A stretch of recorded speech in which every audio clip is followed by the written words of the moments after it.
Thank you, everyone. Please be seated.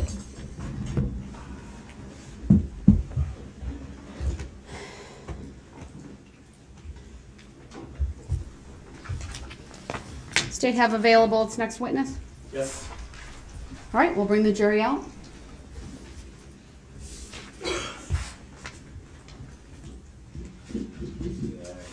Subject matter jurisdiction, Your Honor. Still have yet to be verified. Your objections noted.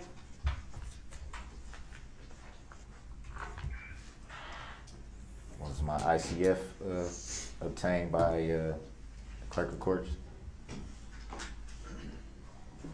The one requesting the copies of various documents? The one asking for the complaints. Yes, my understanding is they're working on it. Just wanted that clear for the record. Just one or two ICF forms on that? I sent one. Okay. It was sent to me twice, and I just wanted to make sure it was only one. It appeared to be the same thing, but... Is it in the queue, Your Honor? It's in the case. It should be. Thank you. All rise.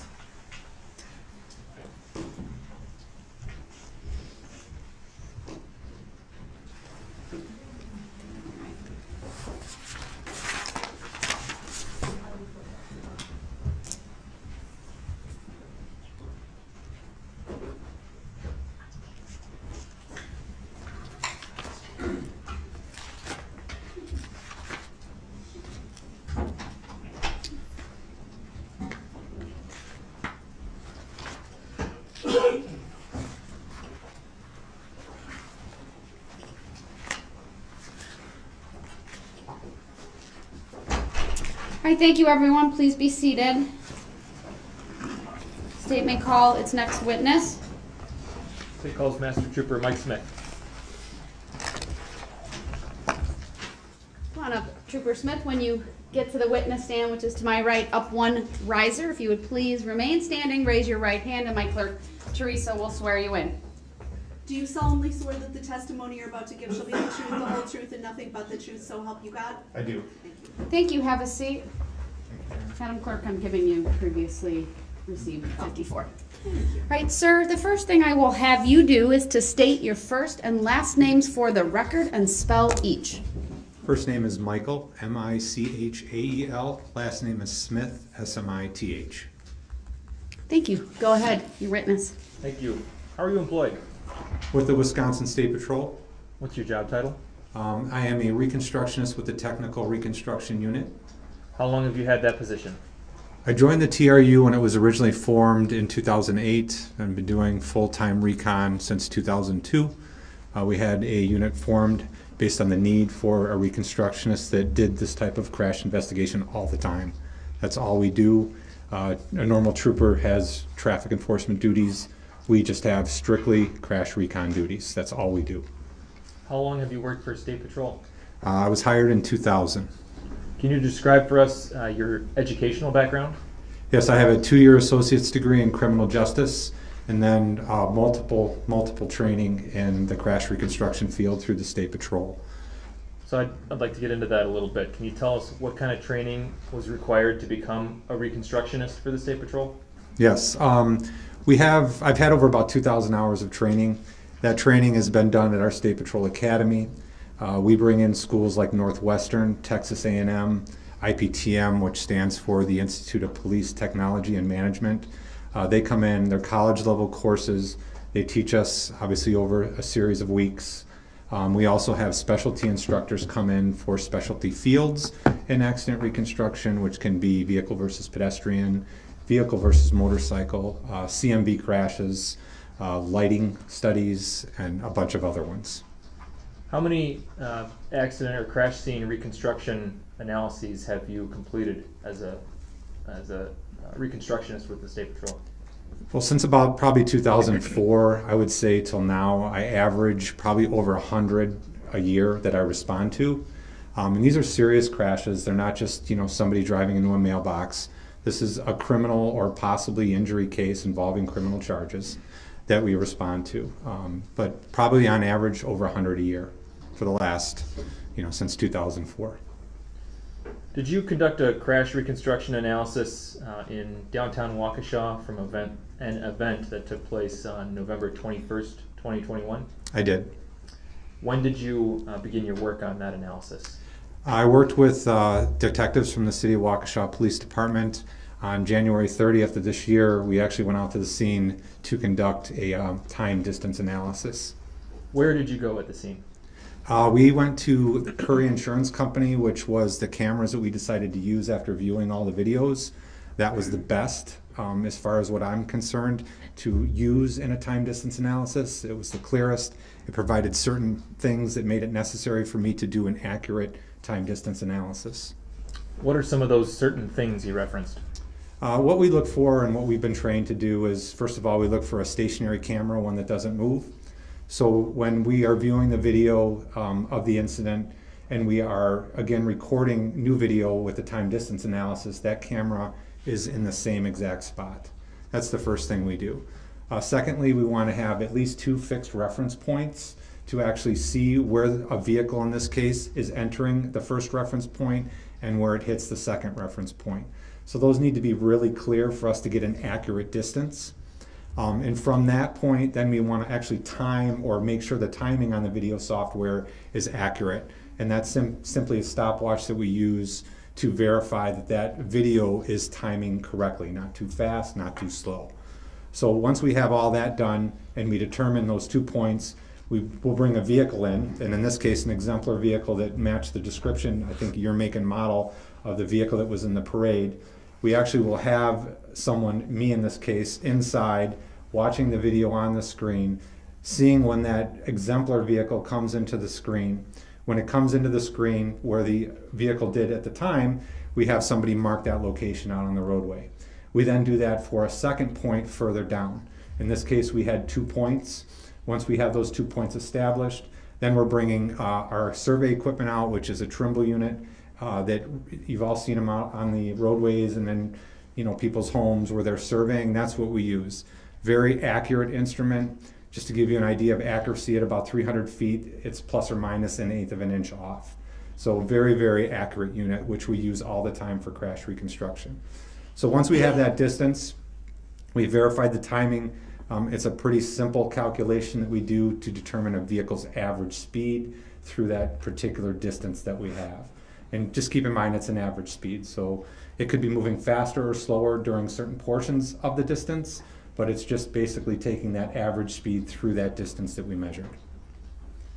When you used that Trimble machine to conduct your measurements, did you use those measurements to later produce a 2-scale scene diagram? I did. Okay, I'd like to project for the witness only exhibit number 56, please. 56? Yes, please. Thank you. Go ahead, show the witness. Do you recognize the diagram on the screen in front of you? I do. What is it? That is the scale diagram that I created as a result of the Trimble measurements that I took out at the scene. I move exhibit 56 into evidence and request permission to publish. Objection. I can't see it on my screen. He's right. Oh, I don't know why. We'll need to check the cabling.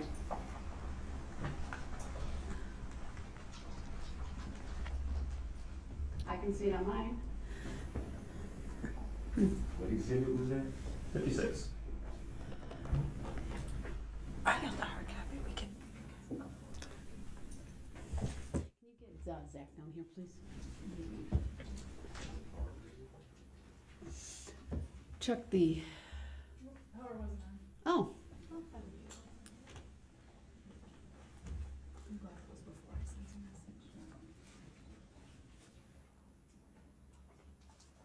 Let me know when it's on the screen in front of you, sir. I see it. All right. Continue then. Oh, and Exhibit 56. Well, first of all, let him review it. It's been offered by the state. You've now had an opportunity to review it, sir.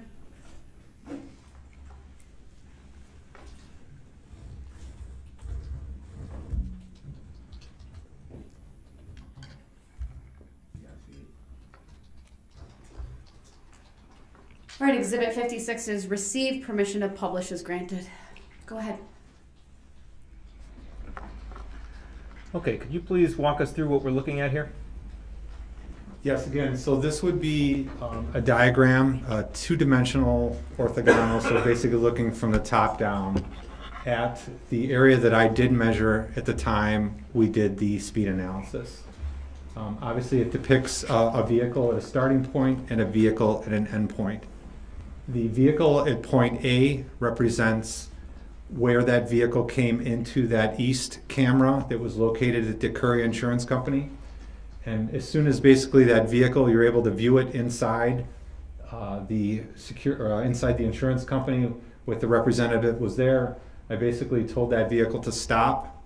We marked that location on the roadway, and then we continued down to the secondary point, which I determined was the crosswalk.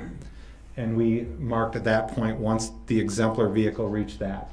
And that's how we got that distance of 141 feet, roughly 3 inches. Okay. And what do you do with that distance once you have that measurement? So once we have that measurement, that's one part of the equation that we need. The equation that we need, just really to explain it briefly, comes from Newton's laws of motion. Force equals mass times acceleration. It's part of Newton's second law. The formula we use is velocity equals distance divided by time, and then we convert that velocity to speed. So we need two inputs in order to calculate the average speed of that vehicle over that distance. The first, obviously, is distance. The second is time. Now, how we get the time is we take the actual video from the incident, and we have a stopwatch, and we time it when it reaches those fixed points. And we do about 20 iterations, then we average those 20 iterations out to get a time, and that's the second part of the equation that we need in order to get that velocity or speed.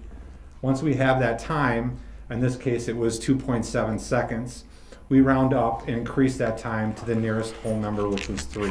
Why do you round up? I'm sorry to interrupt you there.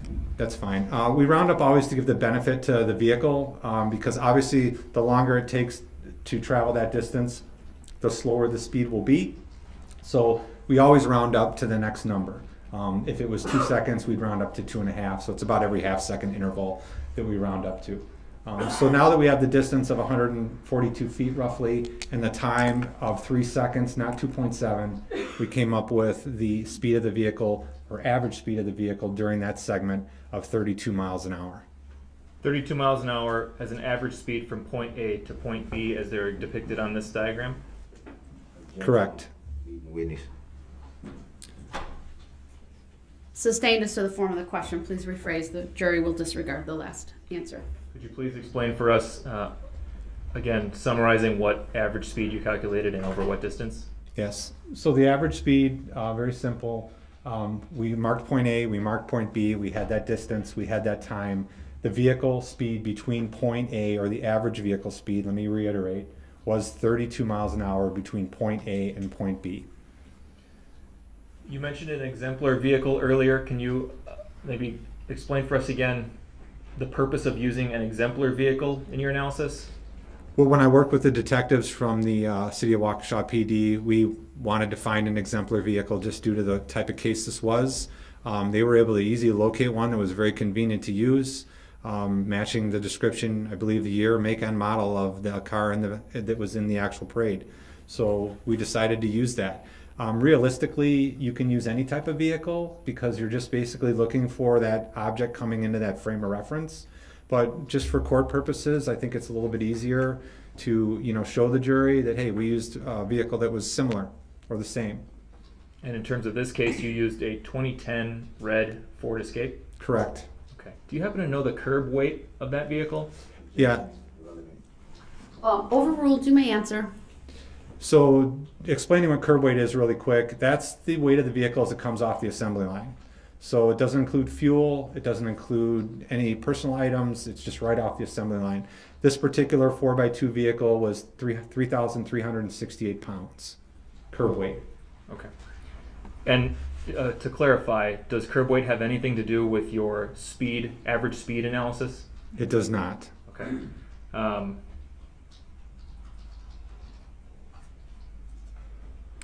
When you get to the end result of your speed analysis and you have that number, the average speed over that distance, does somebody check your work? Yes, absolutely. Part of our protocol in the TRU is we have to have all of our reports peer reviewed.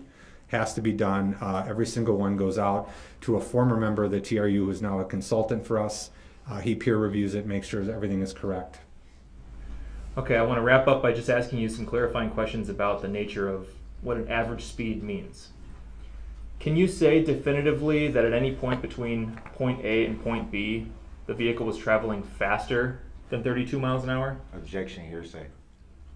Overruled. You may answer. Rounds. So average speed is calculated, as we talked about, through that distance. The vehicle can either be going faster than 32 or slower than 32 over that distance. But it's an average. Is it possible the vehicle maintained a constant speed of 32? Yes. But it's more plausible that you have higher and lower speeds during that segment. Okay. That's all I have for this witness. Thank you. Thank you. Cross. Yes. This is kind of distraction still being on there.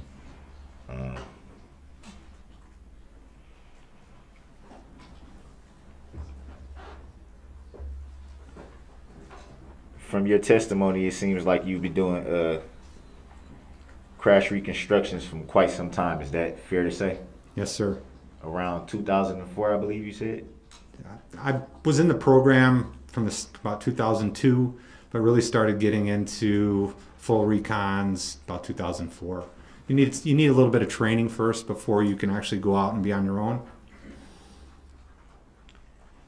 You stated that you worked with detectives in the process. Do you recall who that was? Yeah, that was Detective Casey.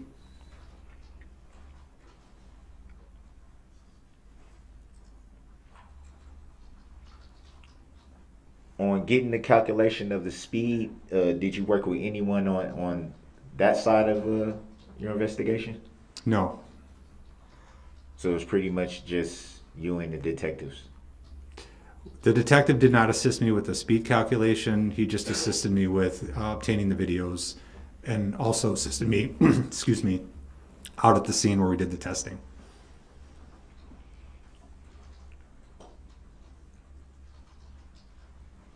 I think the exhibit showed the building that had the camera. Do you recall which streets that were along the parade route? Yeah, that was in front of Curia Insurance on Main Street.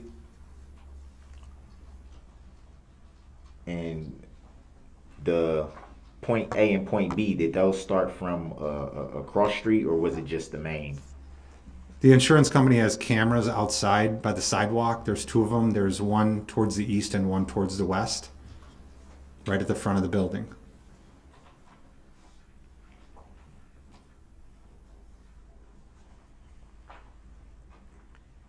You made reference to the distance traveled in feet.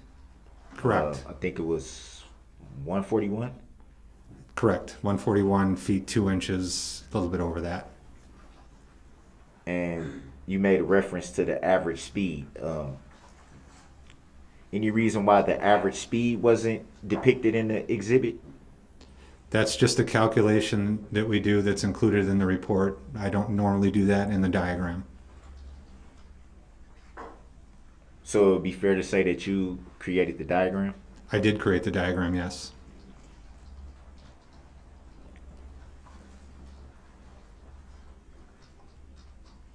You said normally you don't put the speed calculation in the diagram. Would it be any reason for that?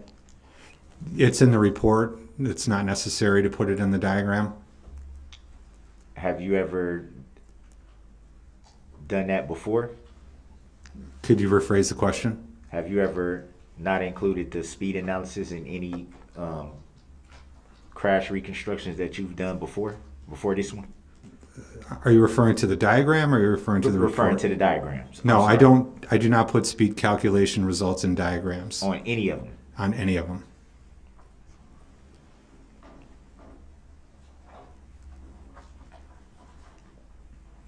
Did you create any diagram with the speed calculations present on it? No, I don't. The diagram that I created is the one that was up on the screen. And then from there, you put the speed calculations just in the report.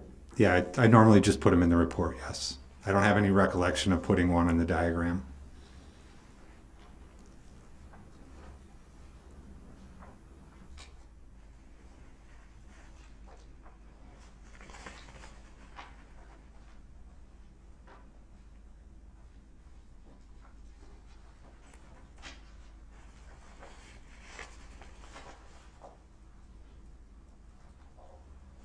Would it be fair to say that it may be a little bit difficult to locate what you analyze for speed if it's not in the diagram? No.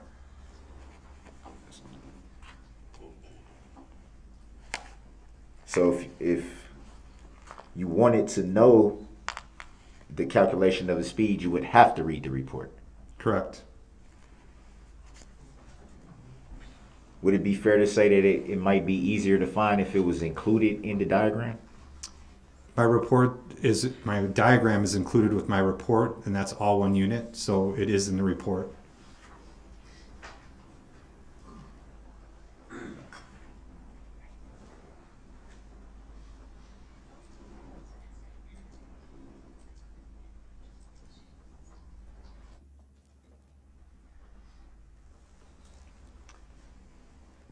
Can you explain what a S6 is? Yes, the S6 is the name of the Trimble robotic total station that we use to actually measure things at crash scenes. So that's like a certain technology or something, would that be fair to say? It's a piece of surveying equipment that if you've been on the road, you've seen them where they're measuring the roadways, or if somebody's building a home. Same type of equipment, we just use it for crash reconstruction.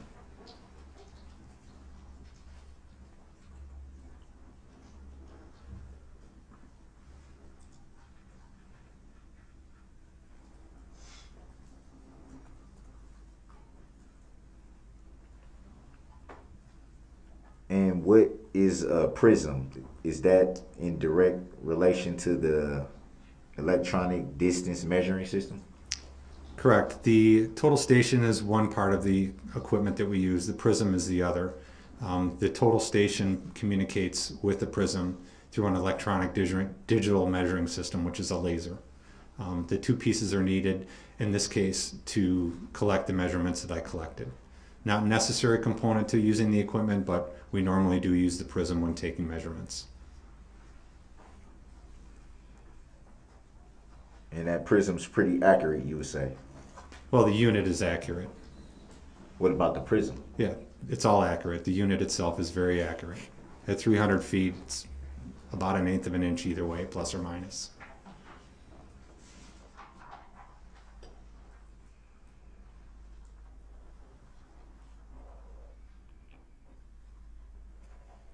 And is the CAD the diagram that you created? Could you rephrase the question, please? Is the CAD is that software related to the diagram that you created? It is. In what way? The computer-aided design software program that we use is a tool that when we transfer the measurements from the Trimble total station, we transfer that into the computer-aided design program, and that's how we create our diagram.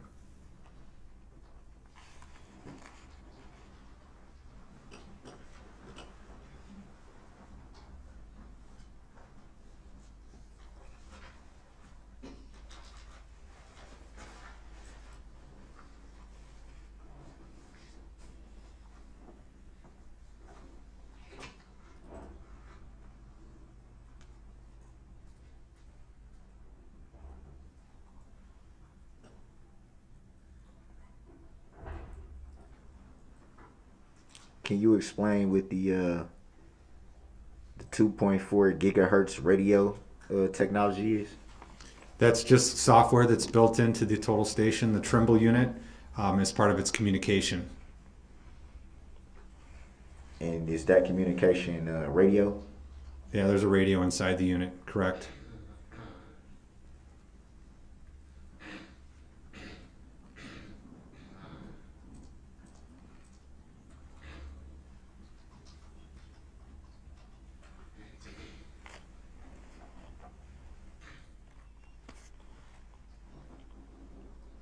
You made reference to something called Newton's Law. Can you explain a little bit further what that is? Newton's laws of motion are what we use as a big step in our reconstruction field. A lot of formulas are derived from Newton's laws, including the formula that we use to calculate the vehicle's average speed. Sir Isaac Newton obviously invented the laws of motion. We all learned that in high school, and that's part of the process that came to the formula that I use to calculate the average speed.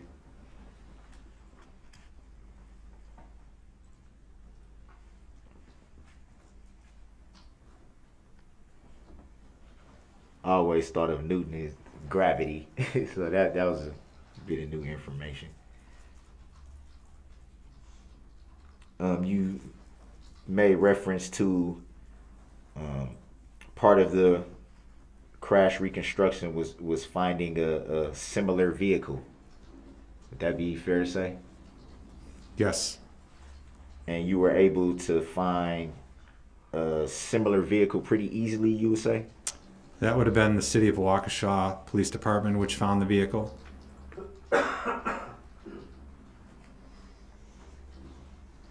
And you made reference to it being in the parade as well? Or part of the parade as well? The Exemplar vehicle?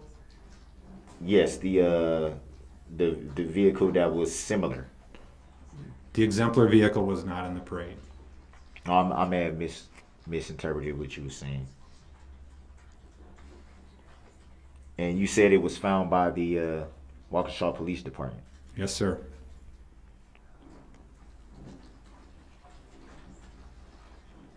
Do you recall if that part of your investigation and the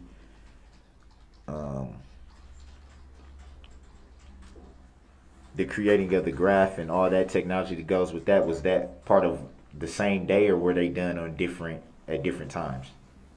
I'm sorry, are you referencing the diagram, the creation of the diagram? Right. No, that was not. Because it seems like a lot of technology went into getting the diagram created and, different variations of that.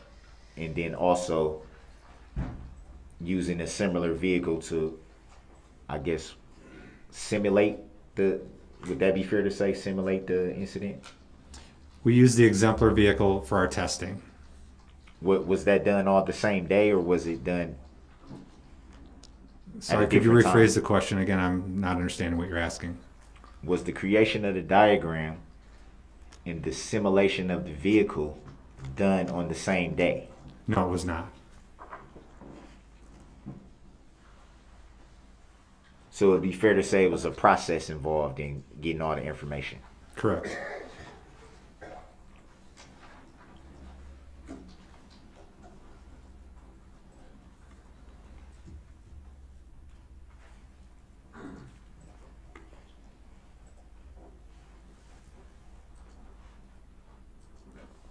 And you stated that was done around January 30th, around that time? The testing was done on January 30th.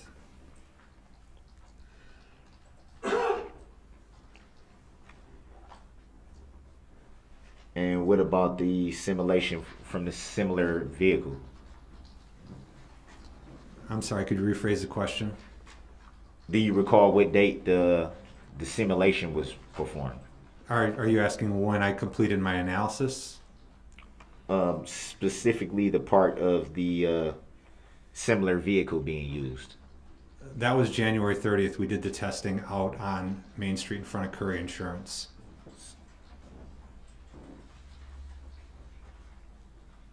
So what part of the process was done at a later date? The diagram, the calculations, the time distance analysis.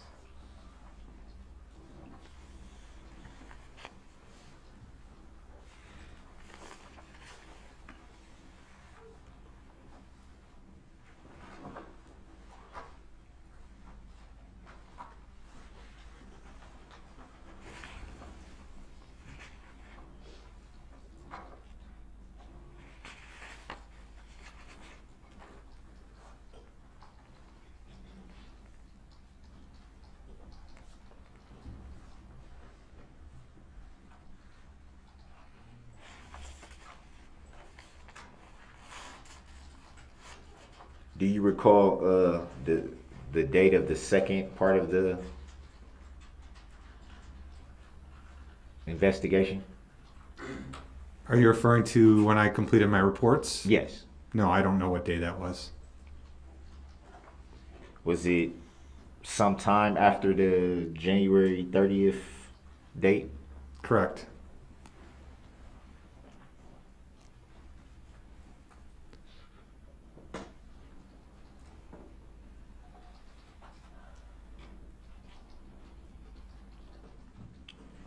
Would you say there was a delay in finishing it, or did something cause you to kind of... Let me rephrase that. Was there anything that may have delayed you finishing the investigation quickly? Can you rephrase? What do you mean by quickly?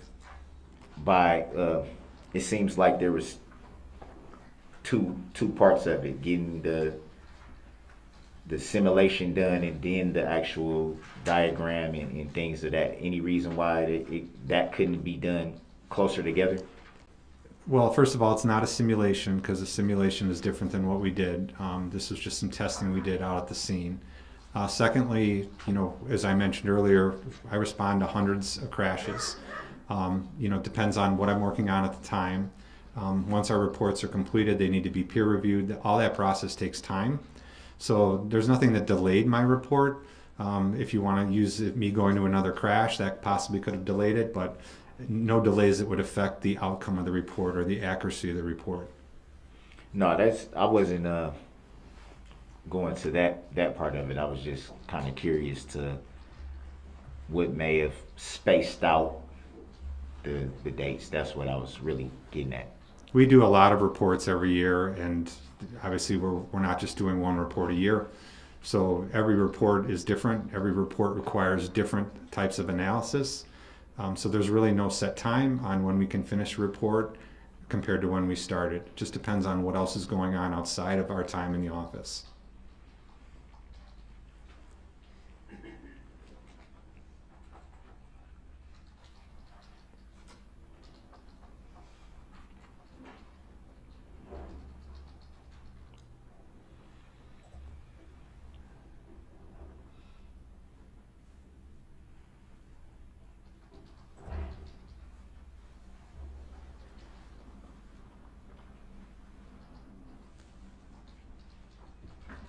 No further questions.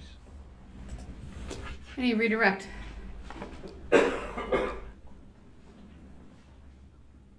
No, thank you, Your Honor. All right, thank you, sir. You may step down.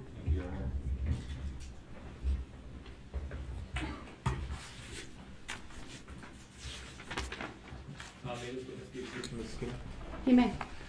Statement called. Next witness. Is going to call Dr. Sheil.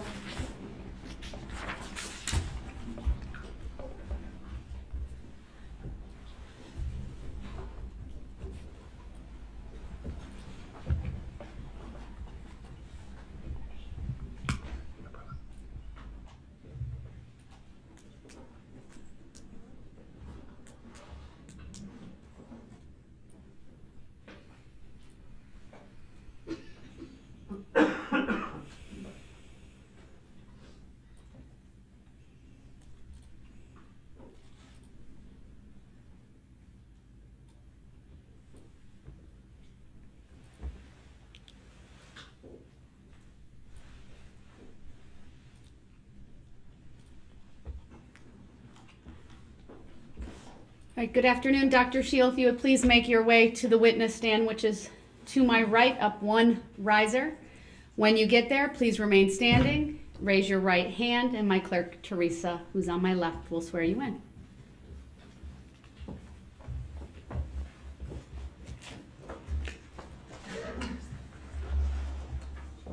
Do you solemnly swear that the testimony you're about to give shall be the truth, the whole truth, and nothing but the truth, so help you God? I do.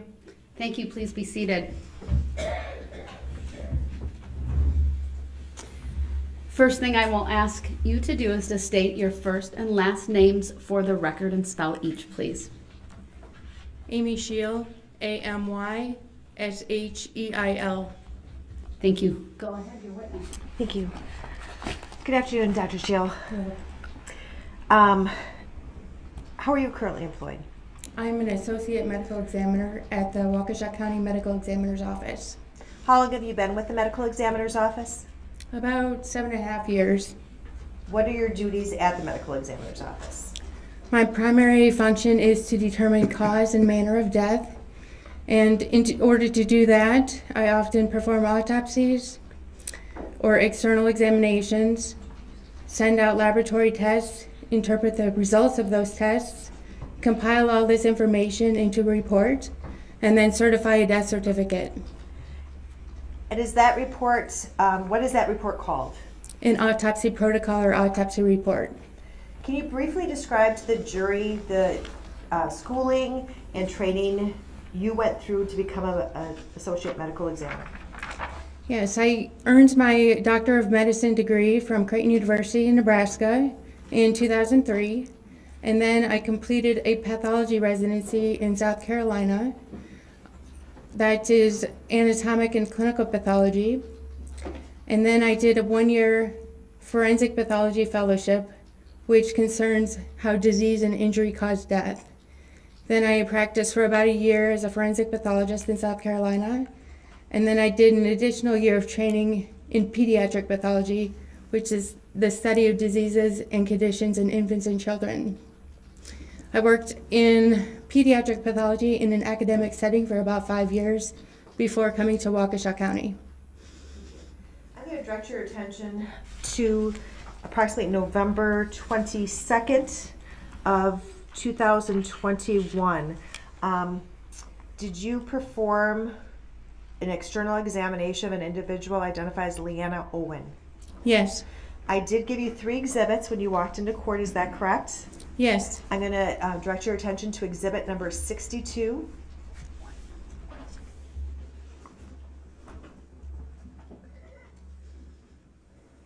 Do you see that in front of you? Yes. Is that the autopsy protocol for Leanna Owen?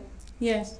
And can you just state for the record how many pages that autopsy protocol consists of?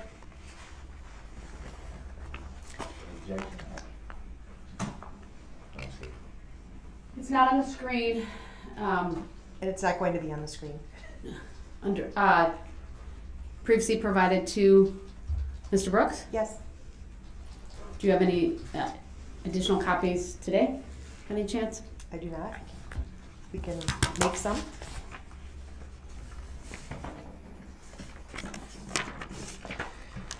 You don't have that in your materials, sir?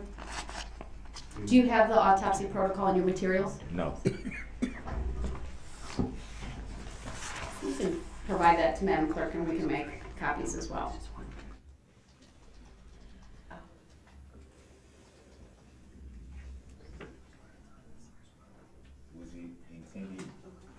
Was it intended for me to have or not to have? Just so I'm clear.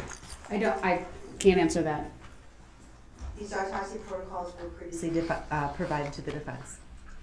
All right, we'll still make copies.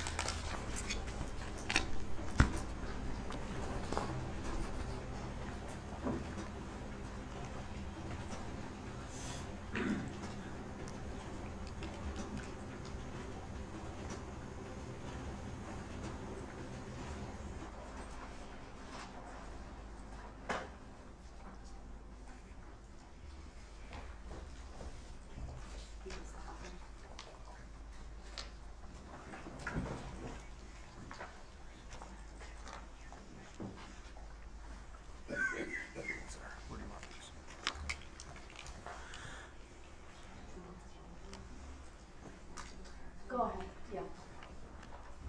I'm gonna run next door and copy them, and you can continue since we're on the first exhibit. Do you have exhibit 62, sir? It would be the autopsy protocol for Leanna Owen. I accept for value and return for value these documents, Your Honor. The record should reflect that the defendant has a copy of exhibit 62. Please continue, Attorney Clayton.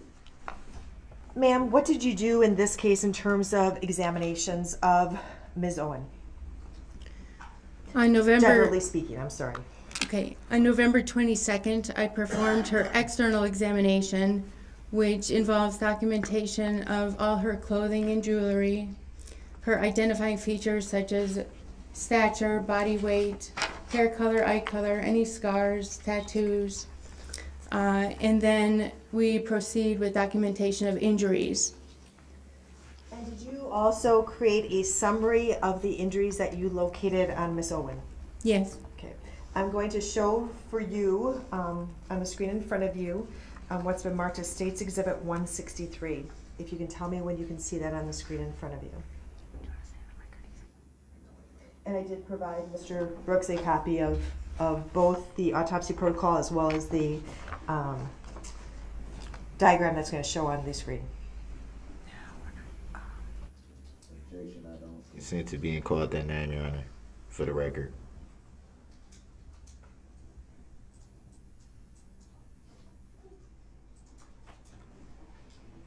Ma'am, do you see? Is it showing up in front of your screen? And Exhibit 163, is that the diagram that you prepared to summarize your findings in the autopsy protocol for Leanna Owen? Yes. And does it accurately depict the injuries that are notated or described in the autopsy protocol? Yes. I would ask the court to accept Exhibit 62 and 163 into evidence. Objection.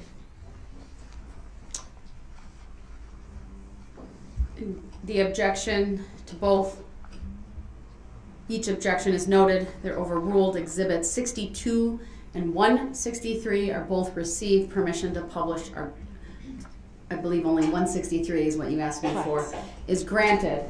Yeah, it was only one asked for. Permission to publish 163, that's what I said. Thank you. Ma'am, can you briefly describe what this document, Exhibit 163, portrays? This diagram depicts Leanna Owen's injuries. The red represents open wounds, lacerations or abrasions, which are scrapes to the skin. Blue is for bruising or contusions. Black is internal injuries or skeletal fractures. And in performing the autopsy procedure on Miss Owen, what was the cause of her death? Multiple blunt force traumatic injuries. Specifically for the injuries that she sustained, can you describe the fatal injuries for the jury? Objection, leading witness. Overruled. She may answer. Leanna Owen had injuries to her head, spine, torso, and viscera, or her internal organs.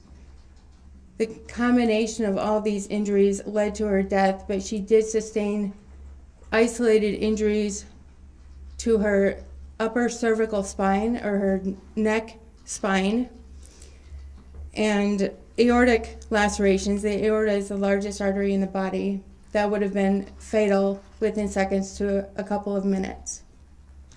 And would all those injuries be consistent with being struck by a moving SUV weighing approximately 3,300 pounds? Objection, hearsay. Overruled. You may answer. Yes. Thank you.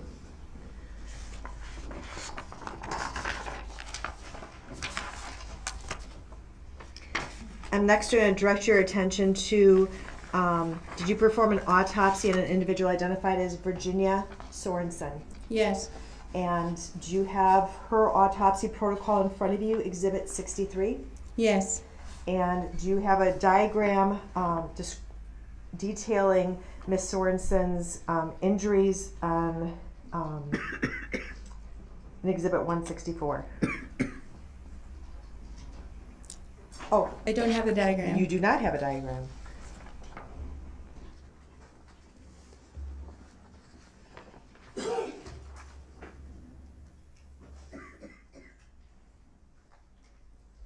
And once again, this is 164. That is correct. All right, thank you. Do you see it in front of you? Yes. Does the documentation in Exhibit 164, is that a summary of your findings from the autopsy protocol for Ms. Sorensen? Yes. I would ask the court to admit Exhibits 164 and 63 and publish 164. Objection. Obviously, 164 is on the screen. Has Exhibit 63, the copy, been provided to Mr. Brooks? Correct. The autopsy protocol for Virginia Sorensen as well as the diagram contained in 164 have both been provided to Mr. Brooks.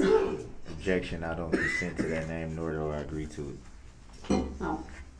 All right. Exhibits 63 and 164 are both received. Permission to publish 164 is granted. Thank you. Let me know when you see it in the screen in front of you. Yes. Okay. Again, ma'am, the injuries that are detailed in Exhibit 164 that's showing on the screen, was that exhibit created as a result of your findings in the autopsy protocol for Ms. Sorensen? Yes. And can you describe for the jury what injuries you discovered? Well, first of all, strike that. Did you perform an external and an internal examination of Ms. Sorensen? Objection. Reading the witness. Overruled. She may answer. Yes. When did you perform those? November 22nd, 2021. And during the autopsy, what injuries did you discover on Ms. Sorensen? Virginia Sorensen had blunt trauma to her head, neck, torso, and right leg. Were you able to determine a cause of death for Ms. Sorensen? Yes, multiple blunt force traumatic injuries. And can you describe for the jury which injuries were fatal injuries? Virginia Objection. Reading the Sorensen. witness. Overruled. Virginia Sorensen also had a high cervical spine injury with laceration of her brainstem. She also had lacerations to her heart, either of which would have been fatal. And is that consistent with being struck by a moving SUV weighing approximately 3,300 pounds? Objection. Hearsay. Overruled. Yes.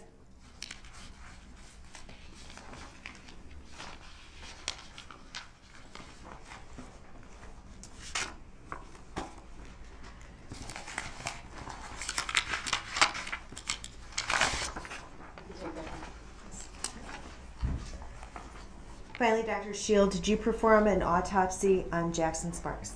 Yes. And did you create an autopsy protocol after your examinations of Jackson Sparks? Yes. And did you perform, or did you create a diagram which displayed the injuries on Jackson Sparks? Yes. Do you have in front of you Exhibit 64, which is an autopsy protocol for Jackson Sparks? Yes. And I'm going to display what's been marked as State's Exhibit 165 on the screen in front of you. Objection. I'm confused. The 64 or? They reference both. Oh, okay. 64 is the protocol, 165 is the diagram. Okay. I was a little confused. And for the record, the state did provide Mr. Brooks with a autopsy protocol for Jackson Sparks as well as a copy of Exhibit 165, which is the diagram. Ma'am? Objection. I do not consent to that name, nor do I know that individual, for the record. Please continue. Thank you. Ma'am, does Exhibit 165, the diagram in front of you, accurately show the findings that you made during the autopsy of Jackson Sparks? Yes. Okay. I would ask the court to admit State's Exhibit 64 as well as State's Exhibit 165 into Objection. evidence and publish Exhibit 165. Objection. Overruled. Exhibit 64 is received. Exhibit 165 is received. Permission to publish is granted.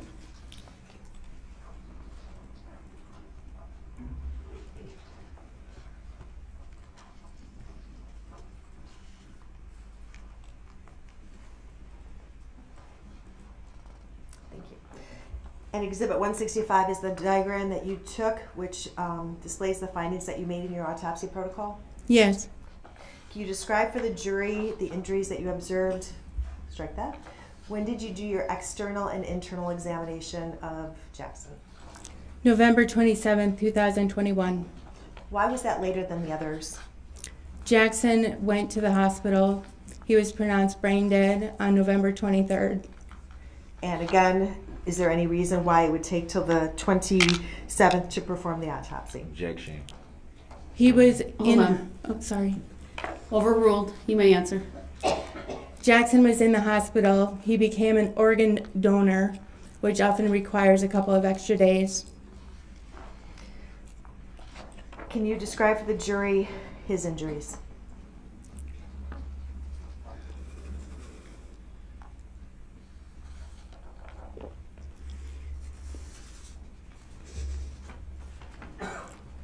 Jackson had bruising around both of his eyes. He had a large bruise to the left side of his forehead. He had undergone a craniectomy where the neurosurgeon removes a portion of skull to relieve pressure on the brain from brain swelling. That's the large oval depicted on the left side of the skull in the diagram. He had trauma to his brain. He had bleeding around his brain inside his skull. He had multiple bruises to his brain. He also had a separation of his skull from his cervical spine. And he had 2 rib fractures on the right side. What was his cause of death? Complications of craniocerebral injuries due to blunt force trauma to head. And what injuries of those were fatal? His head injuries. And would that be consistent with it being struck by a moving SUV weighing approximately 3,300 pounds? Yes. Objection. Hearsay. Overruled. Her answer was yes. Nothing further, Your Honor. Thank you. Cross-exam. 1 second.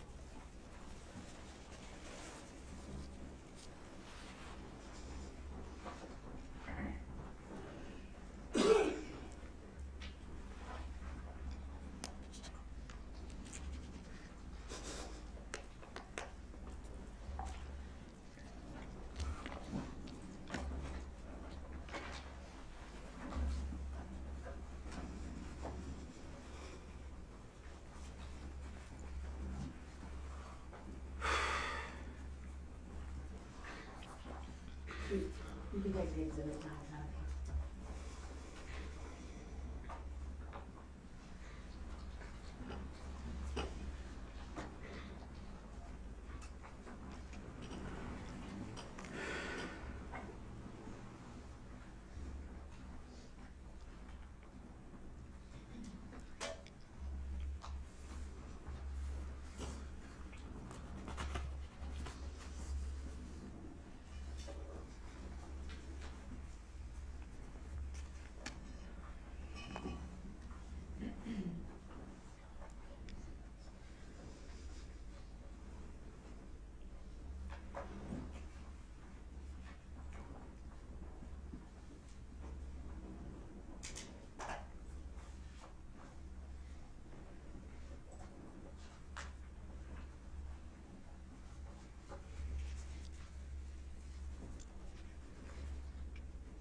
Mr. Brooks?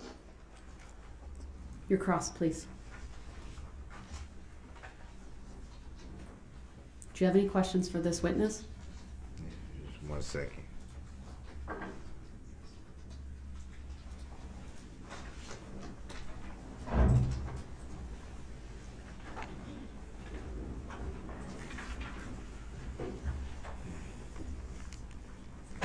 I apologize to the court for taking so long.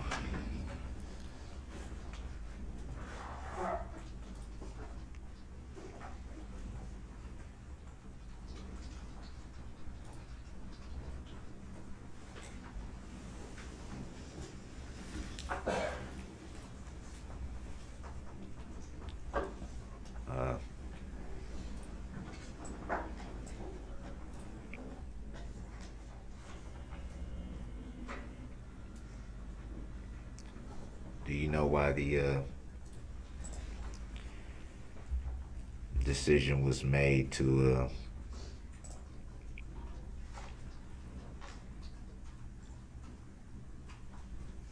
why the decision was made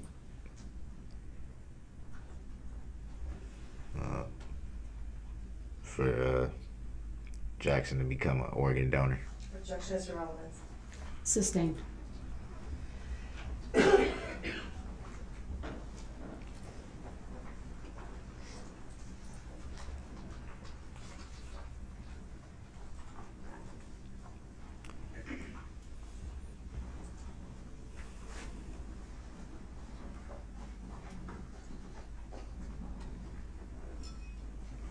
Did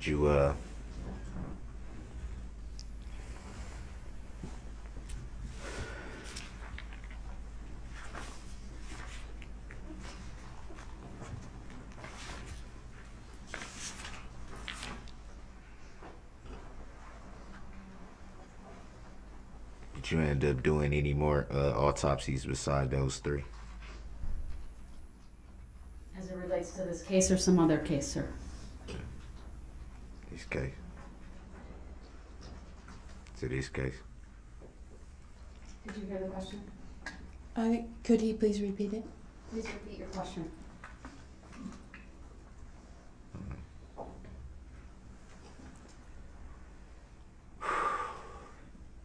As far as this case,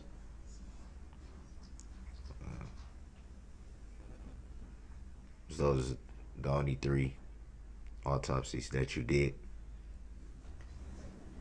Yes, Jackson Sparks, Virginia Sorensen, and Leanna Owen.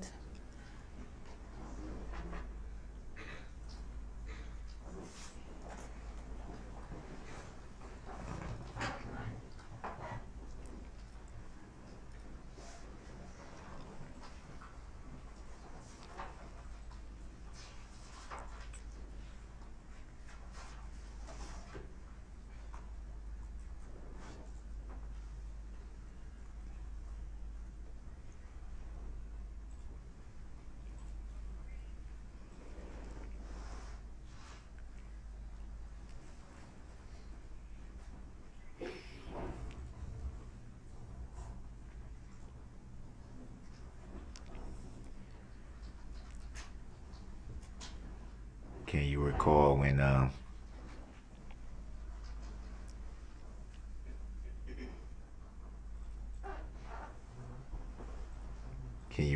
when they were brought to the hospital?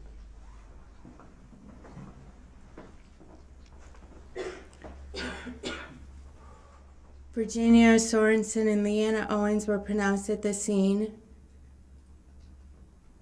Jackson Sparks was transported to the hospital.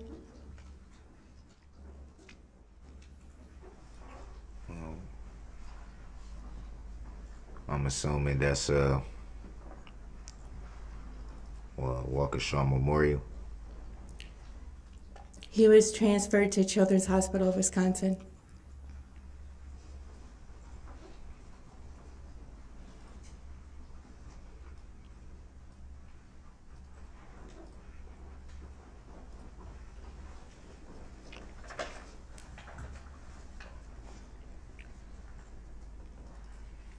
Upon first tending to the victims, were you in the knowledge of what happened?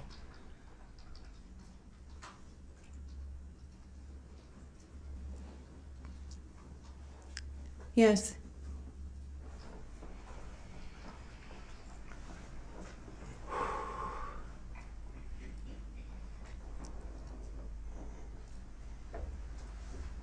And that knowledge was given to you immediately?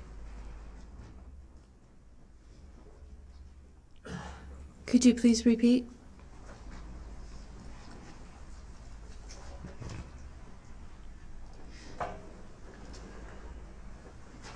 That knowledge was given to you immediately when you were called to tend to him? Yes.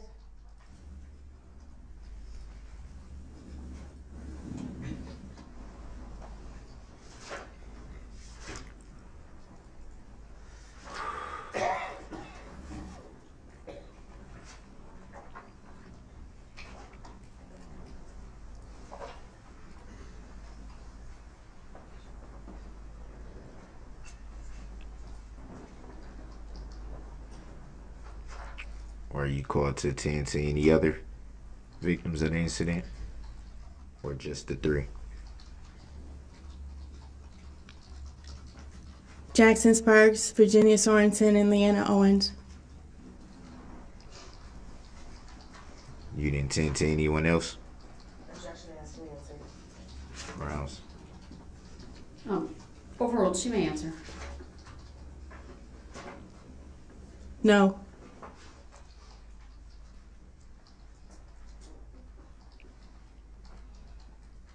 No further questions. Thank you. Any redirect? No, Your Honor. All right, thank you, Dr. Sheil. You may step down.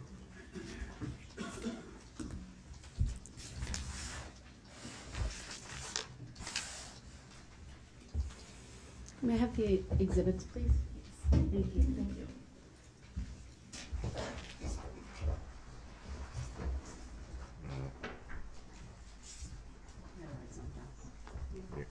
Your Say by Honor, call. Sorry? Your Honor, if it pleases the court, may I have a few moments?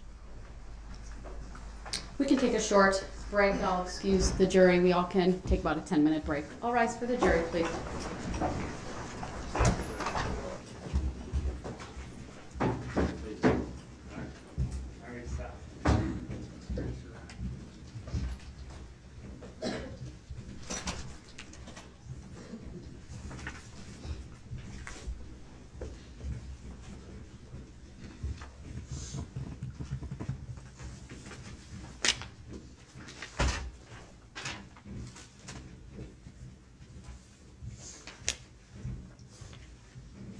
All right, it's 2:13. We'll be in recess for 10 minutes. We'll be back at 2:23. Thank you.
gonna be over at Katie's tonight. Oh, you are? Dinner.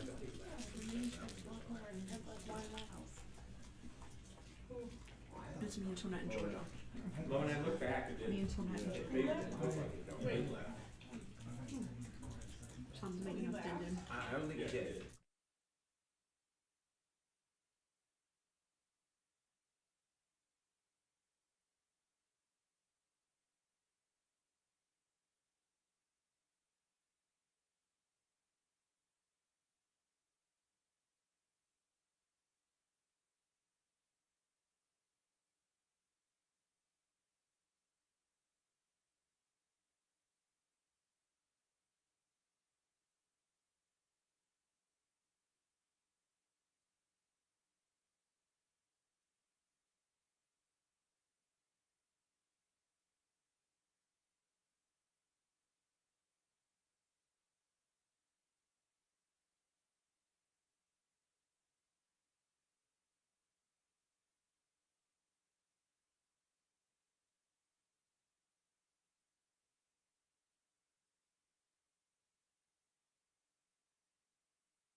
Appearances are as they were before. Just to confirm, Attorney Opper, the next witness will be the other medical examiner, and the exhibits related to that are hard copies have already been provided to the defendant. That is correct, Your Honor, and also the state has put on the witness stand exhibits 59, 60, and 61, which are the autopsy protocols for Tamara Duran, Jane Kulik, and Wilhelm Hospital. All right, thank you. Then with that, we'll have the jury. Oh, one other thing. Yeah, I just had a question as to timing, as to how late you wanted to go today so we can have enough witnesses here. Sure. So I was not told of any conflict, so I would like to go between 5 and 6, depending on where we end with witnesses and where we end with direct and cross exam, and when we can begin someone, and how many individuals that you have. Would that work out with the individuals you have scheduled for this afternoon? Yes, I believe so. And then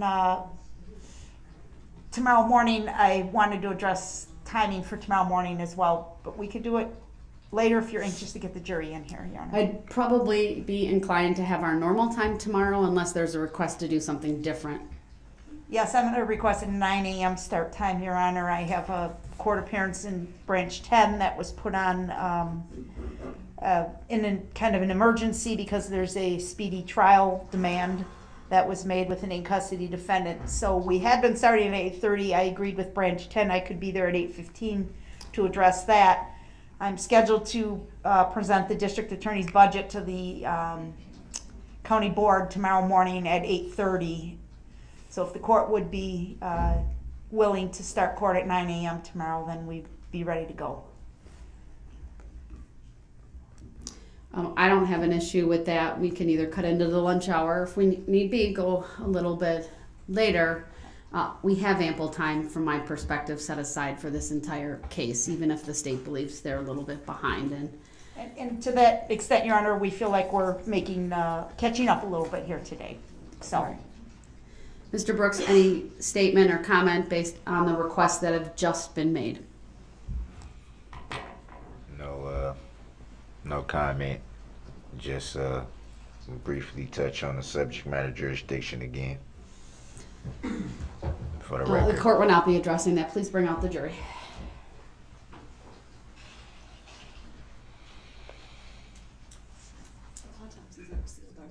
They're not.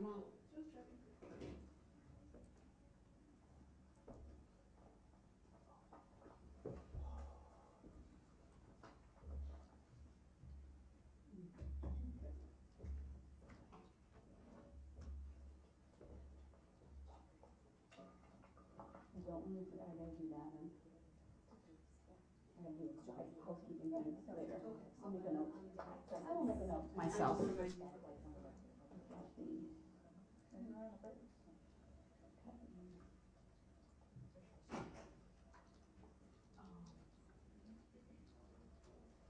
All rise.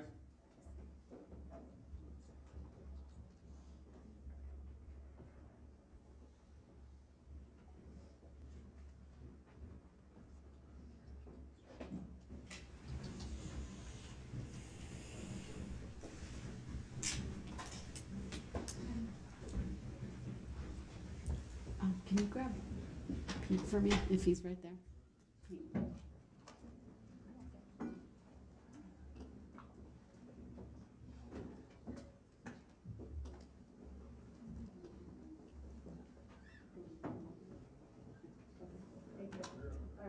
Thank you, everyone. Please be seated. All right, then the state may call its next witness. Call Dr. Lynda Biedrzycki. All right, good afternoon, Dr. Biedrzycki. If you would please make your way to the witness stand, which is to my right, up one riser. When you get there, please remain standing, raise your right hand, and my clerk, Teresa, who's on my left, will swear you in. Do you solemnly swear that the testimony you're about to give shall be the truth, the whole truth, and nothing but the truth, so help you God? I do. Thank you. Please be seated. First thing I will ask you to do is to state your first and last names for the record and spell each. Lynda, Lynda, Biedrzycki, Biedrzycki. Thank you. Go ahead, your witness. Thank you. Dr. Biedrzycki, how are you employed? I'm the medical examiner for Waukesha County. How long have you been the medical examiner for Waukesha County? About 25 years. And can you briefly describe for the jury your education and training that you obtained prior to becoming the medical examiner? Yes. I went to medical school at the Medical College of Wisconsin. I did an internship in internal medicine. Then I did general pathology training, which is anatomic study of tissues, and clinical, which is laboratory medicine. 4 years of that at several different places, including the Medical College of Wisconsin, University of California, and William Beaumont Hospital. I did a fellowship in forensic pathology, which is the study of trauma and legal medicine in Detroit at Wayne County. And I did a year of cardiac pathology at Brigham and Women's Hospital in Boston. Thank you. Direct your attention to November 22nd, 2021. Did you perform an autopsy on a Tamara Duran? I did. And did you prepare, as a result of the autopsy that you performed, an autopsy protocol? Yes. Did you also prepare a diagram for court in order to summarize your findings from your autopsy protocol? I did. Okay. In front of you, you should have State's Exhibit number 59, which is the autopsy protocol for Tamara Duran. Yes. Do you see that? Okay, and then I'm going to show in front of you Exhibit 166. It will be on the screen in front of you shortly.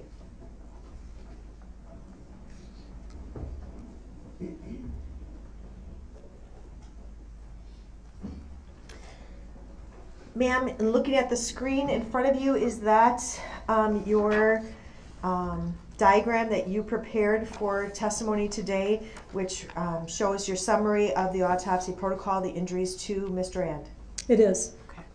Can you describe for the jury, well, first of all, when did you perform the autopsy on Ms. Duran? On November 23rd. And were you aware that this was as a result of an incident that occurred in downtown Waukesha on November 21st, 2021? Absolutely. Overruled. Her answer may stand. Did you go to the scene on November 21st, 2021? I was there. Okay. What were your findings with regard to Ms. Duran? She had two groups of injuries, I like to say. One is from the impact of the car with the body, and these injuries include the marks on her hips that you can see on the posterior. And I'm just going to ask the court, I apologize, permission to admit Exhibit 166 and 59 into evidence, and permission to publish 166. Objection. The objection is noted. It is overruled. Exhibits 59 and 166 are both received. Permission to publish 166 is granted. I apologize. If you can start over with that testimony, they didn't have the diagram in front of them. There are two groups of injuries, which is typical in a pedestrian injury. One is from the impact of the car with the body, and the external evidence of that are the marks on the back of her hips, which I indicated their heights between 34 and 38 inches. There are abrasions and bruises, the red and blue marks. And those points of contact resulted in fractures of the pelvis on the right, which is indicated with green or dark lines across the pelvis on the skeleton picture. So the car struck her hip, broke her pelvis. The other injuries that are characteristic of pedestrian injuries are the small abrasions on her toes on the right. You see little red marks on the toes. She did not have the shoe on the right foot. The impact of the car with the body pulls the foot out of the shoe. This is very characteristic of a pedestrian injury because of the force and velocity of that impact. The second group of injuries is when the person strikes the ground after that impact, and that's reflected by the laceration, a red mark on the back of her head, and then reflected by a line on the skeleton diagram across the skull, which is a fracture from ear to ear at the base of the skull, and 2 fractures in the occipital area or back of the head, which you see in the posterior skeleton, which extend basically to the base of the spinal cord. Internally, corresponding to that impact with the ground, there was subarachnoid hemorrhage or hemorrhage covering the brain, and also a tear at the level of the brainstem from that impact. Also, from the ground contact are multiple rib fractures. On the left, they were the upper ribs. There's little marks near the scapula on the left, and mid ribs on the right. You can see the little marks there. And as a result of the impact that caused the fractures, there were also contusions of the lung bilaterally on the inside, and hemorrhage, we call retroperitoneal hemorrhage, which is the area around the kidney on the right side. So there are 2 groups of blunt trauma. And ma'am, I'm going to give you a pointer. I think it's hard maybe for the jury. I'm having a hard time seeing some of the dots Okay. on the skeletal diagram. Objection. Relevancy it is. Overruled. Grounds for the overrule. Relevant.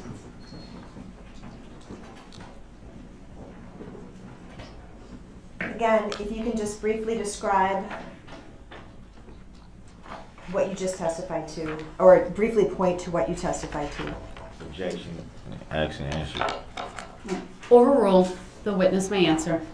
Okay. So the first type of injury from the car are the skeletal, the fractures of the pelvis here, and the external marks here at the heights that I've indicated from the hood of the vehicle. The toes are seen at this time. If you could bring them up right here. On the top of the toes, when they're lifted out of the shoe, there's often scraping, and that's what you will see. Then the second group of injuries from the contact with the ground, if it can go down now, is a laceration to the back of the head from contact with the ground, a fracture across the base of the skull, ear to ear, fractures to the back of the head on the right and the left, and internally subarachnoid hemorrhage and the brainstem tear. In the chest, fractures here, ribs 3 and 4, and 5 and 6 on this side, with also contusions to the lungs, pulmonary contusions bilaterally, and retroperitoneal hemorrhage, or hemorrhage in the soft tissue around the kidney area. And just because it's flipped, this kidney area, the right kidney, is in this area of the skeleton, right above the areas of the fractures of the pelvis. You have measurements on the third diagram from the left-hand side. What is the significance of those measurements? You had talked about the height of the car. Did you see the suspect vehicle, or did you go to look at the suspect vehicle in this case? Yes, I did. Overruled. She may answer. Go ahead. I did. On November 23rd, I went to Fleet in the county complex where the car was being held, and I examined the car looking for points of contact between the car and the pedestrians, and I also looked at the configuration of the vehicle, like the height of the hood, what the wheels look like, what the tires look like, where the bumper was, where the damage was, and took multiple pictures. And with the observations that you made on the third diagram from the left and those measurements, that would be consistent with the measurements taken of the hood height of the suspect vehicle? Yes, it's typical of the more SUV type of configuration of a car. I mean, a very low sports car would have the hood would be low and the bumper, and if a bumper protrudes, then the bumper might be the leading edge. But SUVs have kind of a flat front and a higher hood. The hood that I measured and the vehicle was damaged was 42 centimeters, but that's only at one point because the configuration of the hood had different shapes as the metal was curved over the wheel well and so forth. So these measurements, 38 and a half, 37, 32 and a half, are pretty good for the height of a SUV type vehicle at the point of contact at the pelvis. Thank you. We have a seat. Ma'am, can you describe for the jury the fatal injuries that were suffered by Ms. Duran? The head injuries, the brainstem injury was quite severe. That would alone be fatal. The pulmonary injuries and the rib fractures could also alone be fatal, causing respiratory compromise. And the pelvic injuries could alone be fatal, causing hemorrhage. So she died of multiple blunt trauma, but each area of injury was quite severe in and of itself. Would that be consistent with her being struck by a moving SUV weighing in excess of 3,300 pounds? Absolutely. It's overruled. She may answer.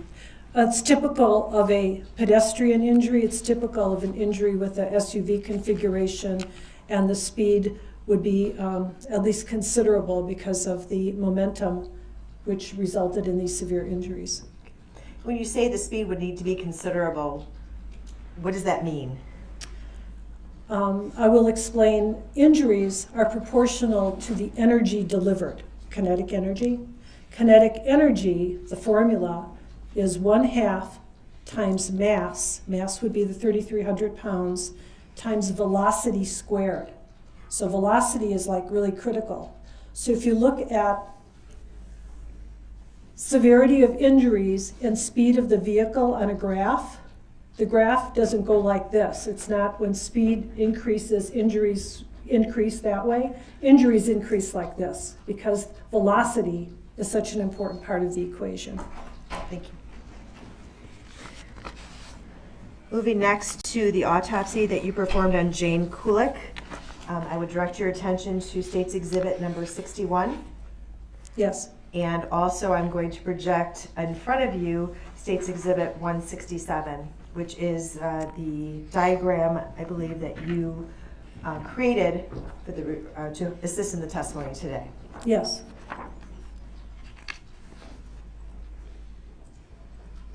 Let me know when you see that diagram in front I of see you. it. Okay. And does that accurately depict the findings that you made in your autopsy protocol? Yes. Okay. I would ask the court to admit State's Exhibit 61 and admit and publish 167. Where's 61? Objection, where's 61? You should have that. It's not been on the screen. It was provided to you previously. That'd be the autopsy protocol for Jane Kulik. All right, Exhibit 61 is received. Exhibit 167 is received, and permission to publish is granted. Now, ma'am, directing your attention to November 23rd of last year, did you perform an autopsy on Jane Kulik? I did. And can you describe your findings during that autopsy? And if you can use Exhibit 167 as well as the pointer and the screen to your right. Okay. So Ms. Kulik had 3 types of injuries. She had the first kind we discussed, being struck by the vehicle. We have an impact to the left hip here at 39.5 inches, and we have pelvic fractures on the left here. We have injuries to the tops of the toes. Now, she had no shoes when I saw her, but the sock on the left foot was torn right in the area of the toes. Also, there's an abrasion to the top of the foot. That would be considered with being taken out of her shoe. So that's from the car impact. Then second, we have injuries from hitting the ground. We have a laceration to the back of the head. And we have some abrasions on the left side of the face and the nose area. The third type of injury she has is being run over by a tire. So we have a squared off abrasion across the upper abdomen, lower rib area that was sharply demarcated as I drew there. So it's not as if the abrasion blended into the skin, like if you do a sliding motion, but it was quite sharply demarcated. And associated with this injury, her liver was like lacerated, multiple tears in the liver. Bleeding from that liver injury. She had multiple fractures on the right side of her chest anteriorly. She also had lower rib fractures posteriorly here. So the pressure of the tire compressed the liver, and it also compressed the part of the chest. The diaphragm on the right was also torn. There's also looked like a tire mark on the lower part of her left leg. There were no fractures under that site. So she had impact from the vehicle, impact to the ground, and then crushing from the tire. What did you determine the cause of death to be for Ms. Kulik? Multiple blunt trauma. And the fatal injuries, can you describe those for the jury? Her injuries from being run over were probably the most severe, with the multiple rib fractures and the crushing of the liver. Also severe, however, was the pelvic fractures. Pelvic fractures, I didn't maybe explain, cause a lot of bleeding because your aorta divides in the pelvis into your iliac arteries, so it's a very big blood vessel, and also your inferior vena cava is there. So if you damage any blood vessels in the area of the pelvis, you're damaging pretty large caliber vessels and you can lose a lot of blood. So, and also there's bone marrow in the pelvis. So pelvic injuries, especially when they're fragmented, as it was in her case, can be very, very serious. So I would say those were the two, and then the rib fractures, and I didn't mention, she also has pulmonary contusions on the right and hemorrhage in the retroperitoneum on the right. So those injuries, the chest injuries, the pelvic injuries, and the abdominal injuries, each were very serious and could have been fatal individually. And is that consistent with Ms. Kulik being struck by a moving SUV weighing in excess of 3,300 pounds? Yes. Overruled. Her answer, Ms. Dan. Yes. Thank you. Finally, ma'am, I'm going to direct you to the autopsy protocol for Wilhelm Hospital, which is Exhibit 60. That should be in front of you. Yes. Did you prepare a diagram documenting your findings through the autopsy protocol? Yes. And I'm going to show you what's been marked as State's Exhibit 168. Yes. Okay. I'd ask the court to admit Exhibit 60, which is the autopsy protocol, as well as the diagram contained in Exhibit 162. Or 168, I'm sorry. And permission to publish 168. Objection. Noted, it's overruled. Exhibits 60 and 168 are both received. Permission to publish. Exhibit 168 is granted. What was the first one? 60s. And ma'am, did you perform an autopsy on Wilhelm Hospital on November 22nd, 2021?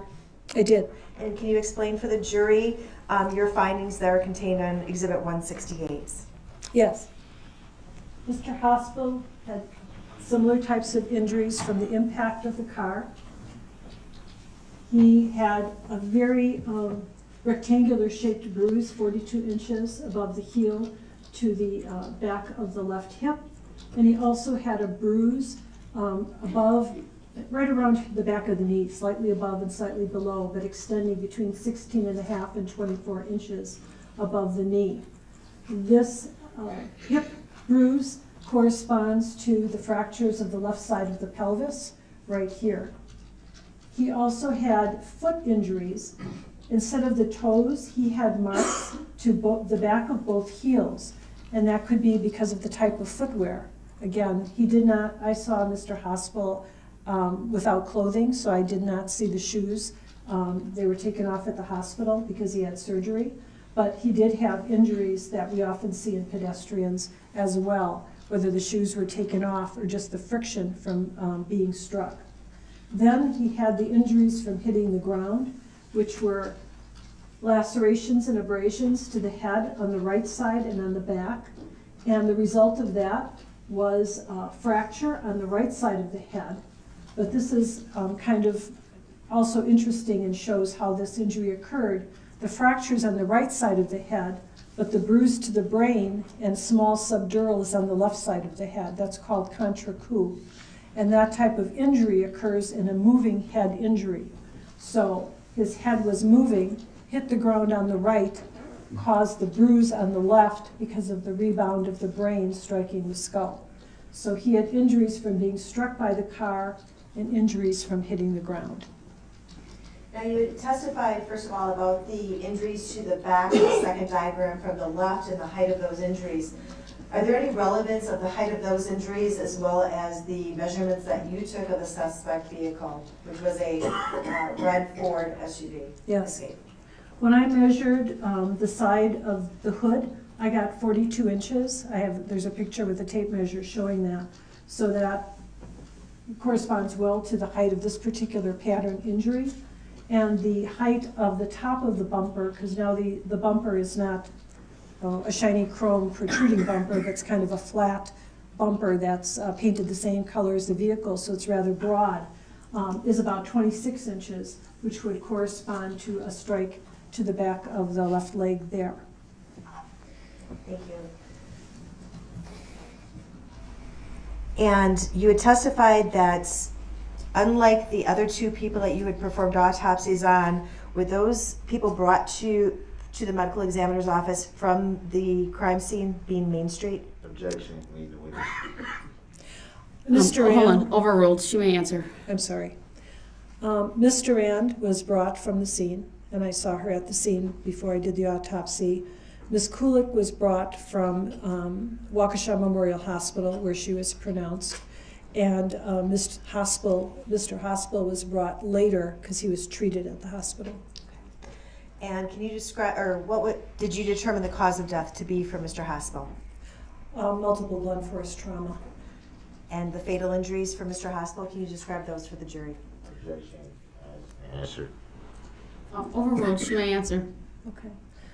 Mr. Hospital's most severe injuries were related to his pelvic injuries, which he lost a lot of blood. They required to put a coil to try to obstruct the bleeding vessel to stop it from bleeding. It was not accessible surgically. They had to put like a coil through the vasculature. But also the impact here caused an injury to the thoracic duct, which carries your lymph fluid. And as a result of that injury, he also had an accumulation of fluid in both chest cavities of the lymph fluid that occurred during the hospital course, which impaired his respiratory status. So it's an indirect cause of the injury, the accumulation of the fluid, but they both were related to the impact of the vehicle. His head injuries, it's harder to assess because he died. He did present with a change in consciousness, so it's possible those head injuries would have been independently fatal. And would those fatal injuries and the injuries that you've described, would those be consistent with being struck by a moving SUV weighing in excess of 3,300 pounds? Objection. Leave the witness. Overruled. You may answer. Absolutely. Thank you. Nothing further, thank you.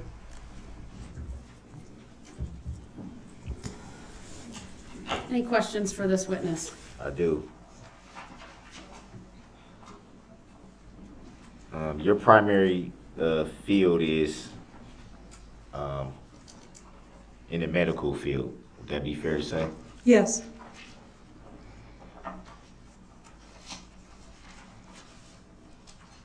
Any reason why you would be inspecting a car if that's not a medical professional thing? The examination of anything that's related to injuries in the people that I later examine is relevant in my specialty of forensic pathology.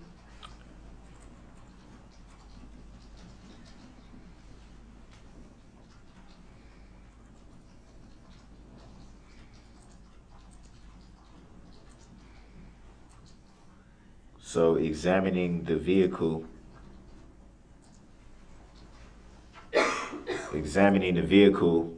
would be important to your medical assessments in what way?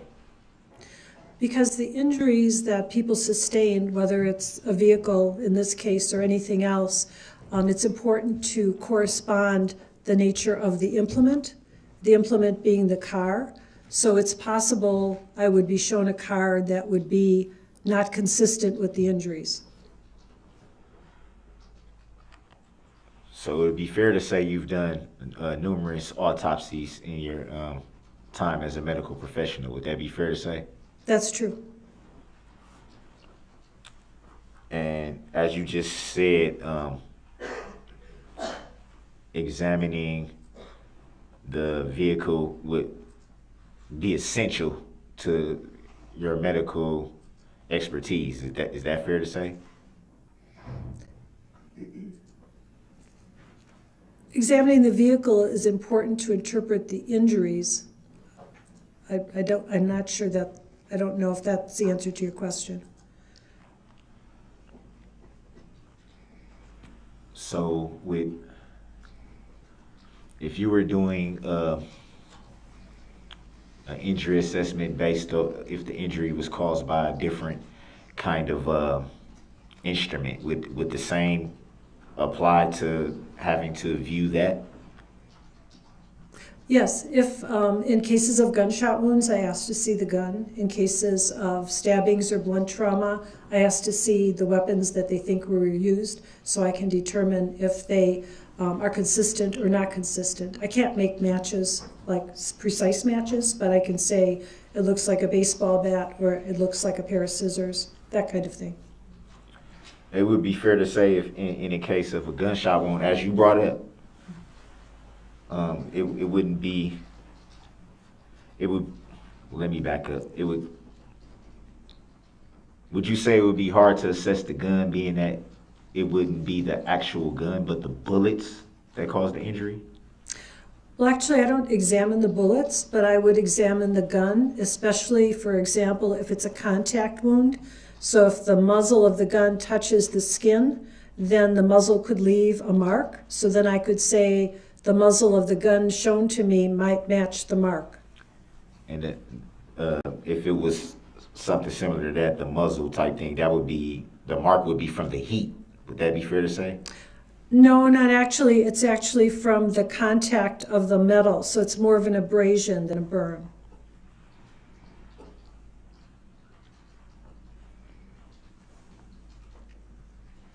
So in a case like in a case like that, what would be the significance of the actual inspection of the gun?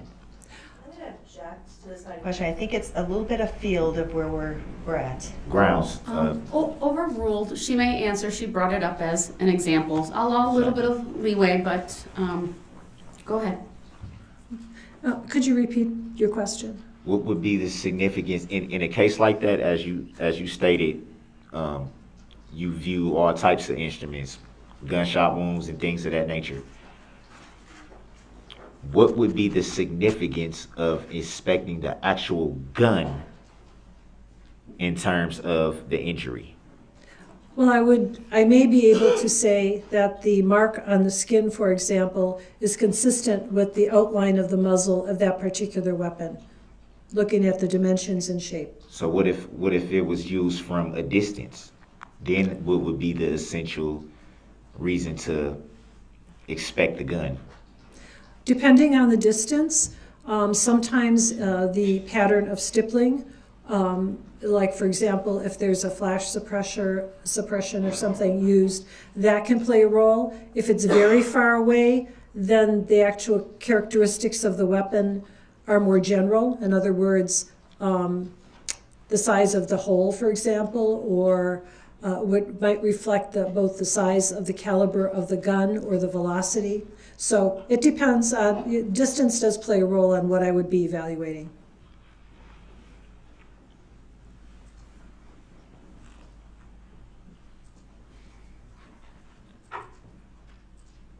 Do you know if at the time you did the autopsies, if any of the victims you performed the autopsy on had any underlying illnesses at that time, any cancers or anything like that that may have been going on at the time that you did the autopsy? Yes, I would make observations of any natural disease processes that I saw at the time of autopsy. Did you observe any? Yes. Do you recall from who that was? Well, Mr. Hospital, he was an older gentleman. He had some heart disease, as I recall, a pacemaker, some coronary artery disease. Ms. Kulik, as I recall, had a large fibroid. That's what I remember. I could look and clarify my memory further, but those are examples. Can you explain to the jury what is a large thyroid? Is that the word you thyroid? Fibroid. I'm sorry. Yes. It's fibroid. A benign uterine tumor. Is that a form of cancer? No.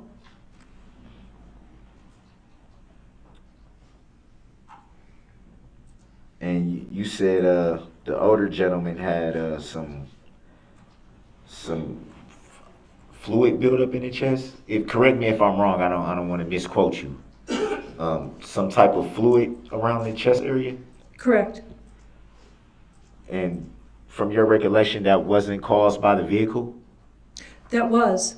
He entered the hospital actually with no evidence of that fluid, but it's lymphatic fluid from the thoracic duct, from a thoracic duct injury. So over the time he was treated, especially with the fluid resuscitation, because of the blood loss, the fluid collected in the hospital as a rupture of that thoracic duct injury and was in the pleural space surrounding the lungs. So that it would be fair to say that that came about once he was already at the hospital. That's true. And you said he had a pacemaker. Would that have any effect whatsoever on what might have been going on in his chest at the time? No, and because he was in the hospital, the function of that pacemaker was well documented while he was being monitored. Was it pretty active, still working properly at that time? It was. Even with the loss of blood, as you say, he had a loss of blood. Even then, was it still working pretty good? Yes, the loss of blood had no effect on the electrical function of the pacemaker.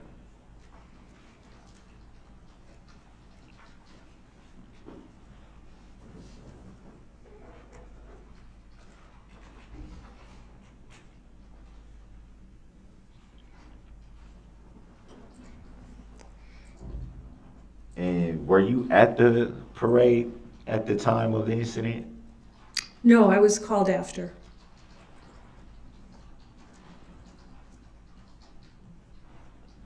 So at the time you were called, did you know any information about the incident? Yes, because I was called in my function as a medical examiner, I was informed about the death of numerous people, injuries of more, and that this was a result of a car going through the parade. Do you recall if it was referred to as a car or a SUV? I'm sure I was told it was an SUV because the vehicle in question was in custody at the time. And you were already privy to that information before you arrived at the scene? Either before or at the scene. Do you recall whom informed you of that? It could either have been my staff, who were the first people notified, so they would have reported to me what they were told, or it could have been detectives at the scene who I also interacted with. So it would be fair to say you don't really recall? Not specifically.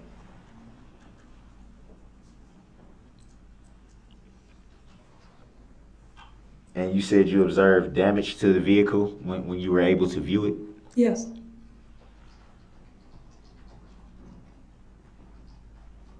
Would you say it was extensive damage, or did you really look at one specific area? Or let me rephrase that: were you really focused on one certain area of the vehicle when you viewed it? Well, when I was examining the car, actually the crime lab was there. So we looked at the entire circumference of the vehicle, and the vehicle was also on a lift, and we looked under the vehicle because we were questioning whether there was clothing perhaps or other physical evidence that would be important to document. So I would say that I looked at the car quite comprehensively, although it was not my job to document damage to the vehicle per se, other than what related to my autopsy interest. And that would be specifically looking at the hood of the vehicle? to determine how it fit with your medical expertise? Well, I paid attention to the front end of the vehicle, which is the part that typically is involved in pedestrian strikes. And those are the parts that I paid more attention to in terms of measurement than, say, I don't know, but it would be wherever the damage is, because now I'm thinking in some pedestrian strikes, there are cracks to the windshield or injuries to the side mirrors and so forth. So I paid attention wherever I thought the damage would be that would be relevant to my cases. But I did take measurements of the front end. With your expertise, would you determine that all of the damage that you observed would be caused strictly from hitting one thing or numerous?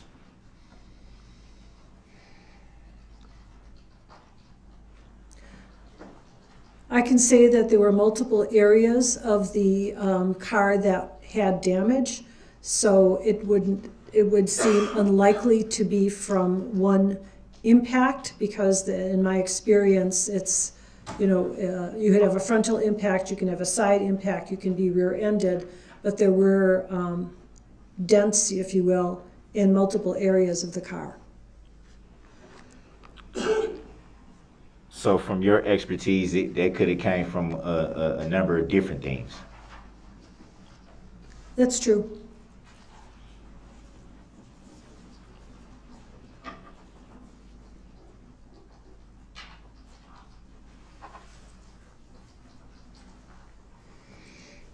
You made a brief observation about speed and velocity. Do you have any expertise in that area? Only to the extent that I understand how injuries occur, and in terms of the transfer of kinetic energy, because all injuries I see in the body have to do with that kind of transfer.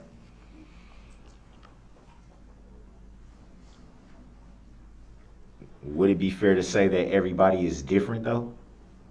Everybody is different. So with May, I guess I would phrase the question by saying,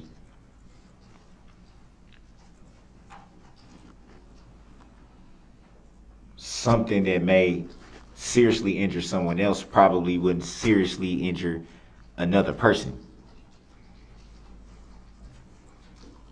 based on your expertise. Generally, things of a serious nature don't become not serious. I would say that different people might have this, there are differences in people and how injuries how different events might injure them. But I wouldn't say that something that's serious in one individual would be minimal in another. Even though there might be a range, it's not going to be okay for one person, but maybe deadly for another. That is not typically how it is. But it can vary. It can vary.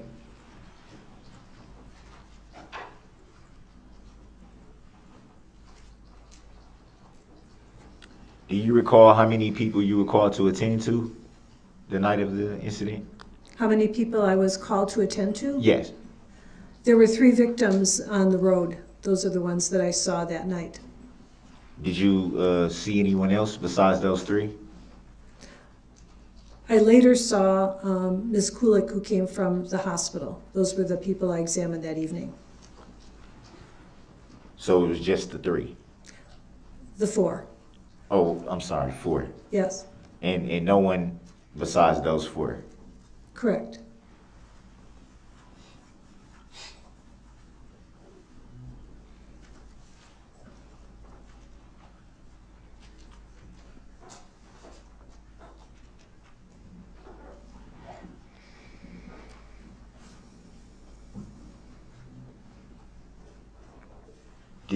Do you recall being notified possibly to testify in this matter?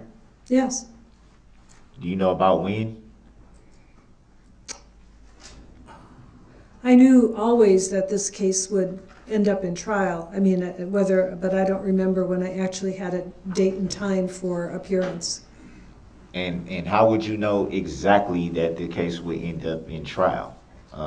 And I say that because many factors could play out along, many different things happen over time. You're right. That was probably a misstatement on my part. I thought it might go to trial, given the nature of the case, but I did not know for sure. That makes sense, definitely.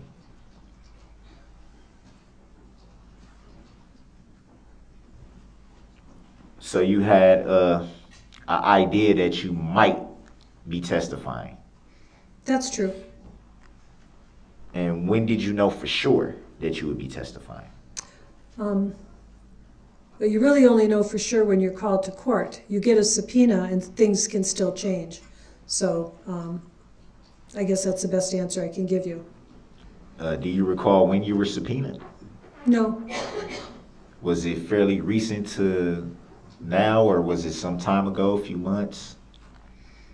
Probably not months, but I don't remember.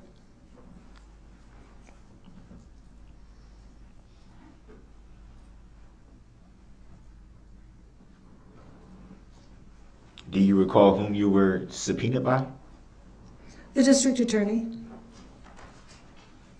Would that be referring to one of the district attorneys here today? Sue Opper.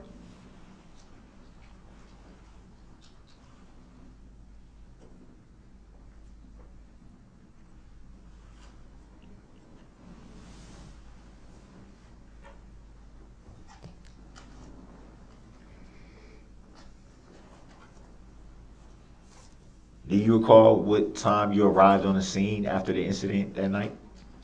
It was about 10 to 8.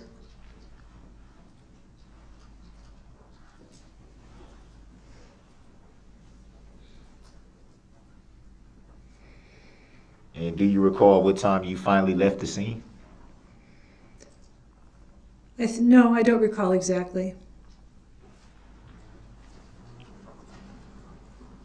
Would it be fair to say you were there for quite some time? Probably around an hour or so, and then we continued our work at the medical examiner's office for a couple more hours.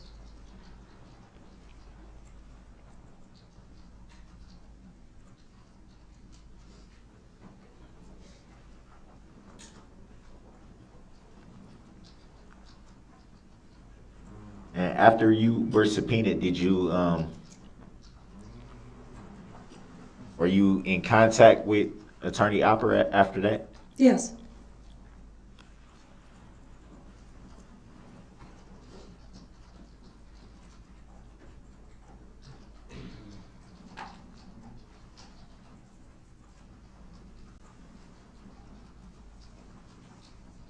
Did Attorney Opper ever state that she was the plaintiff in this matter? Objection, relevance. Sustained. You do not have to answer that question. Grounds for the sustain, Your Honor. You may ask your next question. Were you ever made aware of the plaintiff in this matter? Objection, Grounds. relevance. Sustained. You do not have to answer that. Please ask your next question. Grounds for the sustain, Your Honor, before I continue. Ask your next question.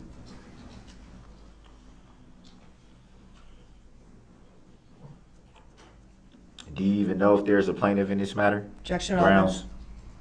Sustained. Reason for the sustain, Your Honor. Ask your next question. No reason for the sustain, Your Honor. Ask your next question.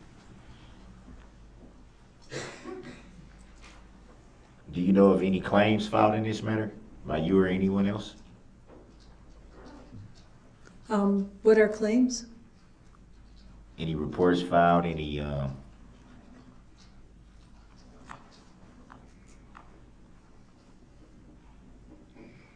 filings made on your behalf or anyone you know? I'm actually not sure I understand that. I would object to it. It's vague. Grounds. Sustained. Sustained is to the form of the question.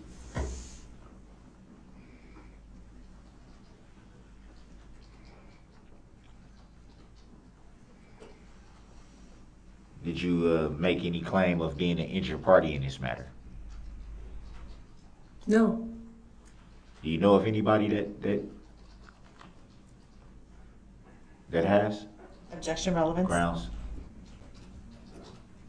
Sustained. Reason for the sustain, Your Honor?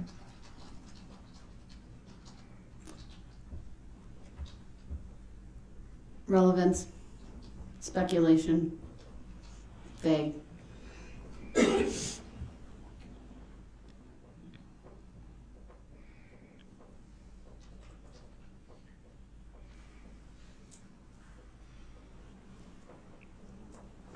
Have you had any opportunity to view a complaint in this matter? Objection vague. Grounds. Sustained as to the form. Have you ever seen a complaint in this matter? Objection vague. Grounds. Sustained as to the form.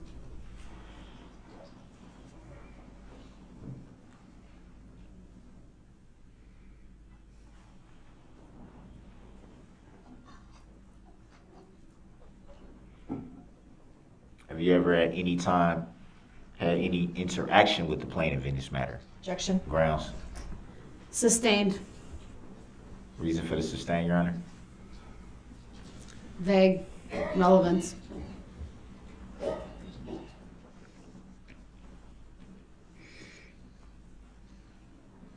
I would object to that sustain. You said vague and relevant to the Sustained. case. Next question, sir. It's relevant, Your Honor. Jury deserves to know. It's overruled. I respect that. Jury deserves to know, though.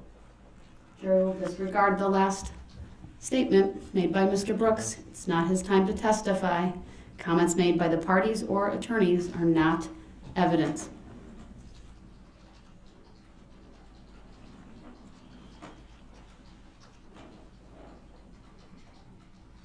Have you ever seen the plaintiff in this matter? Objection relevance. Grounds. Sustained. Reason for the sustain, Your Honor? Same as before. So that would be relevancy and vagueness. Ask your next question.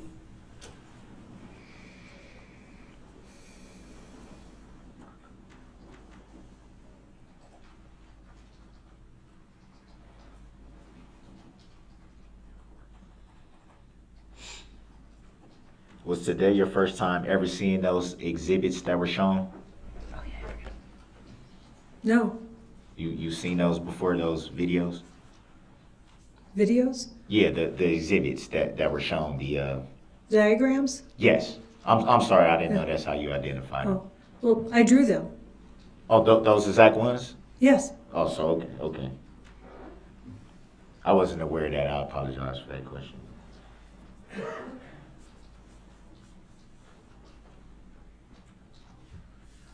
And so I'm assuming at some point you turned those over to the district attorney. Would that be fair to say? Today. Oh, today. Any reason why you didn't previously turn those over before you actually were called to test, or before you knew that you would be testifying today? I decided to prepare them for the purpose of testimony. They didn't exist before today. That's interesting. So this was really like a 11th hour bottom of the night thing for you to get them prepared and be ready to go today then. Would that be fair to say? No, I wouldn't say that. I mean, it's true, I did finish preparing them today, but I was, what shall I say? I was detailing them and wanted them to be as good as possible. So how long did it take for you to detail them? I guess I have to explain that there are no pre-existing diagrams of front and back skeleton and body diagrams in my office's collection of diagrams. So I spent time finding the proper diagrams, scaling them, composing them, and putting them in a format that I thought would be the best to illustrate the points I wanted to make. So I created the basic diagram, and then I decided on how to describe the injuries, and I, did one version, then I did another version. I wanted it to be very good, And so that's why I can say it didn't exist in the form you saw today until today, because that's what I was doing. So would it be fair to say that you had been working at this for some time then to get it the way you? A few days, a few days. Did you anticipate that you would be using those diagrams? Yes.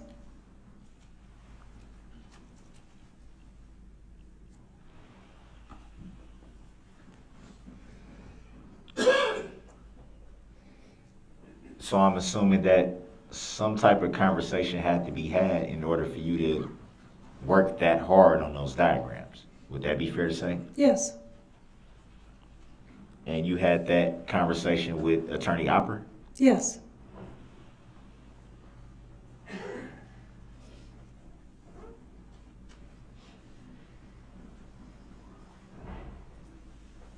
To your knowledge, why would you, well, not why, take that back. To your knowledge, what would be the reason why you weren't already asked to develop those diagrams? Meaning, why weren't you asked this months ago in advance? I don't think that anybody thinks about what exhibits might be used in a trial until the trial approaches, would be my answer. But it would be fair to say that you just testified that you didn't know for sure if there would be a trial. Correct. That it was an assumption. Correct.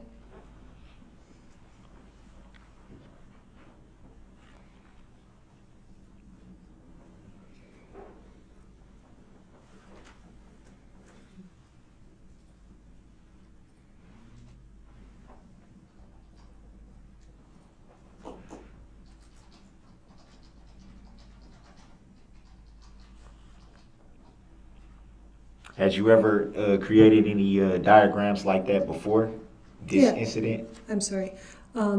For these cases? Or at any time before this particular case?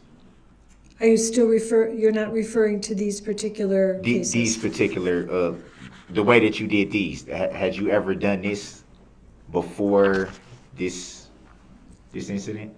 I've used diagrams in many, many trials. I just didn't have a diagram that displayed the body and the skeleton in this manner. You know, I had no pre-existing form, but I use diagrams all the time. So for this particular case, you decided to go a little bit extra. Would that be fair to say? Grounds? Sustained. As to the form of the question. Would it be fair to say then that for this particular case,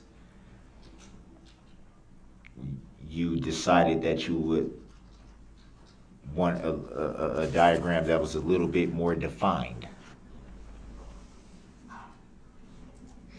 What I decided was we had 3 decedents, and I thought it would be easiest for the jury to understand the complexity of the injuries when talking about 3 people sequentially if I could compress the information.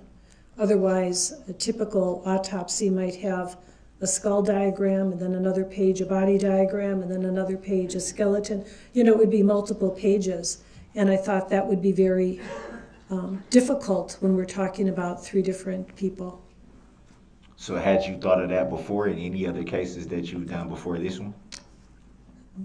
I don't remember testifying about 3 pedestrians in trial in one sitting ever before. No. I wasn't asking if you've testified at a trial before. I was asking based on the explanation that you just gave about making it easier to read the diagrams. Had you ever thought of that before this particular case? Yes, it's not unusual for me to create my own diagrams specific to a case.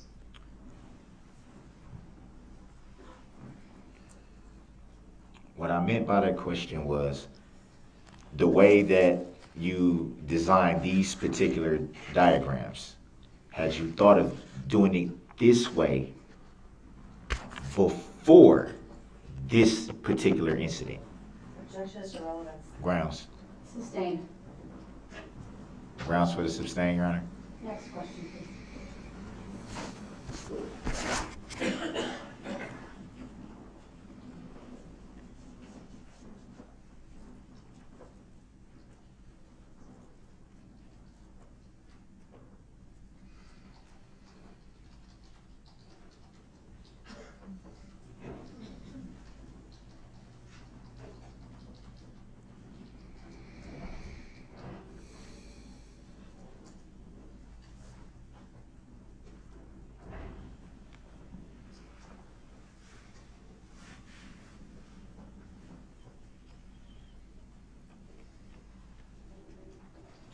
Do you recall when you completed all your medical work for this particular case?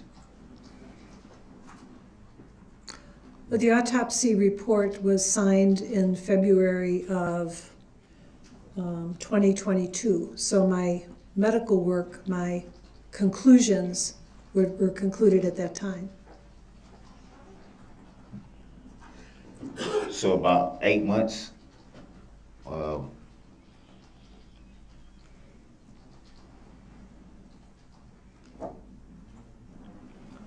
At the time that you concluded your reports, were you already thinking about forming the diagrams for the injuries?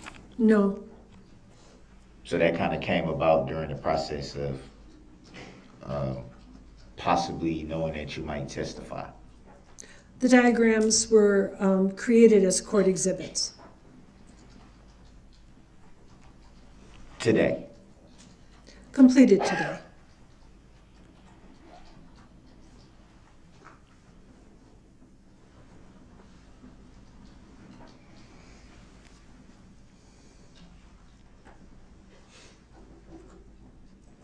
Do you recall at what time they were completed today? Was it morning or shortly before you came in, or Objection is irrelevant. grounds? Overruled. She may answer. I think I actually completed them last night, but we got the copies made this morning, and they were not given to Ms. Opper until today. So I think they actually were completed in terms of my sketching last night, but they were not, I had to get color copies made and they had to be submitted. So I would say, I thought of them as being done this morning, but I was working on them last night. No further questions. Please redirect. Briefly. Ma'am, to follow up on these diagrams that have been presented in court today, are all the findings that are contained in those diagrams from the autopsy protocol? Yes. Objection. Overruled. Relevancy. Overruled. And ma'am, could you have brought in a it's Halloween, so we see them all over the place, but could you have brought in a skeleton and described the same injuries? Objection. Relevancy. Overruled. It's Objection. redirect. Hearsay. She may. It's not hearsay. She may answer. I could show you the broken bones on the skeleton. I couldn't show you the injuries to the soft tissues or the organs on the skeleton. And if you had in a doll or a mannequin, that would be something that you could show the jury, just like you did in these diagrams, where the injuries, the external injuries were. Would that be a correct statement? Relevancy. Overruled. You may answer. That's true. So is there anything on these diagrams that were not contained within the autopsy protocol that were turned over to the state months ago? Objection. Relevancy. Overruled. No, there's nothing on the diagrams that was not, that isn't listed in the autopsy reports. In fact, if I had a blank diagram in reviewing the autopsy protocol today, if I put a blank diagram in front of you, could you have made these same markings right here? And it would have just taken time, obviously, but could you have done it right now? Objection. Lead the witness. Overruled. You may answer. Yes, I could. Thank you. Now I want to talk briefly about Jane Kulik's autopsy.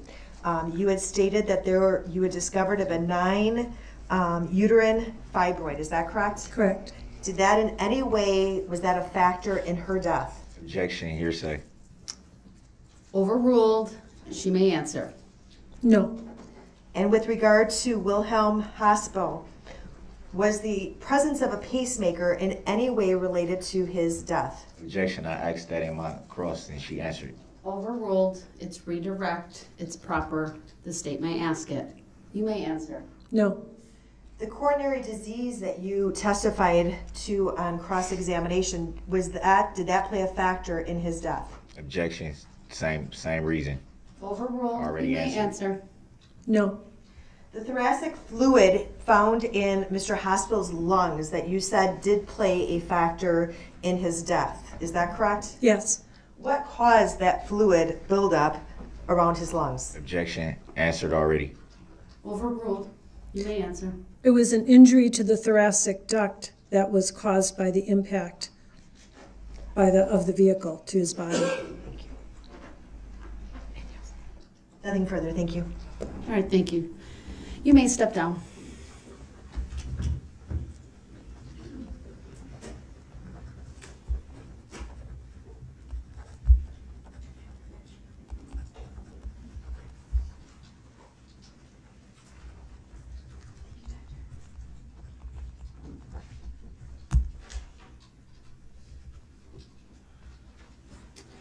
My jurors are okay. Just thought we'd stand for a bit, but then keep going with testimony. So everyone may stand. Do our little stretch break. We haven't done one of those in a while.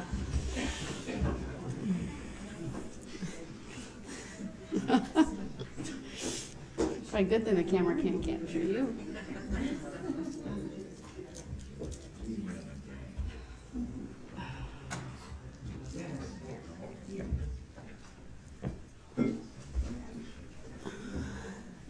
Stand for a bit. This chair hurts after a while. The non-chair.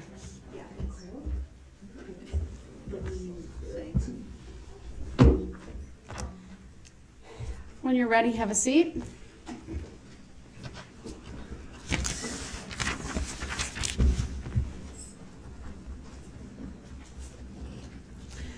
All right, the state may call its next witness. The state call Father Matthew Widder.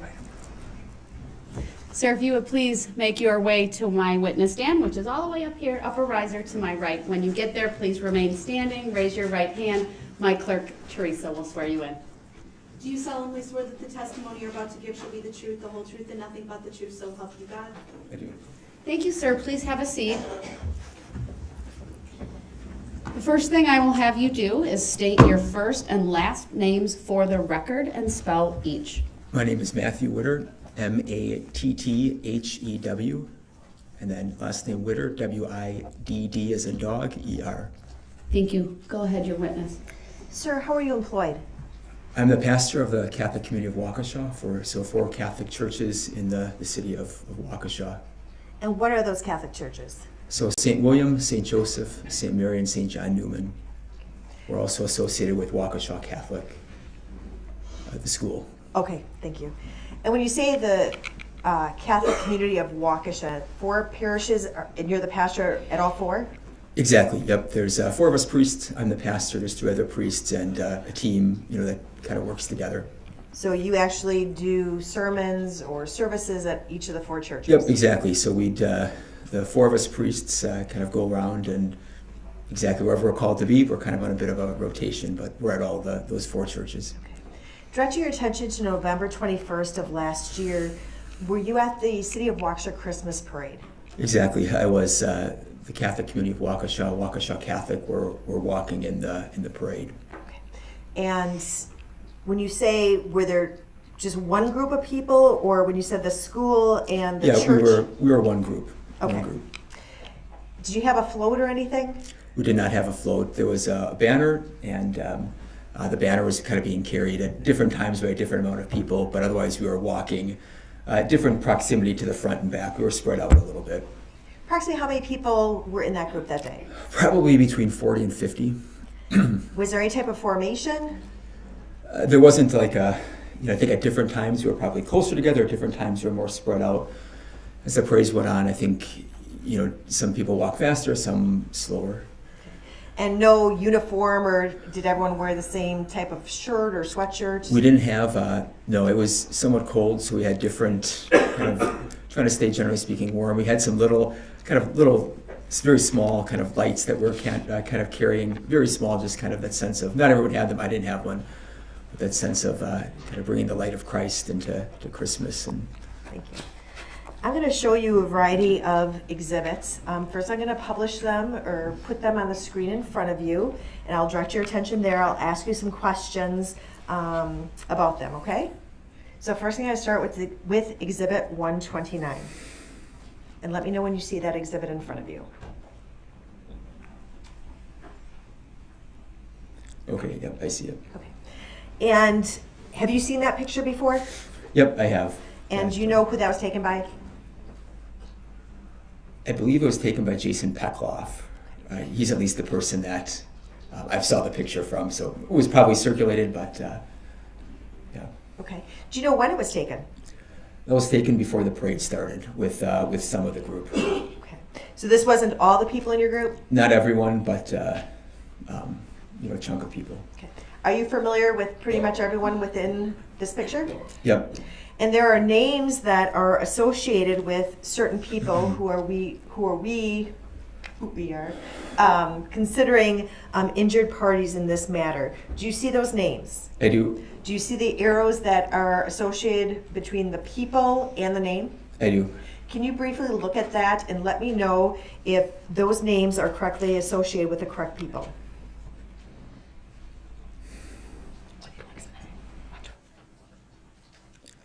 Yeah, to the best of my ability. Juan Marquez is kind of in the back. That's a difficult one to say. It's probably him on that angle. I couldn't say like 100%, but very, very probable.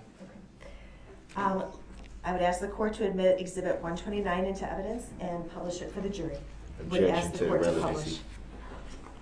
The objection is overruled. Exhibit 129 is received and permission to publish is granted.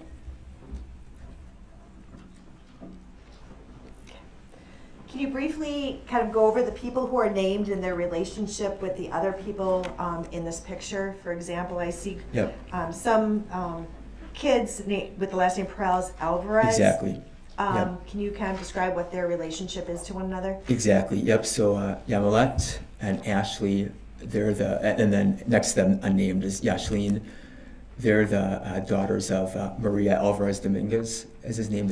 You just say Alvarez Perales, actually. Okay. And then Jose Perales Alvarez. Okay. So those are connected there. Okay. And then Benjamin and Elliot Hallmark are siblings. Some of their other siblings are there too. Okay. Gregoria Romelia, she usually goes by Romy Perez, and Camila on the far left, that's mother and daughter. Okay. And then Juan in the back, his son David is up front. His head is kind of ducked to the side. Okay. So those would be the relationship connections. How about Adair Lopez Revelar? Objection, leading the witness. Adair is... Hold on, there's been an objection. I need to rule on it. The objection's noted. It's overruled. And you may answer. So Adair is... his mother, Marisol, was also in the parade. She's not in the picture, though. And how about Maria Alvarez Dominguez? I don't know if you addressed her yet. Oh, yeah. Maria is she's the mother, and I forgot Eileen. I knew I was missing someone. Eileen is on the far right. So Eileen with the A, Yamilet, Ashley are and then Yashleen, who's doesn't have a name box by her. They're the kids of Maria and Jose, who's got just barely see the red hood. And does this accurately reflect kind of the clothing that they were wearing while they were marching in the parade on November 21st of last year? I believe so. Okay. I'm now going to direct you to Exhibit 128 because I thought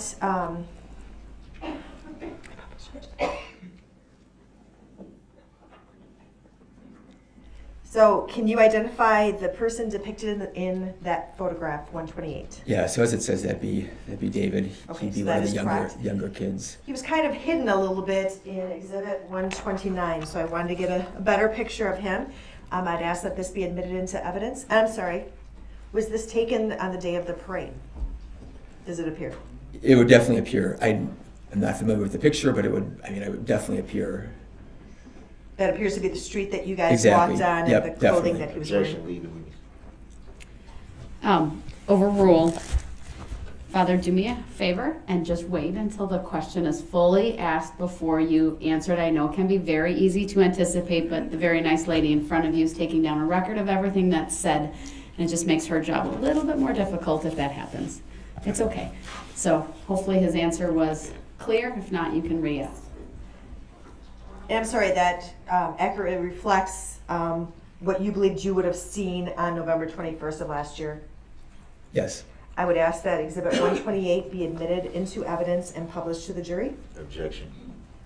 Exhibit 128 is received and permission to publish is granted. The objection is overruled. Now I'm also going to then show you on the screen in front of you Exhibit 121.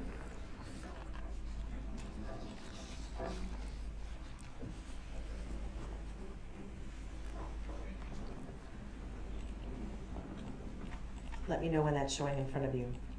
It is. Okay. You had indicated that in front of the group was a banner. Is this consistent with what you're seeing, or can you describe generally what you're seeing in Exhibit 121? That would be our group, somewhat close to the beginning of the parade route. So that's the banner. That's Bob carrying it on one side, and Jason Pekloff, as is noted, on the other side, where there's St. Matthias in the background. St. Joseph is kind of right in front of that, towards the beginning of the route. Okay. And there are other names that are associated with people. There's a box with their name with a red arrow going from the person to the name. Are all of those correctly diagrammed?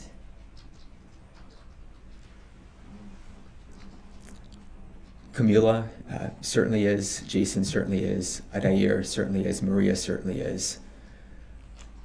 Juan, I couldn't say definitively that that's him. And Jose Perales, I believe that's him, but I couldn't say definitively on that particular angle. Okay.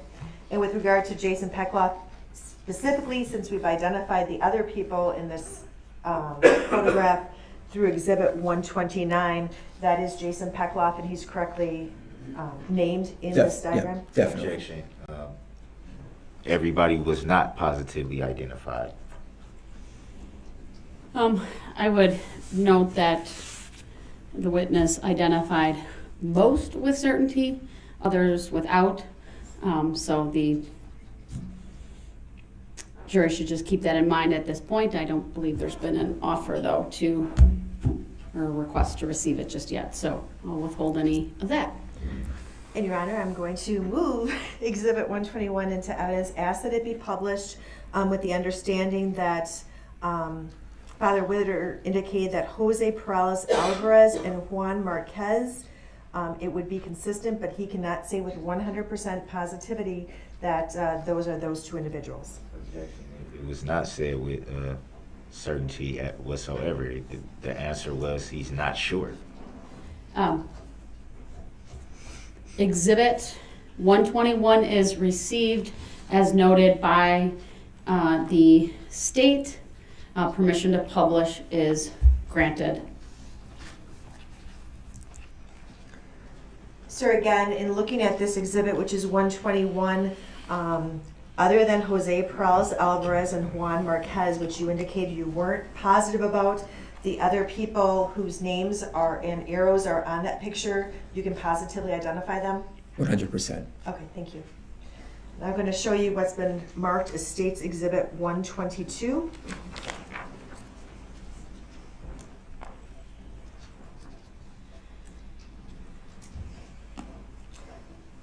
And again, is this consistent with a picture that was taken at the very beginning of the parade where the other picture was taken from? That's correct. Okay. And there are two names associated with two individuals on this picture. Can you positively identify that those individuals are the people in this picture? Objection, leading the witness. Overruled. Yeah, William Mitchell and Yamilat Perales, that would be 100% certain. Thank you. I would ask the court to admit Exhibit 122 into evidence and publish it for the jury. Exhibit 122 is received, permission to publish granted.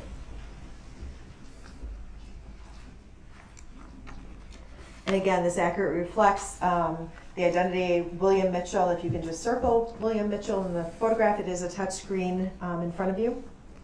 I should. And Yamilet Perales Alvarez. Thank you. Moving on to Exhibit 123.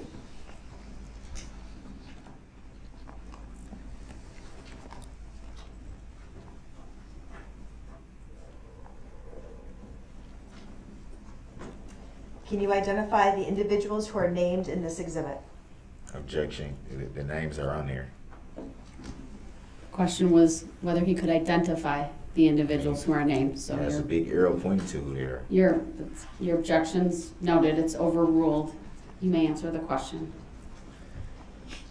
So each of the people, Benjamin Hallmark, that arrow is correct. Maria Perez, that is correct. That is Luke Hallmark. Marisol, that would be Marisol. And then Gregoria, I would say 100%, I would attest to that picture. And again, does this look to be taken in the same vicinity as the other pictures I've shown to you? It definitely, it's towards the beginning of the route. Exactly, I believe that's probably St. Matthias right there, and St. Joseph will be right in front of us. I'd ask the court to admit Exhibit 123 into evidence and to publish it for the jury. Objection, relevancy. Overruled. Exhibit 123 is received. Permission to publish is granted. Again, sir, I'm just going to ask you to circle the people associated with the names as I call them out.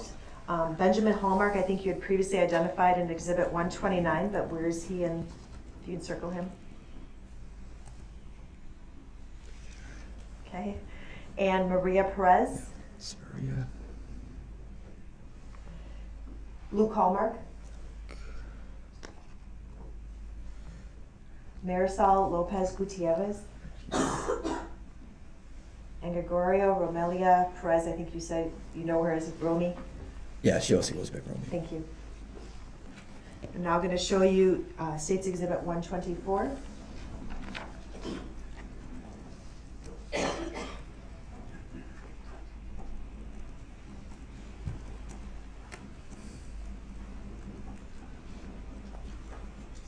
And let me know when you see it, I'm sorry. And does this, again, looks like it's taken from the same angle as the prior exhibits. Do you see the name of Elliot Hallmark and Father Pat Heppy?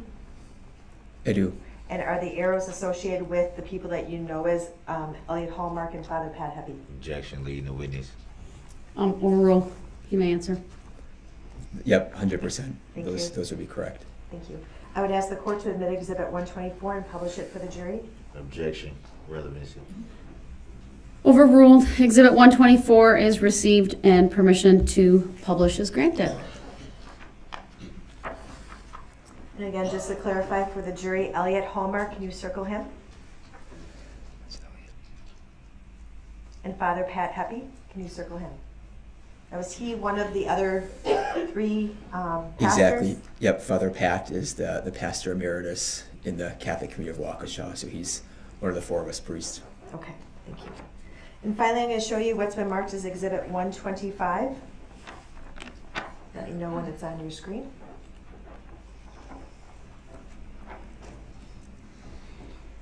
Yep. And the final two of the people that we did not identify in that first picture, Exhibit 129, Lori Loken and Margaret Pekulis, and she goes by Peggy.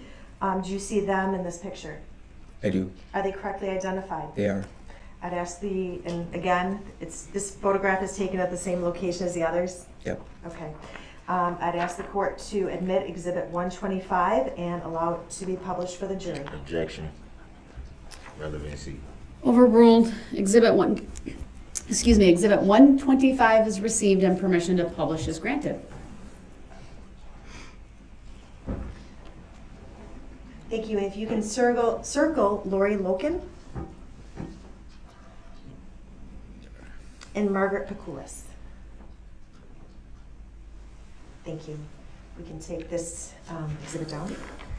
Do you recall as you were marching or walking in the parade, what group was in front of you?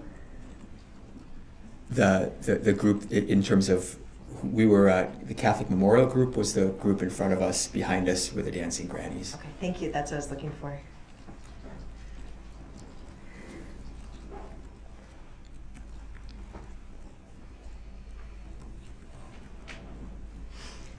What, at some point, was your attention drawn to something during the parade? Something unusual? Yeah, so we were, all of a sudden kind of heard a scream, and, you know, my experience was I turned to my left, and there was a red SUV just flying down the road. You know, my next experience would be kind of hearing it, you know, kind of striking people. And I'm gonna just, because we have to put on the record that you put your fist to your yeah, palm of your just, hand, making a striking noise. Yep, just kind of like a Objection. pounding sound, I guess you'd call it. Overruled. The description may stand. Keep going. Thank you. Next question. How many times did you hear that? So for Objection, me, lead the witness. Overruled. You may answer. I heard 2 times. Where were you when you were marching in this group? Were you on, as you're walking down Main Street, were you on the right-hand side of the group, which would be, I don't know why I can't get this right. The right side would be, I believe, the north. Or were you on the left-hand side of the street, which would be the south? Or were you in the middle? I was more towards the right-hand side of the street. And did you look back? And you said you looked back and saw the red SUV, correct? Yeah, the way I would describe it is if the car would have hit me, it would have hit me. I kind of saw it as it was entering into our group. And the 2 impacts that you heard, did you see those impacts? My mind blocks that part out of it, so I couldn't say who was hit in those impacts. What I could say is that my next encounter was that there were 3 people from our group that I don't believe would have been the ones with impact that were lying more or less right in my immediate path. So 2 right in front of you on the right-hand side of the street, Yep. as you testified? On the right-hand side. Those were the first, the 3 people that I was right by then. And before that car went through, were those 3 people on the ground? Definitely not. Where did this impact take place? Do you know approximately where on the parade route? Yeah, so it would have been past Curry Insurance. There would have been, I believe it's Main Street Bar and Grill, and then there's kind of an unnamed bar, and then there's Planned Parenthood. So those would be it's kind of the Main Street, between Main Street and that kind of unnamed bars where it happened. Okay. I'm going to show you what's been marked and admitted into evidence as State's Exhibit 15. It'll not only be, I'd ask that it be published as well. Go ahead. Exhibit received. Objection, how many times do you need to publish the same picture? Your objection's noted. It's overruled. Of course. On this picture, there are different groups that appear to be on this picture. Can you describe, what does this appear to be a map of? Yeah, that would be Main Street. That'd be our groups, the groups of the parade. And do you see your group on this map? I do. Would it be in the left-hand side of Exhibit 15? Objection, leading the witness. Sustained. Hold on. Sustained. Please rephrase. Sure. Where would you see, you said you saw your group. Where do you see your group on this map? On this map, our group is furthest to my left. Can you circle it?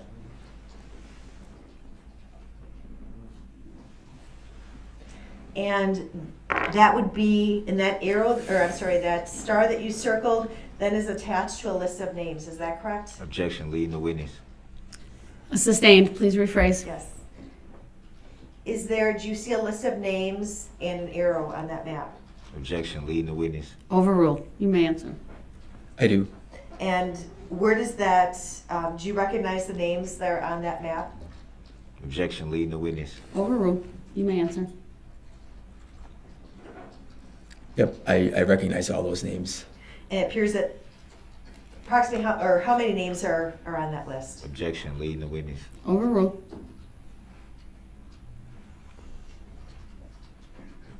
$19. Didn't mean to test you. And were all those people, to your knowledge, injured as a result of being struck by or indirectly struck by the vehicle in the parade? Objection, hearsay. Overruled. You may answer. Yes, that's correct. Thank you. We can take Exhibit 15 down. So when you looked around and saw the red SUV, did you hear the impacts first, or did you see the red SUV first? I saw the red SUV just flying on the left side. I mean, flying is a relative word, but it was, going fast. It was going faster than anyone in their right mind would be driving in that scenario. Could you estimate the speed? Objection, hearsay. Overruled. You may answer. From being on that street in other occasions and kind of walking over there, the speed limit's 25. The car, in my estimation, was going faster than I would see a car driving in normal times down that street. So in excess of 25 miles per hour? Objection, hearsay, leading the witness. Not hearsay. It's a clarification question. Your objection noted. It's overruled. You may answer. I would say yes. Now, when you said that you saw the red SUV coming to your left, I know you described your path of travel being on the right side of the road. So as to the left of you, would it be more towards the middle of your group or to the left of your group? Or on the left-hand side of your group? I would say it was on my left. Okay. So you're not sure how far away it was when it passed you? No, it was on my left. I was not struck. It was on my left. It wasn't. Did you see who was driving the vehicle? I did not. After the vehicle, did the vehicle go past your group? Did it drive past your group? I believe it did. I saw it just fly by, and my attention immediately was drawn towards the three people that were on the ground in my vicinity. After the car went by, did you ever see the car stop? I simply I saw the car fly by, and then the next thing I knew, there were three people in front of me on the ground. So my attention went right there.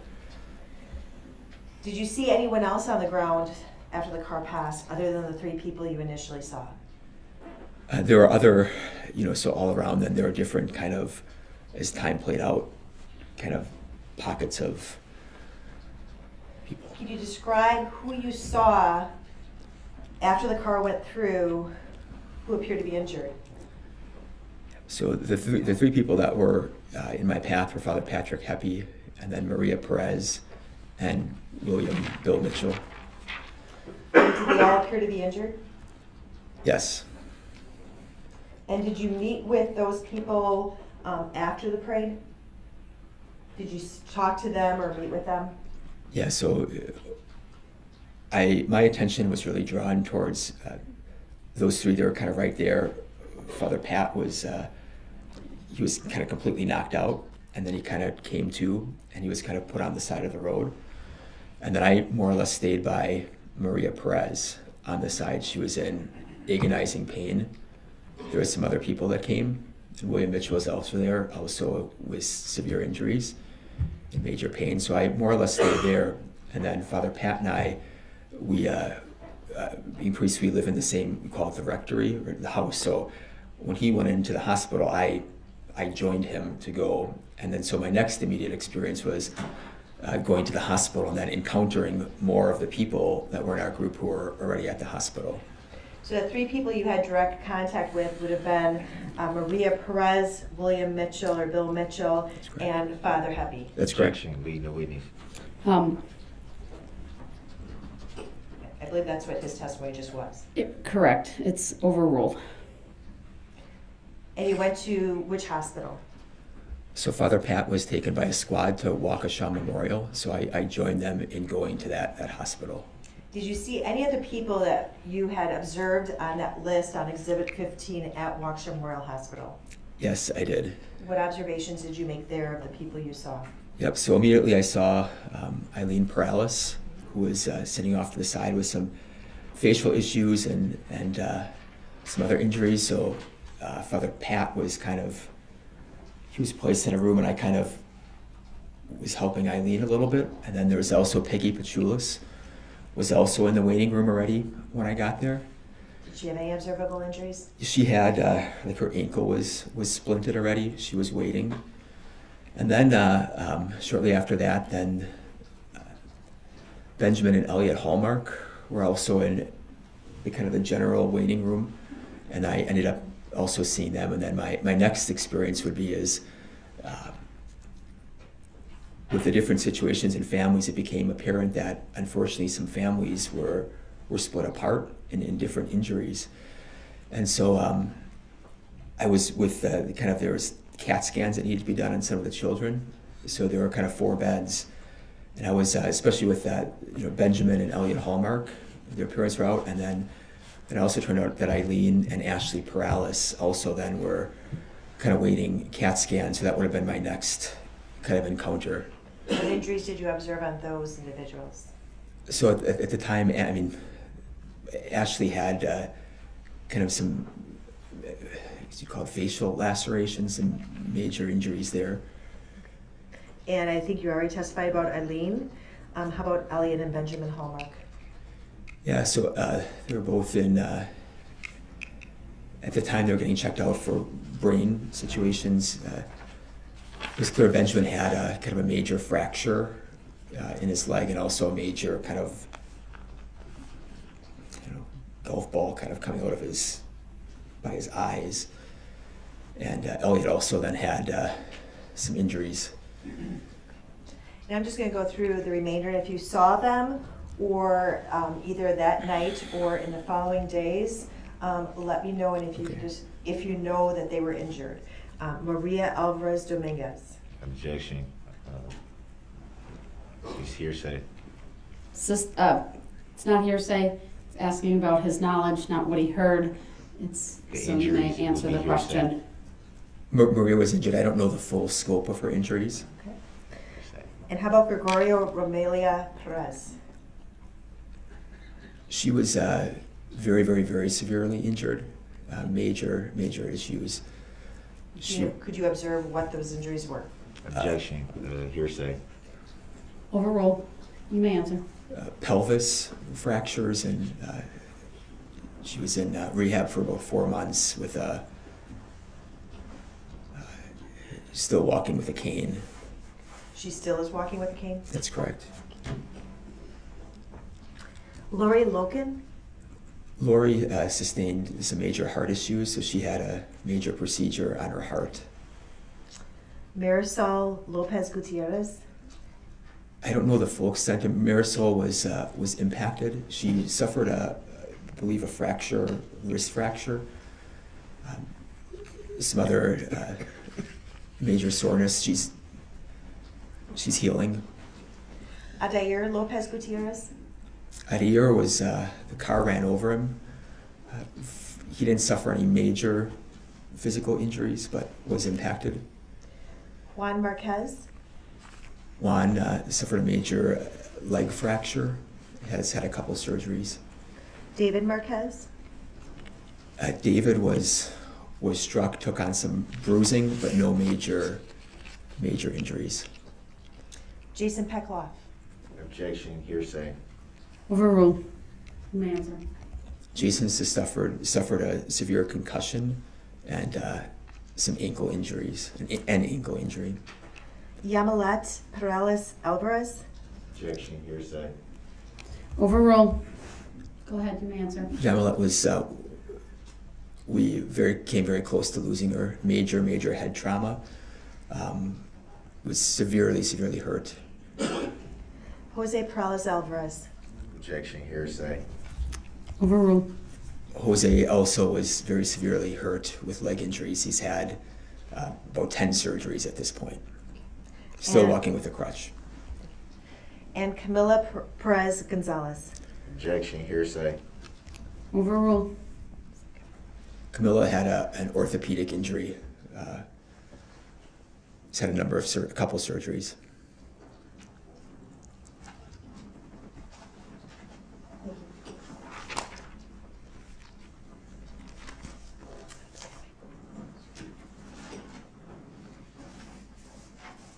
Nothing further. Thank you, Father.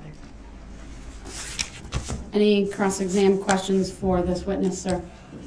I do. Please proceed. A second.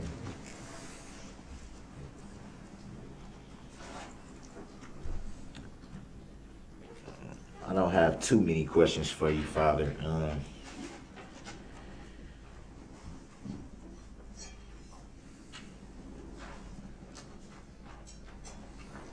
Do you recall when you knew for sure that you would be testifying in this matter? I got an official word on October 1st to plan to be here, I believe, on last Wednesday.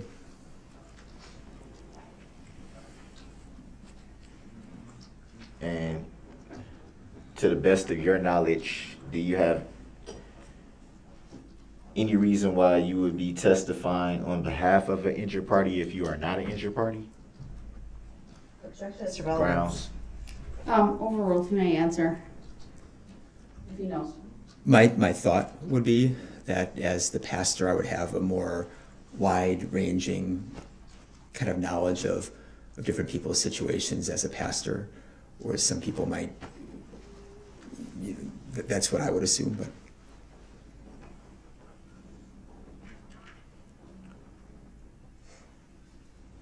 You testified to observing quite a few injuries.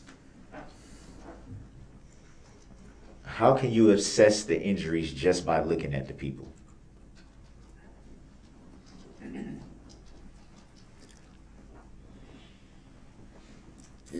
Can you clarify what you mean by that? Like, what are you getting at? For example, if I was to see someone injured laying on the ground,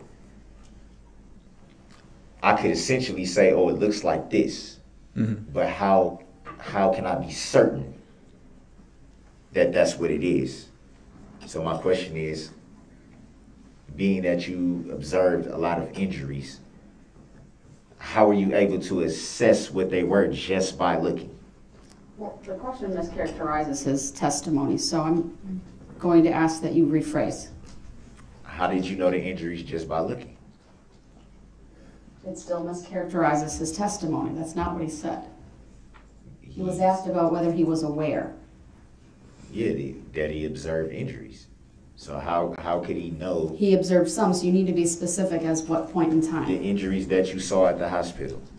How were you able to say for sure what those injuries were just by observation? Yeah, so some of it is seeing people at the hospital, and then part of it then is, so there's the immediate seeing people in the hospital, and then there's the later times of seeing people in the hospital or seeing people in other contexts. So would it be fair to say that you were told those injuries either by medical professionals or by the people?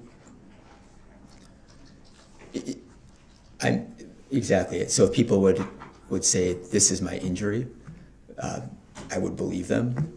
If they'd be in the hospital, if I see people with crutches, wheelchairs, then I would say that's probably accurate. But you didn't know for sure yourself until you were told. Yeah, I'm not a doctor, so I'm not the one diagnosing an injury. I can observe what they say, I can observe what I see, and then if I see people with crutches, wheelchairs, that's then what I'm I was like, getting at. there's probably truth there. Do you know, because you testified to seeing those, some of those people after the incident, would that be fair to say? Yes. Do you know if any of the people you saw after the incident filed any claims in the matter? Could you clarify by what you mean by claims? Did they file for to be an injured party in the matter, or did they file for any medical bill support or anything of that nature? To your knowledge, do you recall any of that? We certainly told as many people as possible to get involved in the Waukesha parade support and other means of help. I can't speak specifically for each person what they did or did not do. Can you explain to the jury what you mean by the support that you are referring to? Was that like a group formed, or was that sort of like an event of a GoFundMe account or something like that? Can you give some clarity on that? Yeah, there was the Waukesha parade fund that was, I think, an international type of thing. There was, our parish had a fund. There were GoFundMes. There were any number of different things. There were different encounters to allow people to come together and talk about what had happened and seek the start of healing from the emotional part of it. And by international, that would be assuming worldwide. That'd be fair to say? Yes. So it would be fair to say that there were financial interests attached to this incident. Objection is how it relates to this witness's testimony. Grounds. Sustained.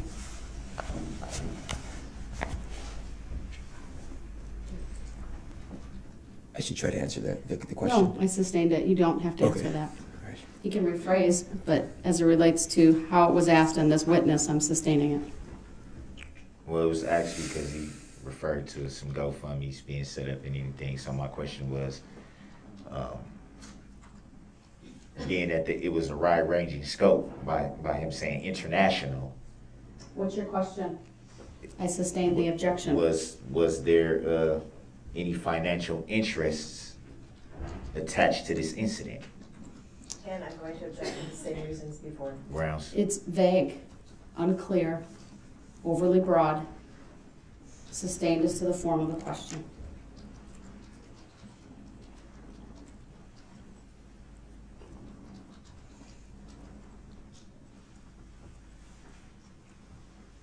Any idea how much money was raised for the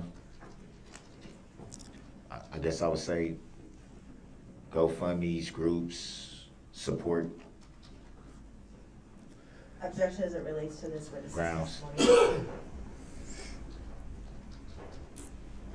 I'll allow it a little bit of leeway as it potentially could relate to bias, not of this witness. He made no claim, but go ahead if he knows. Subject to you following it up with other, I guess, witnesses later on. I know, so the Catholic community of Waukesha had an opportunity because people wanted to give, and so there were $73,000 that came into the fund that I'm aware of, the Catholic community of Waukesha, that we dispersed in different ways. There's still, I think, $3,000 left. That's for kind of community healing events. What the end of what GoFundMe's reached, what the Waukesha Foundation Fund reached, I don't know. But I know the Catholic community of Waukesha was 73,000. Yeah, specific. I couldn't say 73 what, but 73,000, I think. And did that go straight towards the victims to help them in any way? So an example would be, there are many people that could not work because of being hurt, or they had situations where a loved one was severely hurt and they had to be at home or going to the hospitals, nursing homes, and taking care of them. So there was, and I have no idea the ins and outs of payment of hospital bills and things like that, but I know people were, they could not go to work because of of some of these scenarios.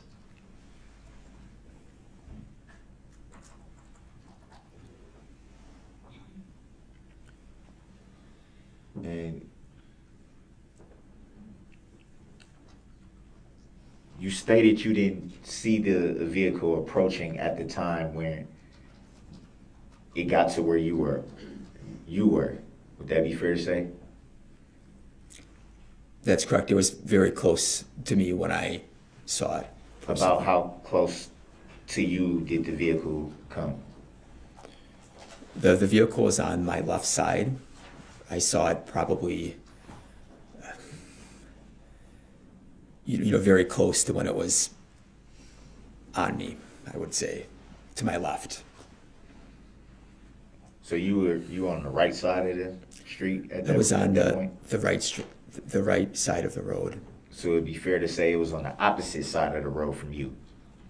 It was on my left. Where on the left? If you show me a picture of the road, like point to where it was on my left, I could not say that it was on my left.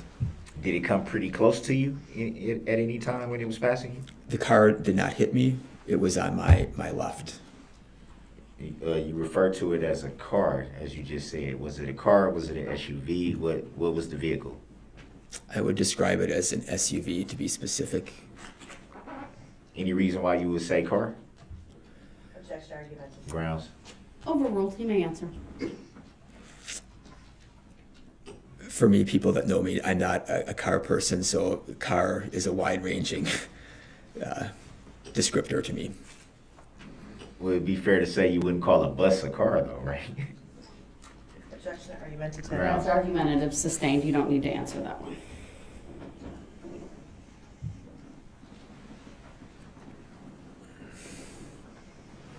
When asked earlier, when you were asked about if you saw anyone else on the ground or something to that effect, you said as time went on, you had observed someone else laying on the ground. Can you explain what you mean by as time went on? Was that a significant time that passed, or a very short time that passed at that point? Do you recall? My testimony is there were 3 people that were right in front of me, and I really spent time. Father Pat then was taken to the side as he waited for a squad to come. I really stayed with Maria because there weren't a lot of people around there first, so I really kind of focused on staying with her. From looking up and waiting, there'd be officers or, different medical personnel, whether they were, I can't say, what type of personnel there were. People would come and check and kind of evaluate, but I could see other kind of pockets of people.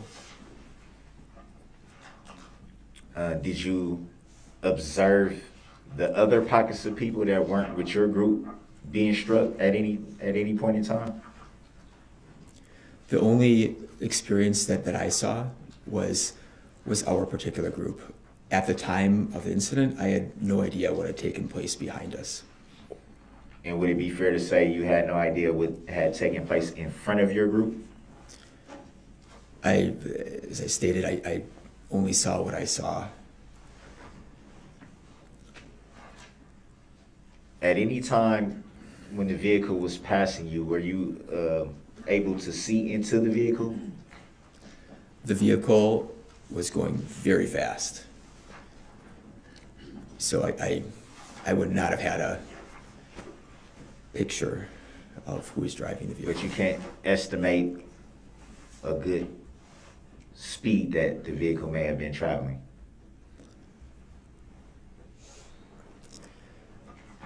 My estimation was the vehicle was traveling faster than I would usually see a car traveling down Main Street. So over 25 miles an hour.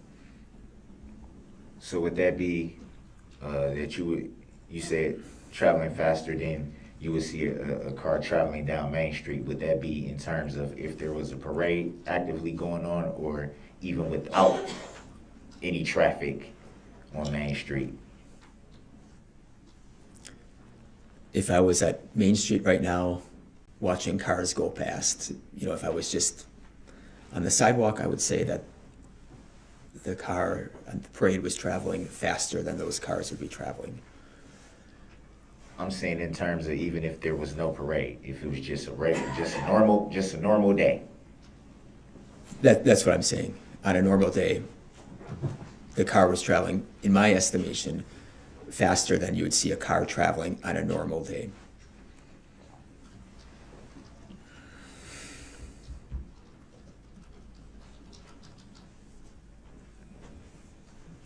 And you weren't able to get any description of the driver of the vehicle? Not at all, no.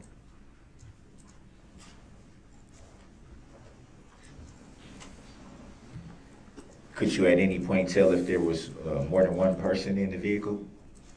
I would not have been able to, no.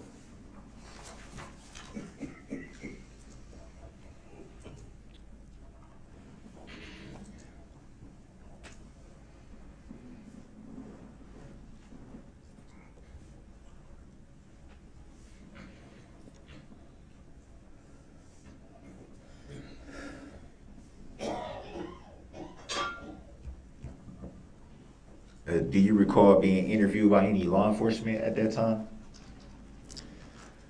I was at the hospital, as I indicated before, that night, and there was a law enforcement person that kind of ducked into one of the rooms and asked, a couple questions, what I would have seen, or. So very brief, not extensive, long, extensive type interview, but very brief, just a few questions. In the hospital that evening, yes, there was a law enforcement. That was a brief interview.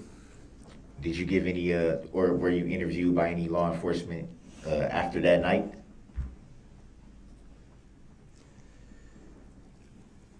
I was not interviewed until getting a subpoena about this particular case. Do you recall when you received that subpoena?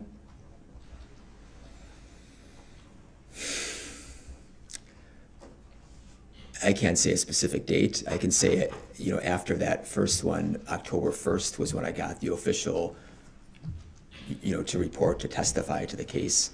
I can't remember what date it was before that. Were you in contact with any law enforcement about this incident leading up to the October 1st subpoena that you received? Not before I talked to the DA. That first time. And do you recall what DA that was? It was Susan and. Excuse me. Susan.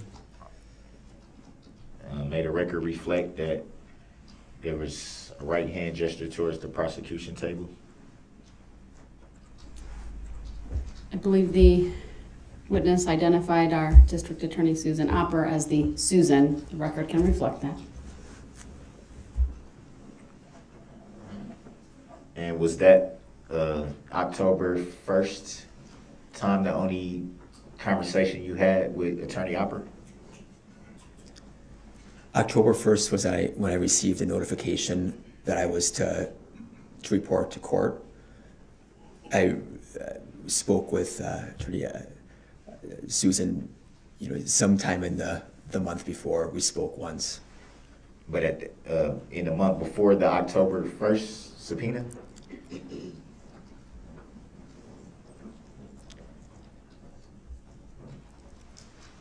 So October 1st is when I formally got the subpoena that I was to come in. It would have been sometime in September where I was, notified to come in and talk to the DA. So I talked to the DA once. And at that time in September, you weren't yet subpoenaed? I was, how do I say this?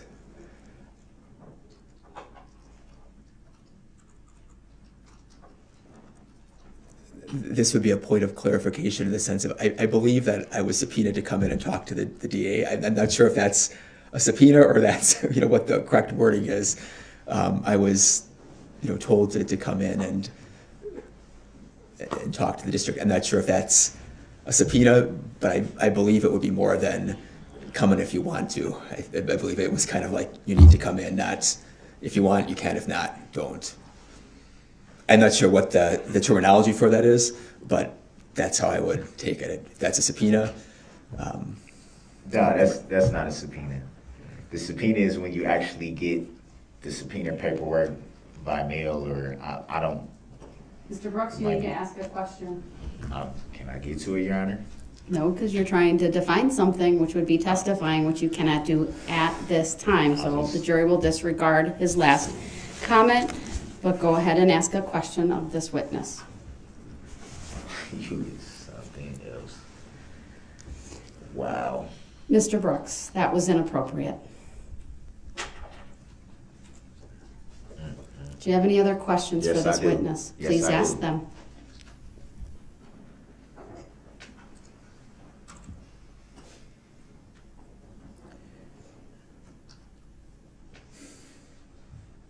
During your conversations with Attorney Opper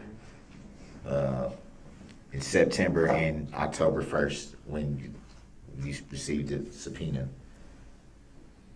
at that time, were you provided the complaint in this issue?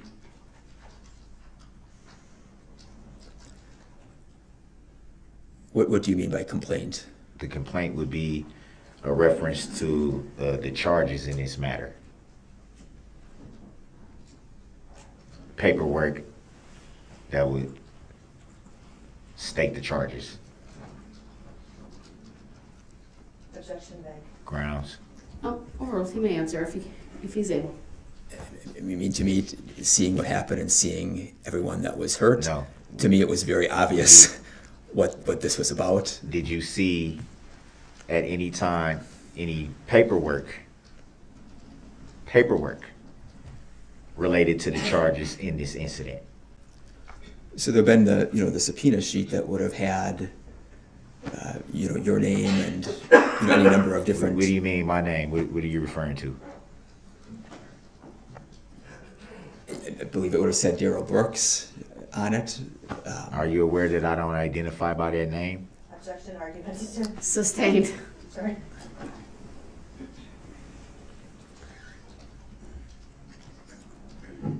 So is that what your subpoena said? Was that the language of your subpoena? The logistics? We've been down this road under 906.11, Mr. Brooks. You're not, I need you to ask a relevant question to this witness. That was relevant. He said what was on his No, subpoena. you've talked at length about the subpoena. So under 906.11, move on to a new topic, please.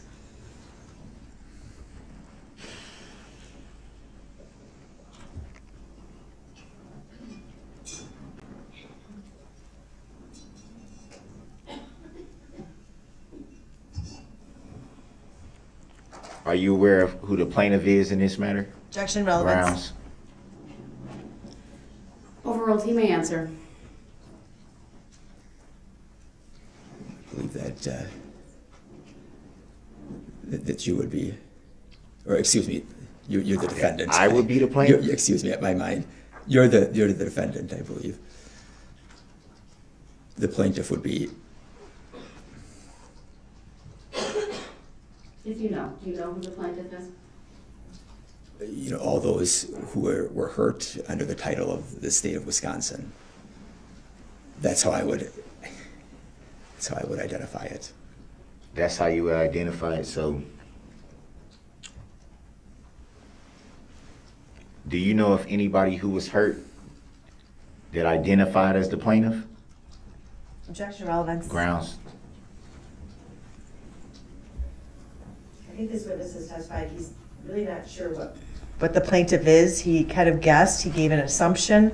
Sustained. He did. Foundation. He did answer the question though. Sustained. Next question.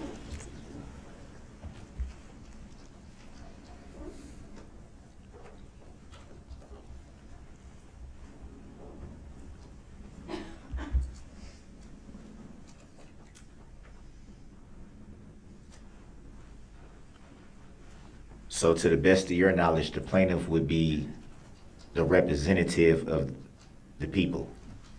Objection is relevance. Sustained.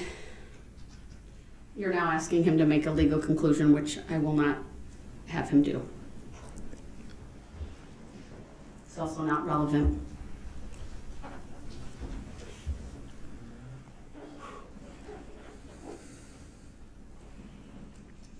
Do you know of any injured party who claims to be the plaintiff in this matter? Objection, relevance. Grounds. Sustained. Mr. Brooks, under 90611, please move on to a new topic.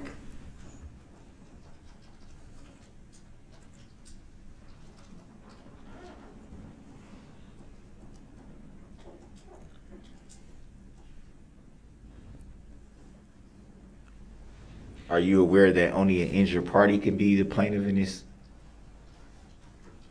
incident? Objection, Grounds. relevance. Sustained also misstates the law. You don't have to answer that. Mr. Brooks, new topic, or under 90611, I will close the cross-examination. How does that mischaracterize the law? An injured party has to make the plaintiff. Under 90611, you haven't asked a question. I will give you one more opportunity. Don't question me. Please ask a question of this witness. The jury will disregard his statement as it mischaracterizes the law, and he is not testifying. He's asking questions at this time.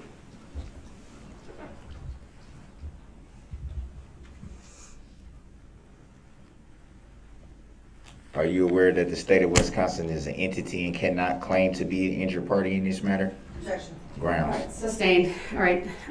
Your cross-exam is now closed under 90611.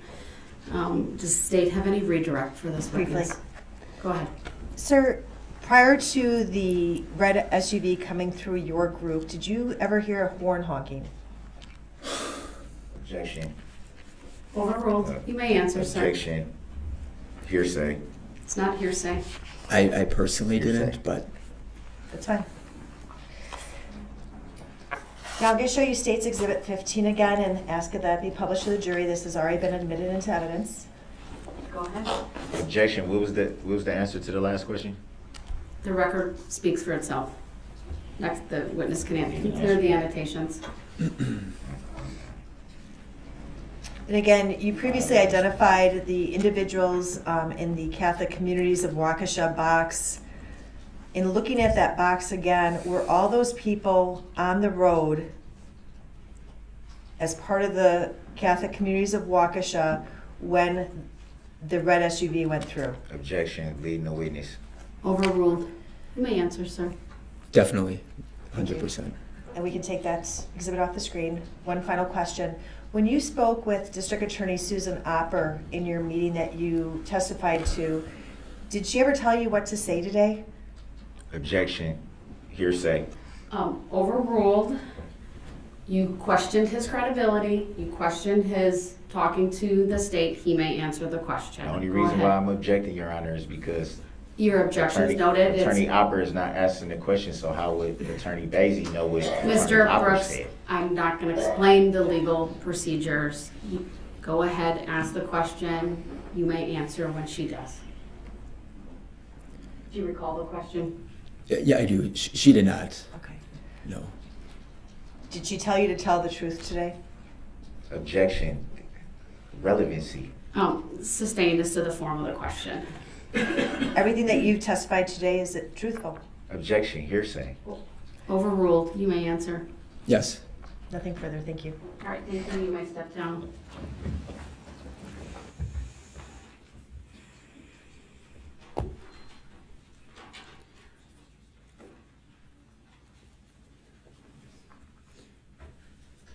I would like to get through one more witness, but I want to take a short comfort break for everyone, so I'll rise for the jury. Thank you.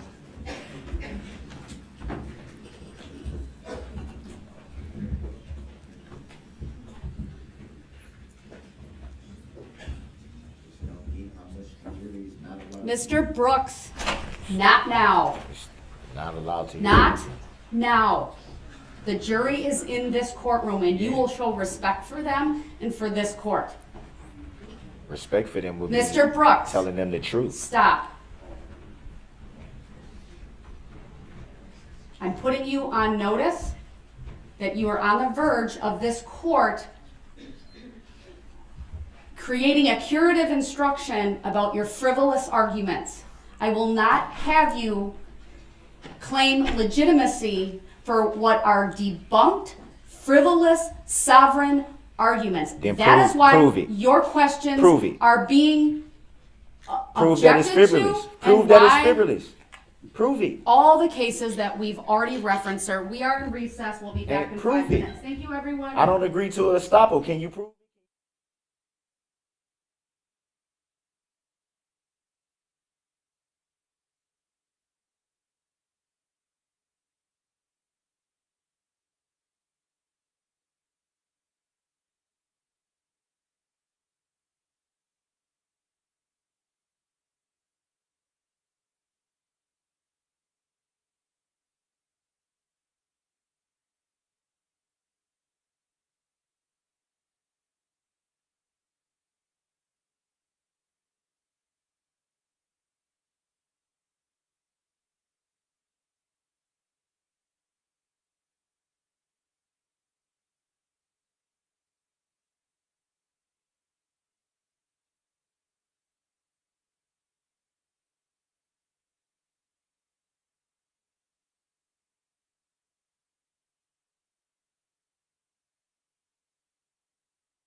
Attorney Opper, you just wanted to address timing.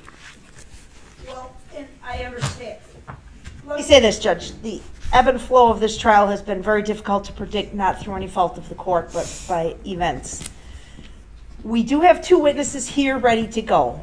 If the next witness goes relatively smoothly, would you consider letting us call the second one and maybe wrapping up by about 6 o'clock? Yes. Okay, thank you. If not, he can come back tomorrow, but he's been here twice already. No, we'll keep going. I prepped the jury for that yesterday, so we're good. I'm going to have the jury brought out. All right. Bring the jury in, Madam Clerk. And I object to that. To the timing? Yes.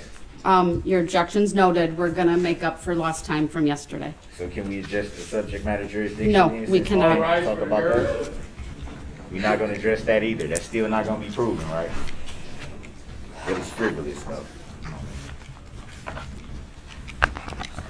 That's gonna get pressed every time, so.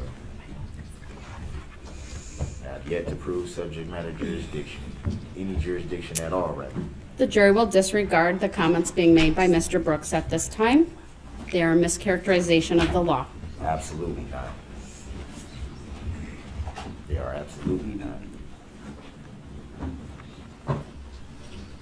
They are. All right, thank you, everyone. Please be seated. The state may call its next witness. The state would call Lukas Hallmark. All right, Mr. Hallmark, if you would please make your way to the witness stand, which is on my right, up 1 riser. When you get there, please remain standing. Raise your right hand. My clerk, Teresa, who's on my left, will swear you in. Do you solemnly swear that the testimony you're about to give shall be the truth, the whole truth, and nothing but the truth, so help you God? I do. Thank you, sir. Please have a seat. First thing I will have you do is to state your first and last names for the record, and then spell each. Lukas Hallmark, Lukas, Hallmark.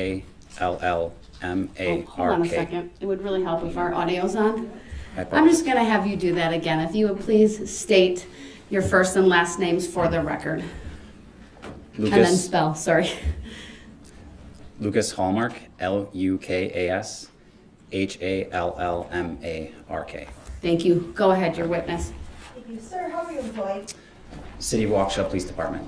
What's your position? I'm a detective How long have you been with the City of Waukesha Police Department? for approximately 15 years. Has that been the entire time you've been in law enforcement? Yes, ma'am. Direct your attention to November 21st of 2021. Were you at the City of Waukesha Christmas Parade? I was. Were you there in as a law enforcement officer, a spectator, or participant? I was there as a participant. And what group were you with? I was with the Catholic Communities of Waukesha. Who were you there with? I mean, other than the Catholic communities, were you with your family? I was. And generally, I don't need names, but was your wife present? My wife and my 4 kids at the time, yes. And what are the ages of your kids? At that time, they were 3, 5, 7, and 9.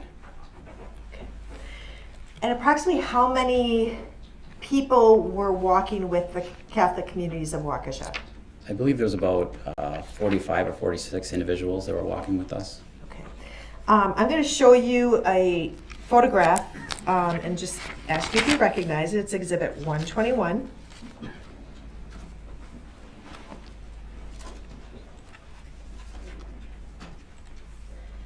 As a reminder, the monitors in the jury box have about a 20-second delay, so we need to be mindful of that as we show exhibits to them. They do come on the screen, I think, a little bit more quickly, but there was rapid succession previously, so. And I'd ask that also be published to the jury at this time. This exhibit has previously been admitted into evidence. Permission granted. And when isn't the jury, let me know when that exhibit comes up on the monitors in front of you.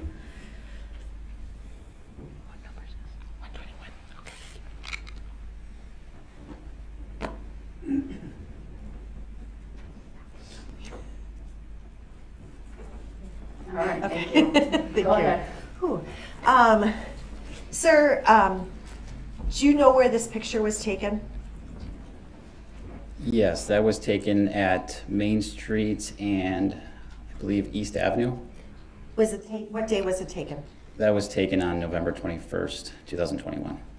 And there are boxes with names that are associated with people through a red arrow. Do you see that? Yes.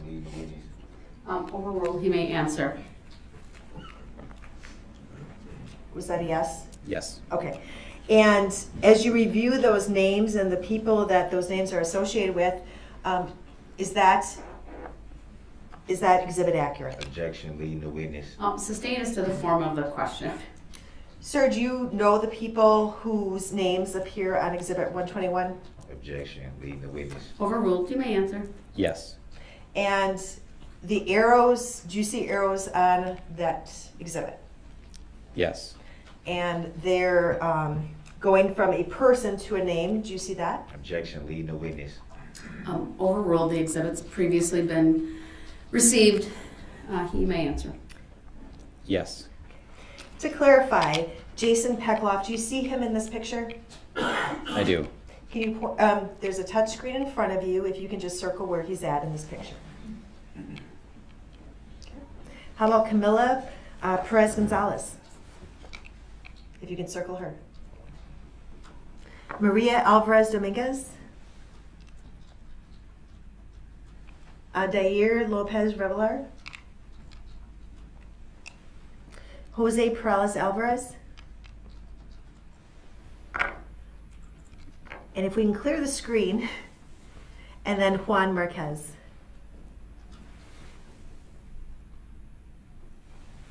Thank you.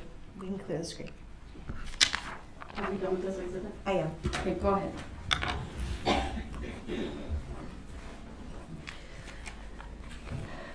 Did you know the names of most, if not all, of the participants who were marching with the Catholic communities of Waukesha that day? Most of them, yes.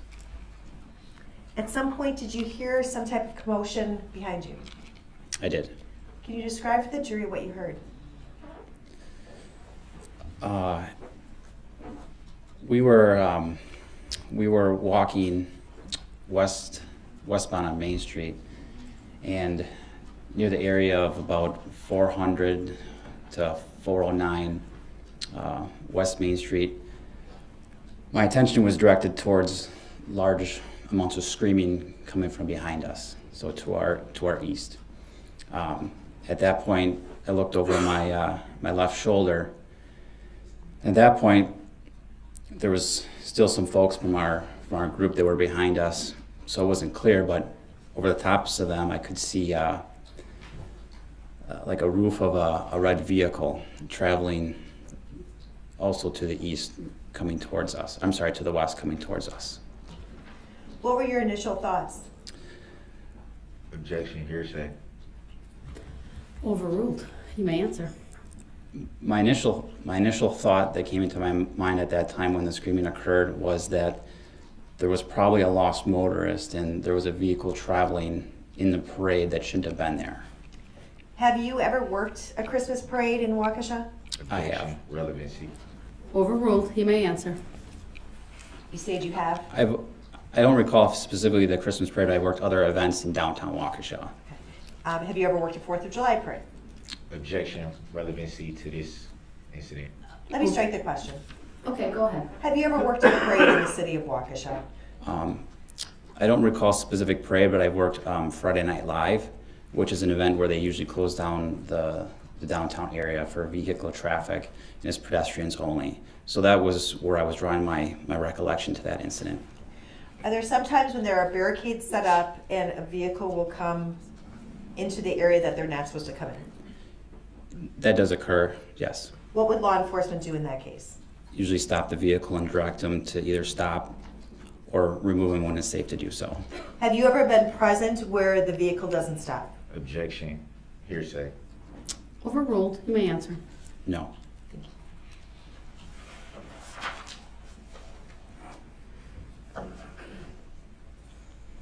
When you said that you heard screaming, can you describe for the jury what you mean? Because we're at a parade, so I'm assuming that there's some screaming. Objection, leading the witness. sustains to the form of the question. Can you describe for the jury if the screaming stood out to you?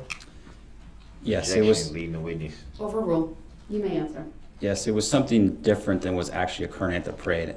And just to give you a perspective, at this point, we were actually almost done marching in the parade, which was actually a very big relief to me because I didn't want to be in the parade in the first place.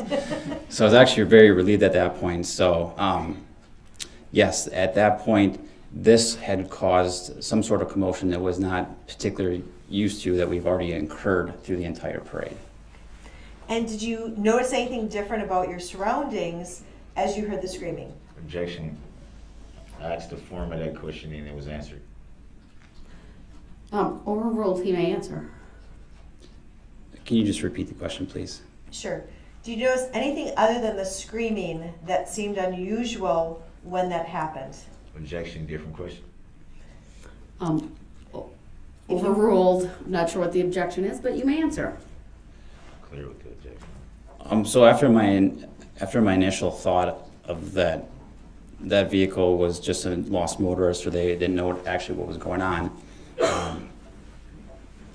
that thought faded very quickly, and I realized that something was drastically wrong based on the fact that that vehicle was traveling at a significant rate of speed towards our direction.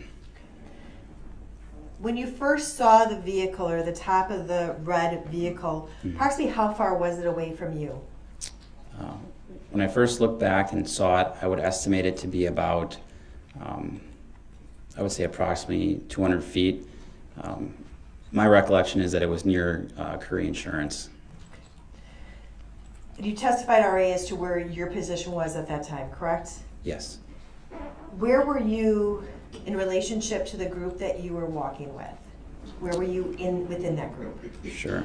So our group, we were just kind of walking together behind a white banner. There was no set, I guess, method of us walking. We actually, as we were continued down the parade route, some of us moved forward, some of us moved back, depending on how the kids were doing. But at that particular time, I was near towards the back, so I would say the middle of the back of the group, and more towards the center of the road. And which shoulder did you look back over when you heard the screaming? I turned to my left. And that's when the vehicle was approximately 200 feet away? Objection, hearsay. Overruled. Yes. What did you see next? The vehicle came, I recall the vehicle coming right at to where we were walking. It started hitting folks in our group, and the only thing that I could remember doing was I had my 3-year-old in my left hand, and I had my 9-year-old in my right hand. As we were walking down the parade route, my 7-year-old was kind of walking in front of us at the time, and I remember realizing that we were going to get hit, and it was going to come very quickly. And so I grabbed my 3-year-old as hard as I could, and I threw him towards the curb.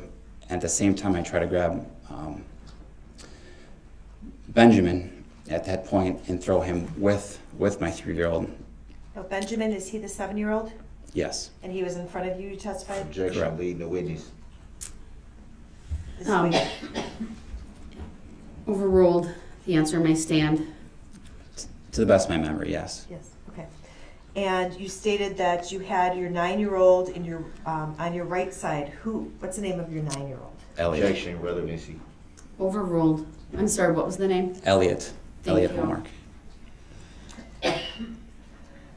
When you saw the vehicle and as it was coming towards you, could you estimate the speed that the vehicle was traveling? Objection, hearsay.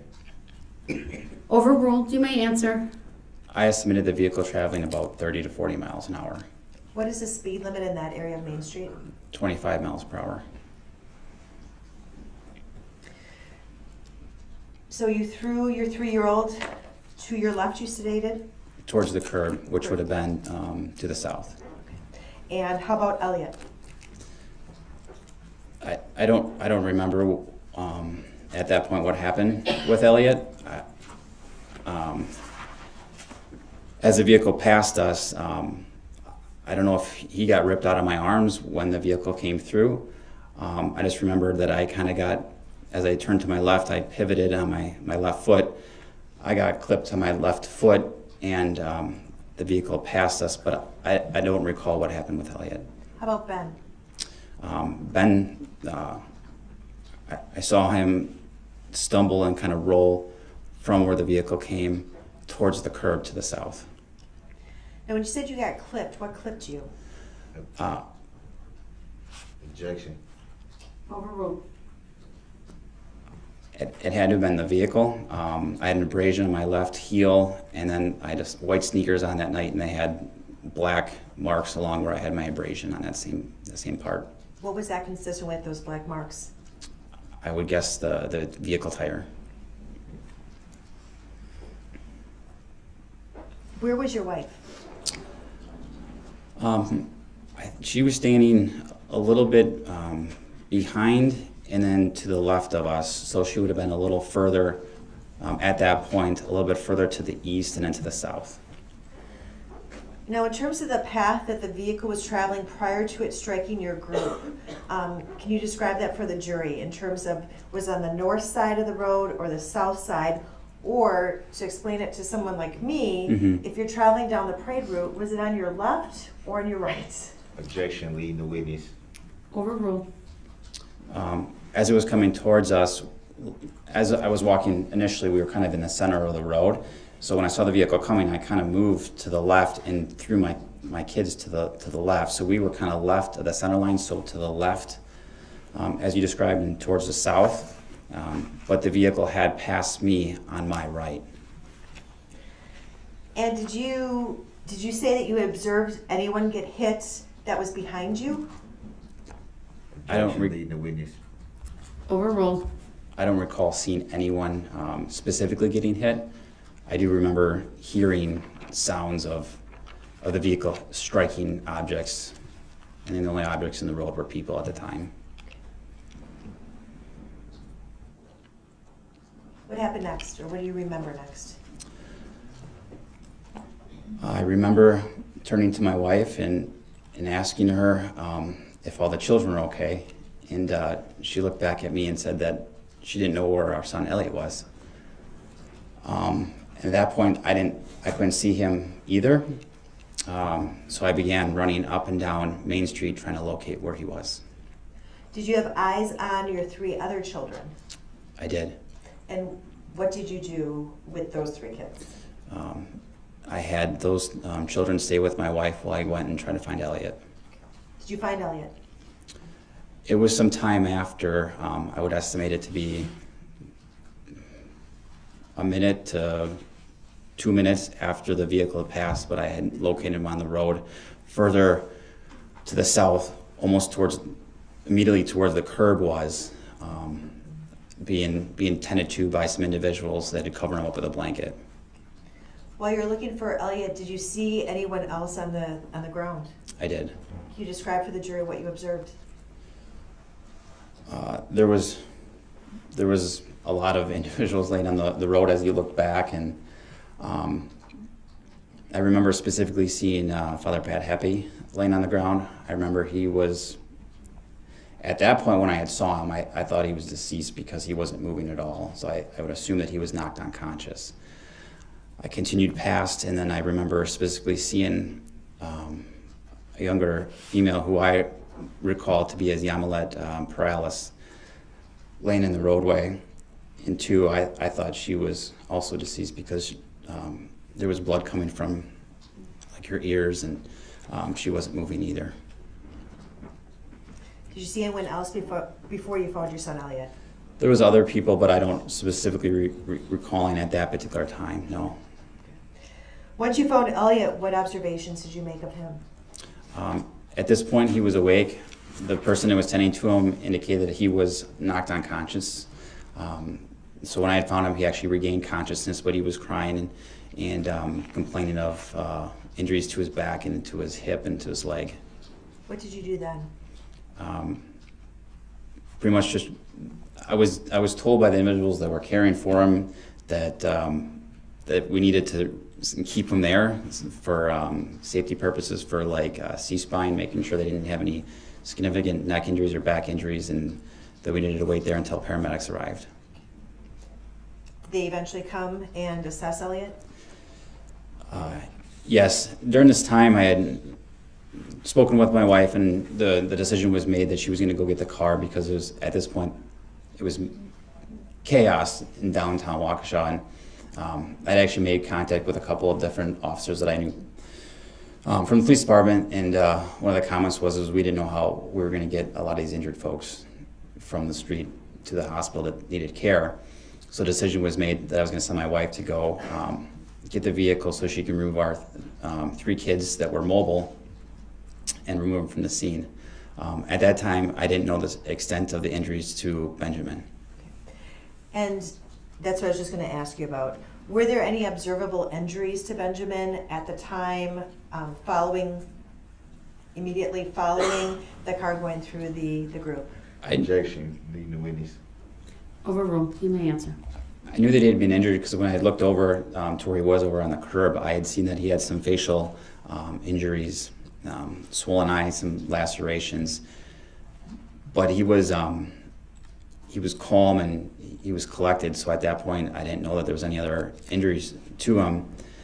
After the paramedics had put Elliot on a removable stretcher, I indicated that Benjamin was hurt and I needed to go bring him with us when we went to the hospital. After I went over to him to pick him up, I had looked down and I had realized that he had an open fracture to his left leg. So what did you do? I picked him up, and then we ran with the paramedics down to, they called it the casualty collection point, or the point where all the ambulances were caring for individual folks. And did you ride in the ambulance with Elliot and Ben, or did they go separately? We went together. Okay. Where did you go? We went to Waukesha Memorial Hospital. And what happened once you were at Waukesha Memorial Hospital? What did you see in general? Yeah, I mean, as working in the city, we go to Waukesha Memorial Hospital quite a bit, and I have never seen anything like this in my entire life. It was pretty much chaos. When we first got to the hospital, there was some sort of physician or EMT that was actually triaging individuals with, I believe it was permanent marker, and they were triaging individuals on their forehead of what level of injury they needed. And based on that, it's kind of directed word to they had gone inside the hospital. So when we had gone into the hospital, we were directed into the waiting room. And at that point, we were still on kind of like stretchers or backboards. We were placed in the waiting room, and we were just waiting until we could be attended to by some of the staff. And did both Benjamin and Elliot receive treatment at Waukesha Memorial Hospital? Yes. What treatment did they receive, if you know? Elliot received treatment for a severe concussion. He had a severe ankle sprain. They did a CT scan. And then with Benjamin, he ended up spending the night because the same thing, concussion. They did a CT scan, but then he also had surgery on his broken leg that night. Now you stated initially when the car was coming towards the back of your group, you thought it may have been someone that just accidentally got on the Christmas parade route, correct? Objection. That was not the form of the question. Or answer, rather. Asked and answered, sustained. So after having your initial thought, did your thought change at some point that this isn't a misguided vehicle? Yes. And what did it change to?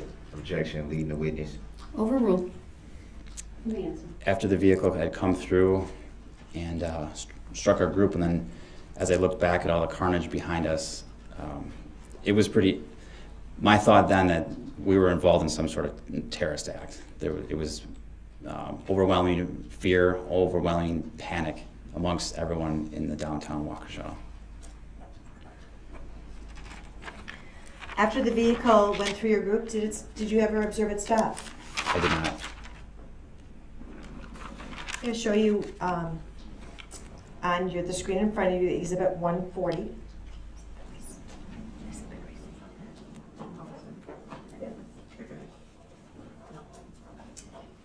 I'm going to have it displayed in front of you and let me know when it's on your screen. Yes. Okay. I'm going to play approximately 5 seconds. It's a 1 minute and 26-second clip. I'm going to play the first 5 seconds and see if you recognize this video. Yes. Okay. If we can stop it and go back to 00. Does it accurately reflect what you observed on November 21st, 2021? Objection to the relevancy. Who took the video? Overruled. Does this video contain footage of the Waukesha Catholic community in the parade on that date? Objection. Hearsay. Overruled. Give me an answer. Yes. I'm sorry. Oh, okay. I would move State's Exhibit 140 into evidence and ask that it be published to the jury with sound. Objection. Still hearsay. The objection's noted. It's overruled. Exhibit 140 is received. Permission to publish is granted.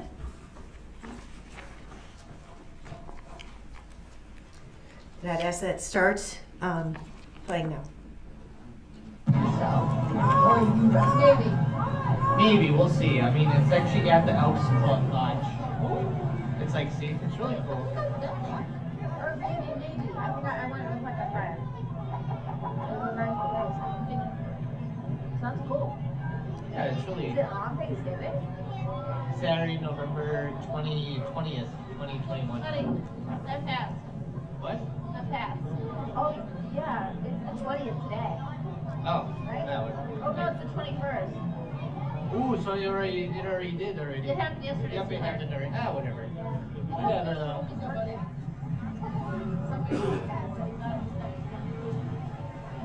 That's okay, whatever.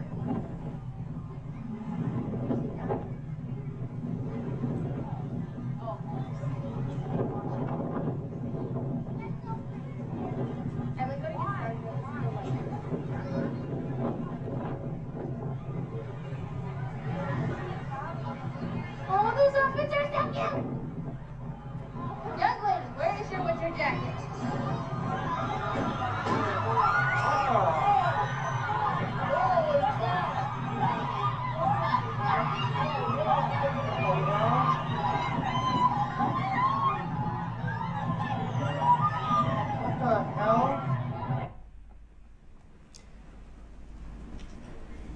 Did you see a red SUV traveling westbound in that video? Yes. Would that be consistent with what you saw coming from behind you on November 21st prior to what you just described? Objection. How do we know the direction? How do we know it's westbound? Your objection's noted. It's overruled. The witness may answer. Yes. Thank you. So I'm going to show you some still shots from that video and just ask if they accurately reflect what you observed. Objection to the relevancy. I have to see them. Are you going to do that electronically or hand them to the bailiff? I'd like to do it electronically if I can. Go ahead. Show Exhibit 135 just to the witness. Sir, do you identify that as a still shot taken from the Exhibit 140? I recognize the photo you're seeing is from the video? Yes. Yes. Okay. And there are, do you see arrows? What does this photo reflect to you? Sorry. Objection. Leading the witness. Overruled. This photo represents individuals from our group in the parade walking in front of, I believe, Magellan's, I think. And are there names on this diagram? Yes. And do they appear to be associated with people within this group? Objection. Hearsay. Overruled. Yes. How is that depicted? Objection. Leading the witness. Overruled. The names are depicted by red arrows pointing to the individuals. And do they accurately reflect the names of the individuals that they're pointing, that the arrows are connected to? Objection. Leading the witness. Overruled. Yes. Okay, I'm going to ask that Exhibit 135 be admitted and published to the jury. Objection to the relevancy. Overruled, Exhibit 135 is received, permission to publish is granted. Keep in mind it takes a little bit for the jury to see it, at least on the monitors in the jury box.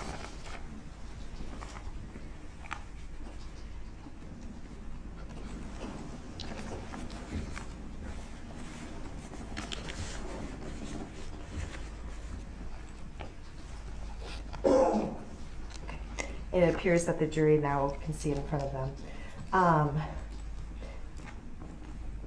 So with regard to this one, if you can just circle Jose Perales Alvarez.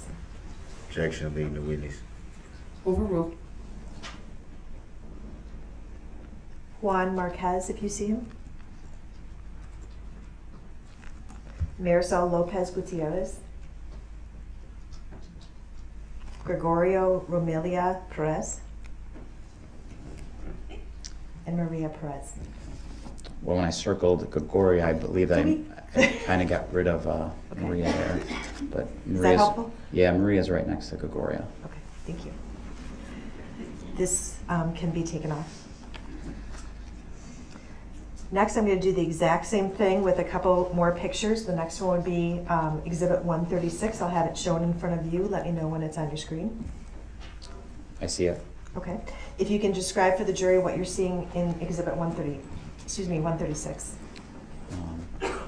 Something very similar to the last exhibit.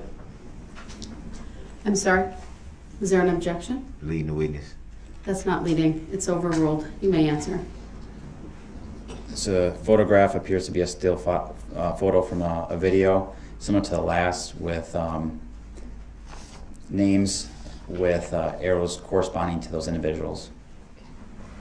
And do the arrows corresponding to the individuals and the names, are they accurate? In my screen, there's Yeah, there's a box that appears to be from There the you go. user. There you go. Okay. It needs to be removed. Yes, it's accurate. Okay. And do you see yourself in this photograph? I do. Okay. I would ask that this 136 be admitted and published to the jury. Exhibit 136 is received, permission to publish is granted. Objection. Why? Where's his name if he's in the video? That's not an objection, that's a question. You can certainly ask that during cross-examination, but it's just, I'm sustaining it. Go ahead, ask your next question. I guess I'm waiting for it to be published. I will do that. Okay. And then a confirmation from the jury that they can see it.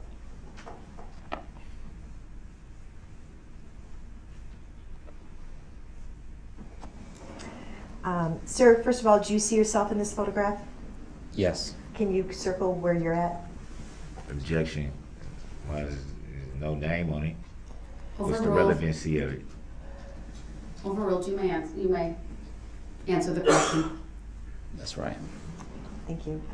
And again, the names you've testified are associated with the appropriate people, is that correct? Yes. Can you circle Lori Loken? Maria Alvarez Dominguez. Ashley Perales Alvarez. Margaret Pachulis. Eileen Perales Alvarez. Yamilet Perales Alvarez. And I think you can possibly see her legs. Yeah, she's wearing gray pants. I'm sorry, green kind of leggings, but you can't necessarily see her face in this photo. So, but her green pants are right there. Okay. Camila Perez Gonzalez.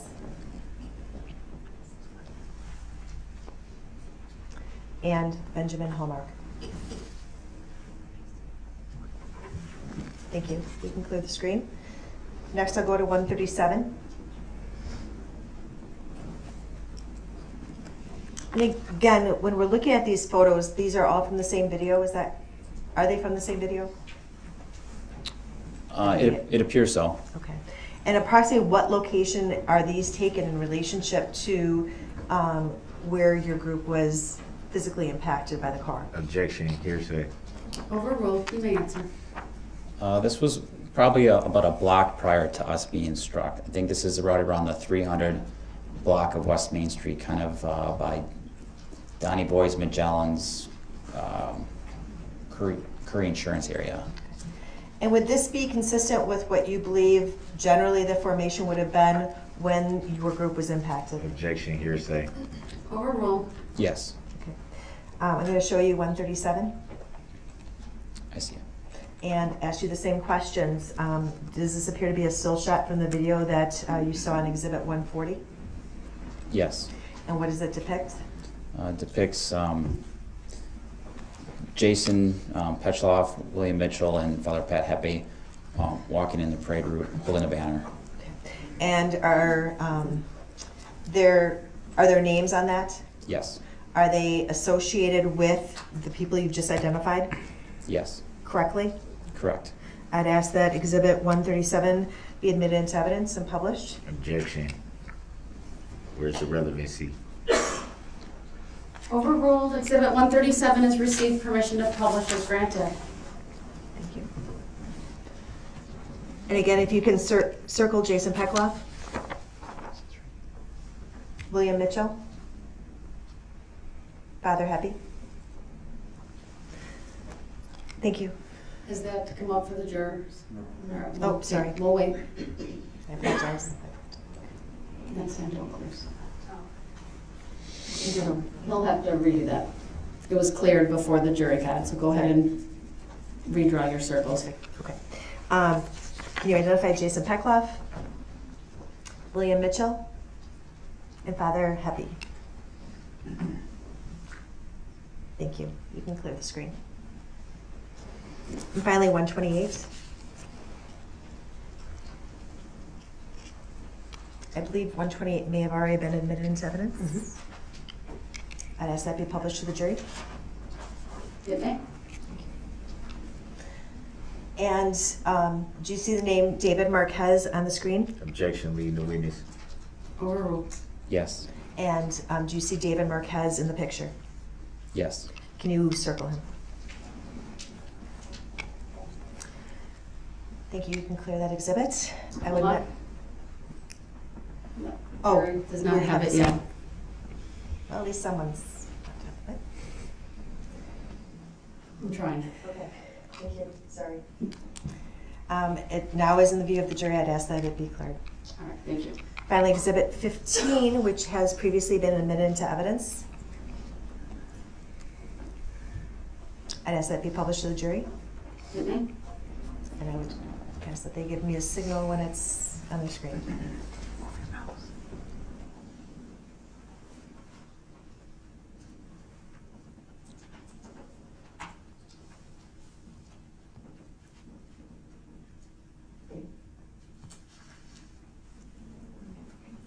Sir, have you seen this map before? Yes. And what is this a map of? This is a map of the parade route, and it also appears to indicate where certain groups on the parade route that were impacted during this incident. And is there any type of delineation as to exactly where the parade route, where it started and where it went to? Objection, leading the witness. Overruled. I don't see any clear delineation in regards to an arrow, but the parade started up towards Maine and White Rock and ends towards Maine and Wisconsin. Do you see a purple line on that exhibit? Yes. What does that reflect? Objection. Overruled. Leading the witness. The parade route. Hold on. I'm sorry. What was your objection? Leading the witness. Leading, did you say? Overruled. You may answer. It indicates the parade route. So direct your attention to the area where the Catholic communities of Waukesha, where there's a list of names. Do you see that? Yes. And are all those people that are listed in that box, were they in the roadway at the time that the red SUV went through your group? Objection, hearsay. Overruled. Yes. Okay, thank you. And again, it's there's a line with that box that's associated with this a yellow star. What's the significance of that, if you know? Objection, leading the witness. Overruled. That would be the general area where we were when we were struck. Thank you.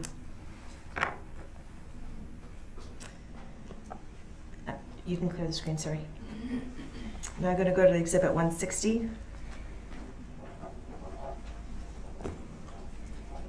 And I'm just going to ask if this, the clip is 50 seconds long. I'm going to show you approximately 20 seconds of the clip and see if you recognize it.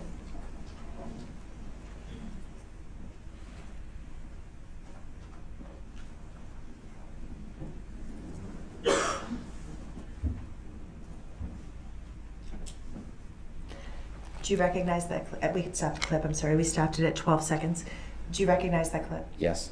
Does that accurately depict what occurred near your group, the Catholic community, on November 21st of last year? Objection, hearsay. Overruled. Yes. Thank you. I'd ask that Exhibit 160 is admitted and published for the jury. Objection. Exhibit 160 is received. Permission to publish is granted.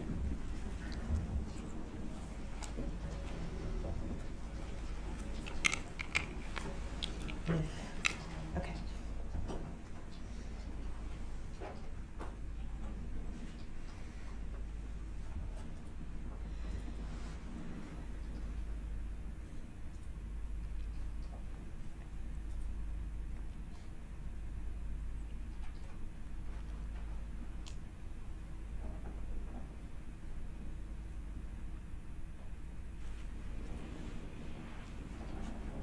No one's giving me a thumbs up. I just want to make sure I'm not missing something. Okay.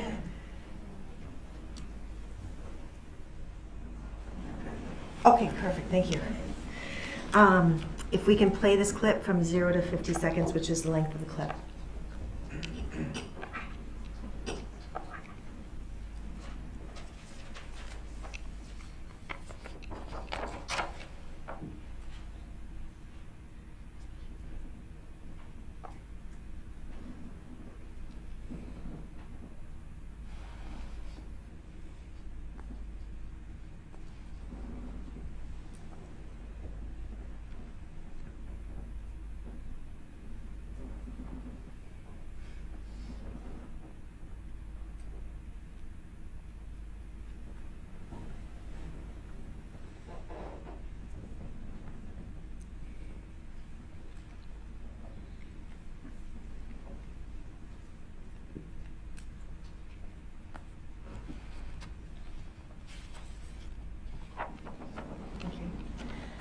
The 4 people that you saw sliding through the screen from left to right, did you recognize those people? Objection, hearsay. Overruled. I'm going to show you what's been marked as 126, which is a still shot from that video. If you can, it'll pop up on your screen. If you can tell me if it accurately represents that video, that still shot from a video. That video. Objection, leading the witness. Overruled. The witness may answer. Yes. And I said it be admitted into evidence and published to the jury. Exhibit 126 is received. Permission to publish is granted.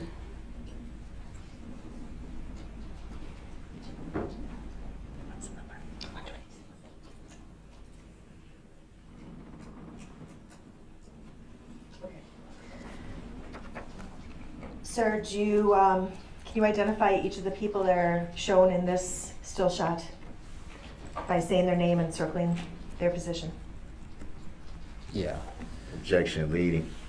Overruled. This is, I'm going to do it by circling. Yes. Okay. So this is Jason Petchloff on his back in the roadway towards the south side of the road. This is Marisol Lopez, kind of in the middle of the roadway. This is Jose Perales, just in front of Jason, a little further to the west, but on the south side of the roadway. And then Gregoria Perez, kind of further to the west in the roadway, and then in the middle. Thank you. One last video. Sorry, I'm going to show you State's Exhibit 154.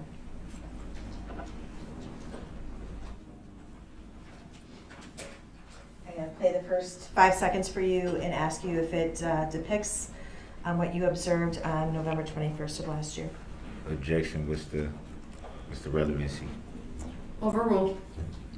Go ahead.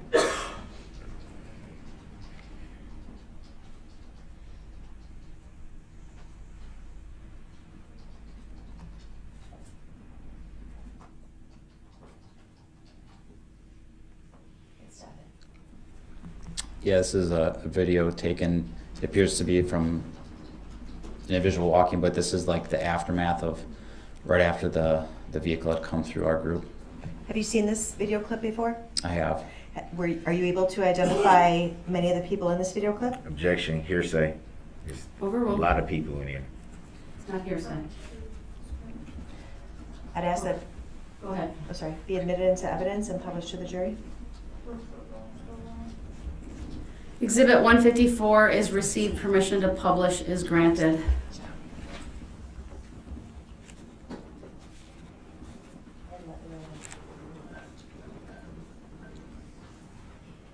Sir, I'm going to take you through this video and I'm going to pause it at certain places and ask you if you recognize anyone that's in the picture and describe their position.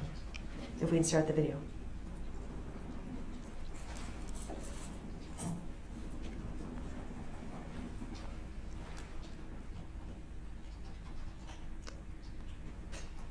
If we can pause it. Oh, if you can go back 2 seconds. There we go. It stopped at 11 seconds. Do you recognize that person on the ground? Yeah, right here, that's Margaret Petrulius. If we can continue on from 11 seconds. And stop. Do you recognize the person depicted at 13 seconds? Objection. Hearsay. If we can clear the screen, I'm sorry. You may answer. My last screenshot is up there from the last time. I don't know if you want that clear. Okay, clear that. Thank you. Laying on the ground right here in the blue, that's Lori Locken. Okay.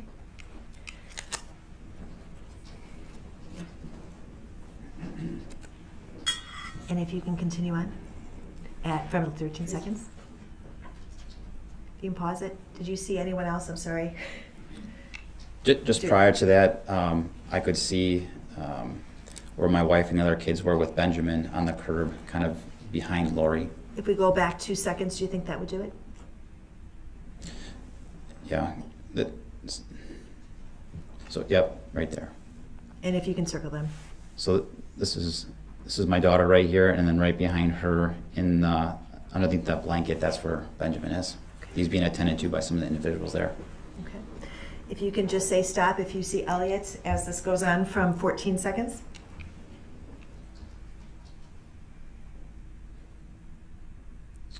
Stop. Where's Elliot? So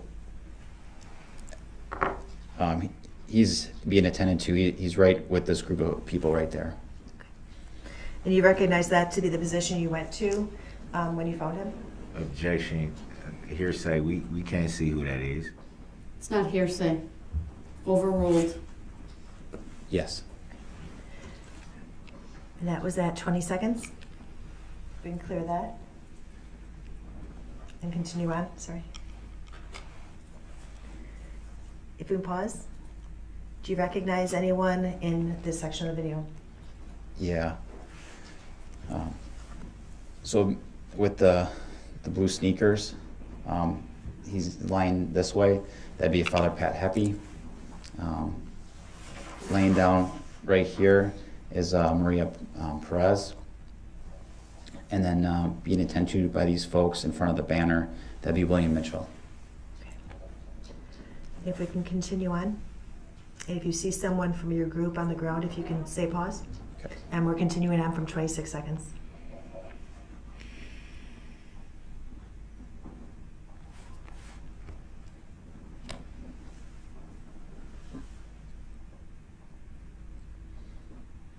If we can pause here. Do you recognize that person? Objection. Hearsay. Overruled. Yeah, there's two people. Marisol Lopez is right there, and then Idir Lopez is right here with the gray jacket. And what's their relationship to one another? mother and child. We can continue on from 41 seconds.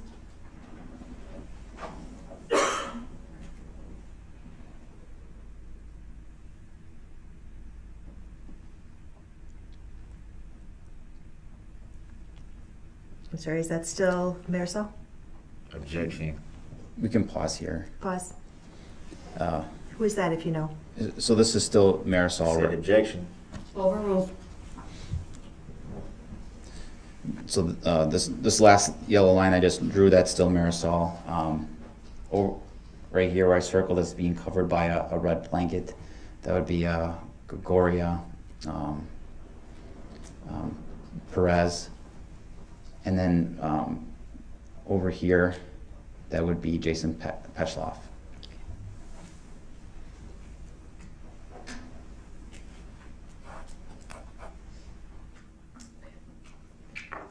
Stop the video at 58 seconds.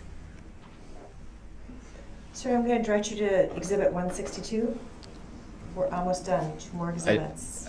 I know the video continued. I just didn't know if you wanted, because I apologize. That's fine. Let me go back, Okay. sir. Let me redirect your attention to Exhibit 154, where we were, which was 58 seconds. If we can publish that for the jury, since it has been admitted into evidence. And again, if you could. Objection. Are we going to another exhibit? She just said 162. We're back at 154, she indicated.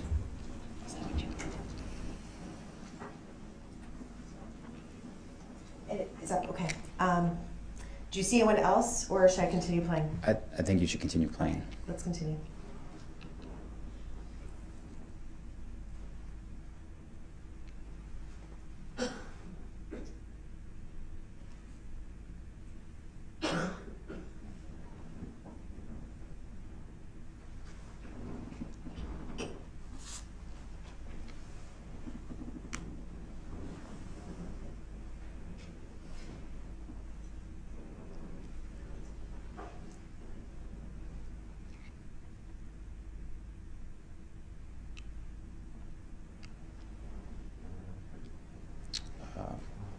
Pause.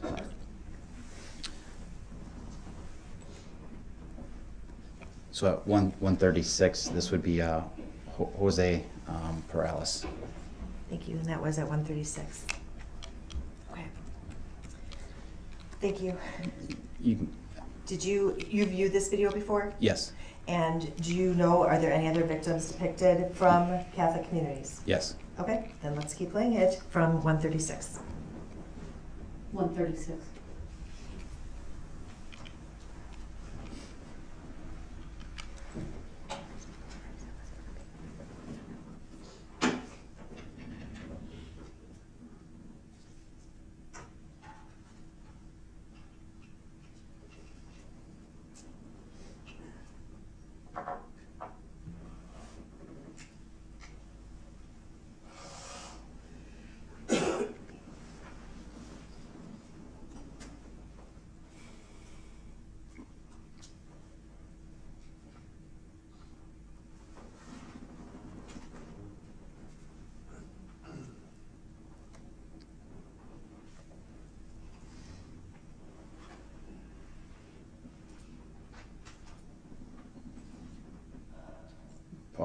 Pause. And we paused at 2 minutes and 30 seconds. Who do you identify in this clip? This would be Yamilet Perales.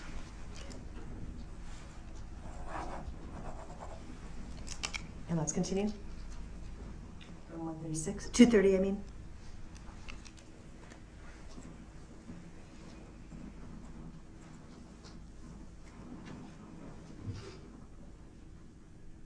Pause. Yep. So this would be me right here, and then Elliot's lying down on the blanket. And that's at 2 minutes and 41 seconds. Is that correct? Yes. Okay. I think we're good. Now let's continue to Exhibit 162.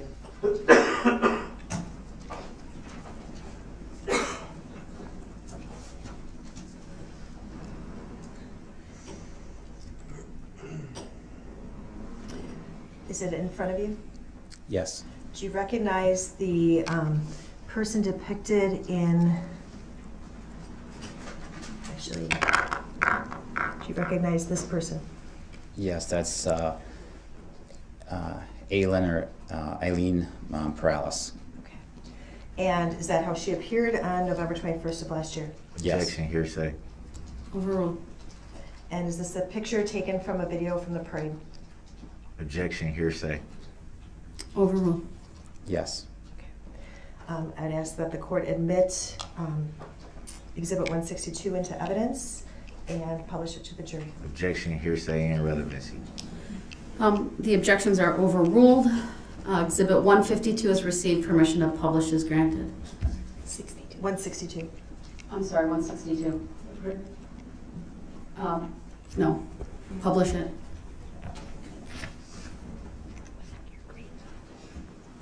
If we can clear my green. Thank you. If you can just let me know when you see it.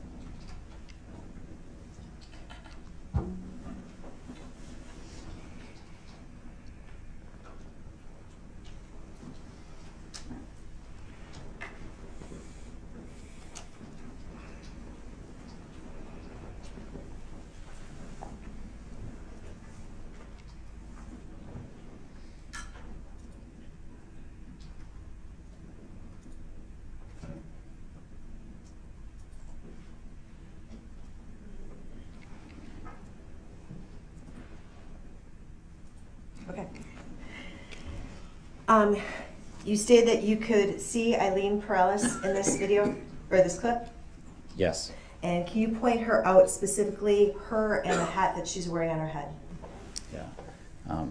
Eileen Perales is wearing kind of like a black coat, some sort of pink leggings, and then she's wearing some sort of like maroon colored hat with white on it, like white stripes. If we can save this screen capture, and this would be 162A. Objection, relevancy. Overruled. If I can then. So 162A has been captured. And we can clear it then.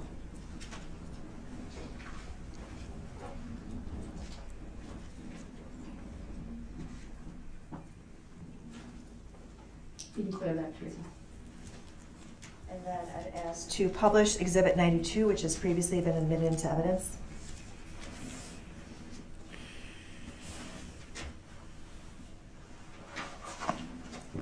So do you see the hat that's in, oh, hold on.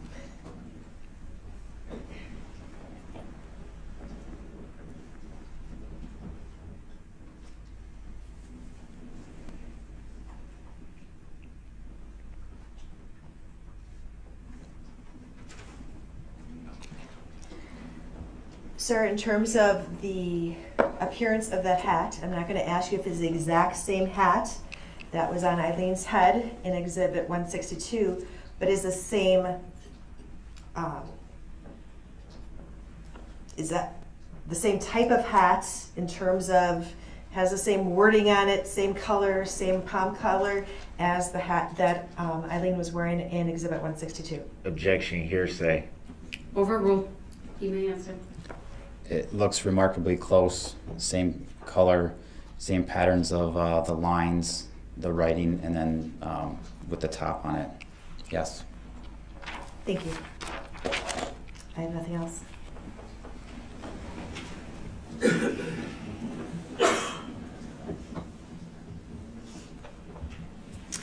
All right, you're crossed, sir.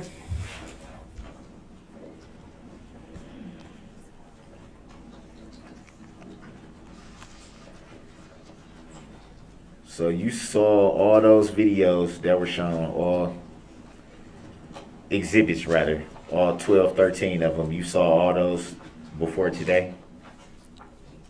I don't recall there was 12 videos. To the best of my knowledge. 126, 15, 137, 136, 135, 140, 128, 160, 154, 162, 92, At least 11 or 12. Mr. Brooks, I'm going to strike your comment because you cannot testify. You did not let him answer.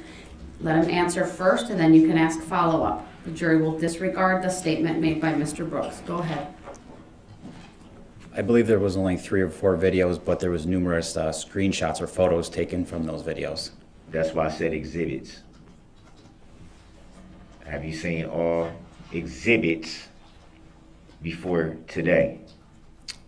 I had seen those exhibits, yes.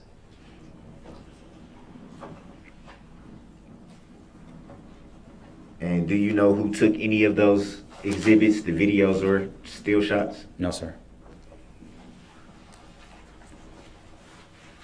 So how were you able to see them? Can you rephrase the question, please?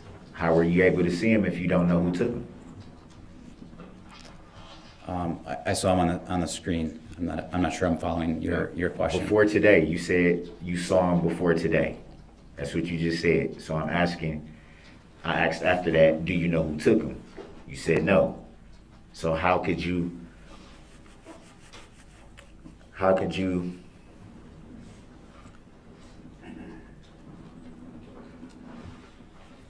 I guess I'm asking, how would you know if you don't know who took these videos? How were you able to see them before today? I believe they were collected by the police department as evidence. And that's how you saw them? That's how we were able to view them afterwards, yes. Do you know when you viewed them? I don't recall. Did you view all 12 of them in their entirety at the same time, or were they at different dates? Yeah, back to the form of the question. Grounds. Did you view them all in their entirety? Again, it makes it seem like he's referring to videos, and if he is, that's fine. If he can just clarify videos or exhibits. Sustained as to the form of the question, please rephrase. Exhibits. Can you just repeat the question, please? At what time did you see all the exhibits in their entirety? Was it the same day or was it different days? I don't recall specifically. I just reviewed the exhibits, the photos, not the videos, but the photos, as you're explaining in these exhibits, prior, just in preparation of my testimony. In preparation of your testimony? What do you mean by in preparation of? Preparing my testimony for court, making sure that everything maybe kind of recall my memory, anything to that nature, making sure that everything is accurate in what I'm going to testify to. If everything you're going to testify to is truthful, why would you need to prepare for it? Objection. Grounds. Sustained as to the form of the question. Why would you need testimony preparation?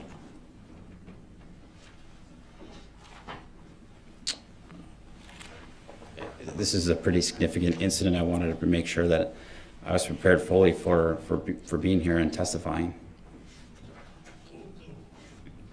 Wouldn't it be easy to just come in and recount what you saw? Objection. Argumentative. Grounds. Sustained. Please rephrase. Is it fair to say that it would be fairly easy to state what you saw that evening? Yes.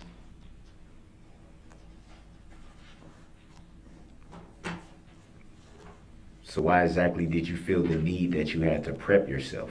Objection. Argumentative. Grounds. Sustained, also asked and answered.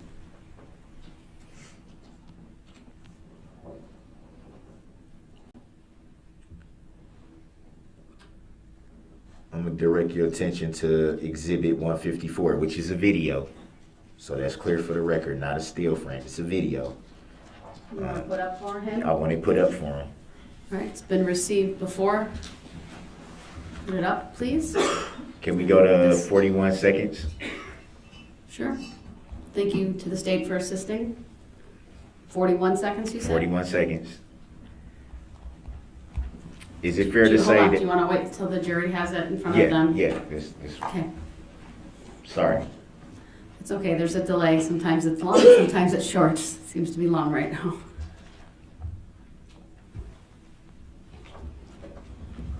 All right, we're good. Go ahead. So in this exhibit, which is a video that's paused at 41 seconds, we can see two people laying on the ground. Would that be fair to say? Yes. Can you see any of the two people's faces right now as it's paused? No. So it would be fair to say that you can't positively say who that is from this part of the video that's paused right now. Well, based on my experience, based on clothing descriptions, obviously Idea and Marisol are mother and child, and body structures, that's how I'm able to identify who they are. What do you mean by body structure? Well, Idea is a little bit smaller and Marisol's a little bit larger, and that's how I have memory of who she is. Would you agree that they're kind of like bunched up, like kind of balled up? I would agree that Idea is, yes. Can you see faces? No, sir.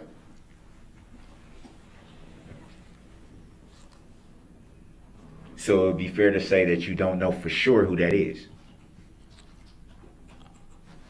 I'm pretty confident that's Marisol and Idea.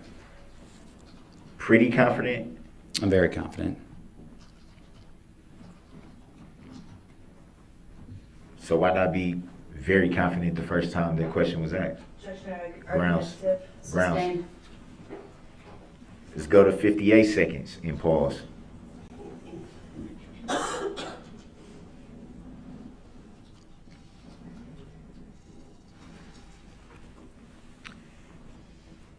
Right here in front of us, we see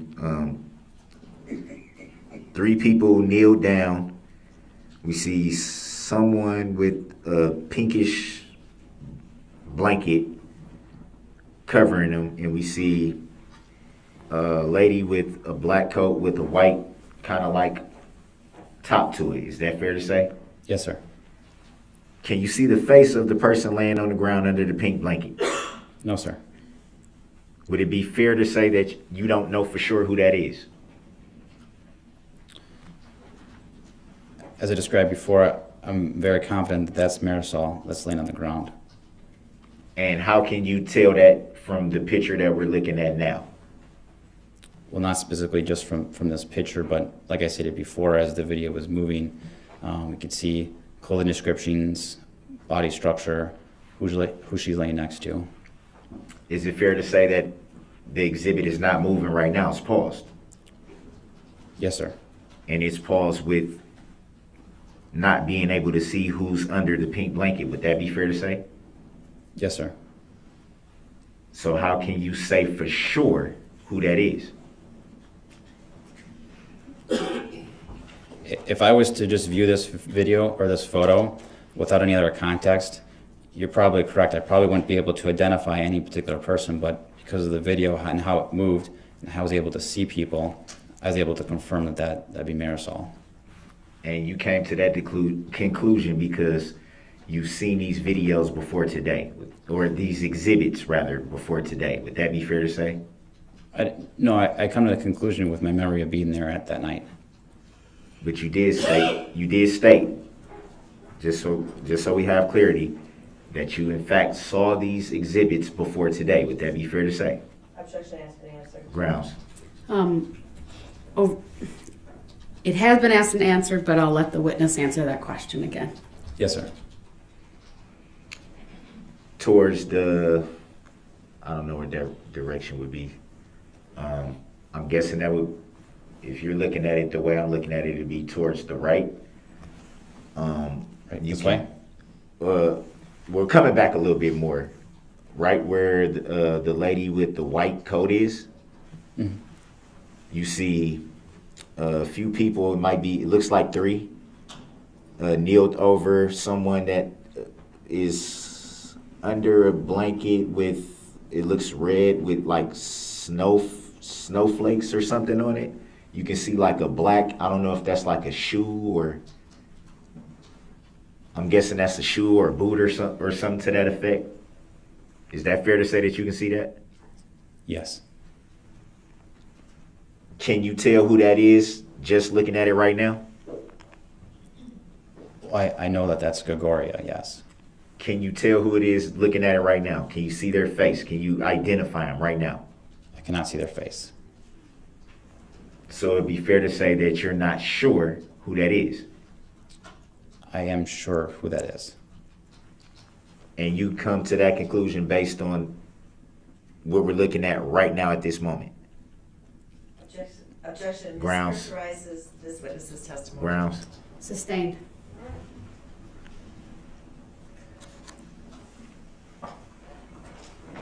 Let's go to 136. Same exhibit in pause.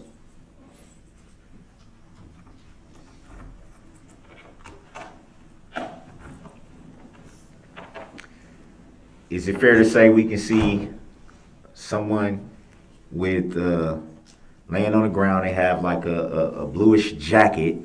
You can only see one arm, so the sleeve. The jacket is blue.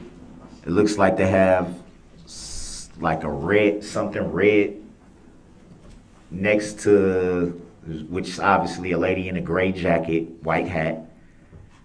A guy in a red, looks like a hoodie, and someone else to their right, I would say, and a jacket and a cap with a, looks like a baseball cap.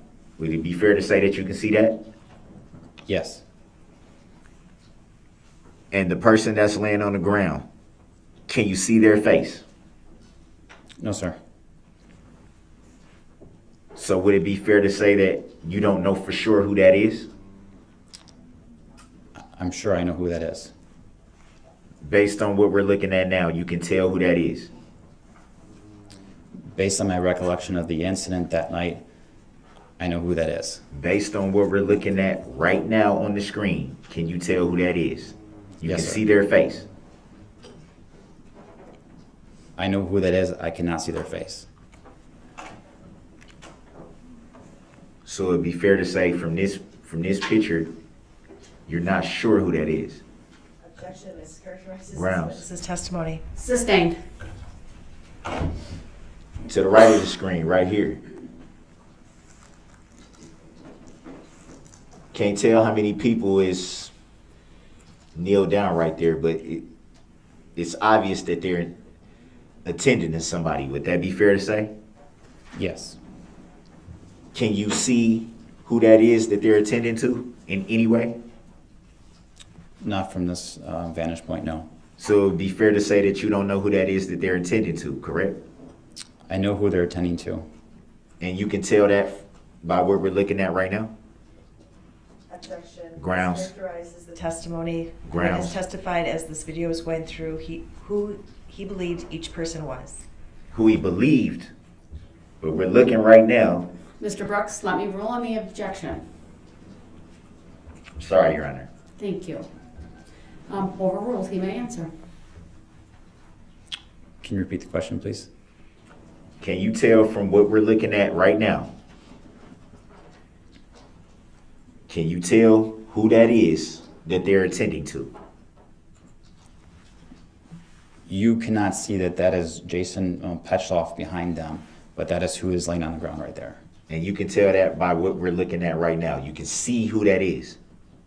No, based on my recollection of the incident, is why I know who that is. I'm saying referring to what we're looking at, not your recollection, what we're currently looking at right now.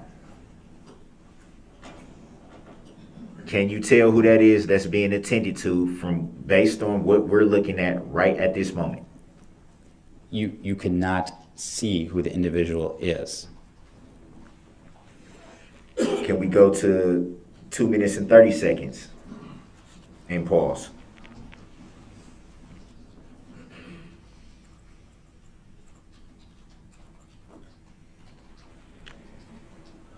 Can we erase that circle and arrow?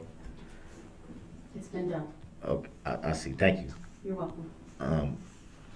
Right in front of us, we can see is a group of people standing over someone who appears to be laying on the ground. Would that be fair to say? Yes, sir. It looks like they have a Scooby-Doo blanket over them. Would that be fair to say? Yes, sir. By what we're looking at right now at this moment, can you tell who's under the Scooby-Doo blanket? I know who that is. Can you tell by what we're looking at this moment? At this moment right now, can you tell who's under the Scooby-Doo blanket? No, sir.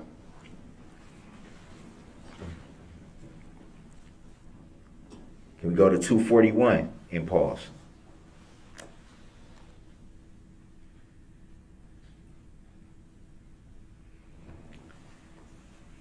Would it be fair to say that right now we're looking at what appears to be could be a police officer, some kind of law enforcement, could be security guard or anything, but some type of law enforcement. We see someone, it looks like a woman who you can't see the top of her head, but you can see like her chin and her bottom lip has a black jacket. And right in between those, the law enforcement and the woman, you can see that someone's laying on the ground, and you see 3 people attending to them. Would that be fair to say? Yes, sir. Can you tell by what we're looking at right now? Can you say exactly who that is? 100% confident because I'm in that photo. And is that you standing over the front of them? I'm standing over my son. Or not standing, I'm sorry, I didn't mean to cut you off. Kneeling in over the top of who's on the ground. Yes, my son is crying because he just got struck by a vehicle and I'm trying to console him. That wasn't the question. That's you kneeling over with the hat, and it looks like a grayish, I don't know if that would be a hoodie, but like looks like it's some like bluish black to the sleeve. Would that be you? I'm wearing a gray sweatshirt. My son is wearing the blue jacket. I could be mixed up. I apologize for that. So it would be safe to say, by what you just said, you were 100%. You were adamant, 100% that you knew who that was. Mm-hmm. Would that be fair to say? Yes, sir. But you didn't have that same enthusiasm for everybody else that we were just looking at. Would that be fair to say? Objection. This characterizes this witness's testimony. Grounds. Sustained. It's also argumentative.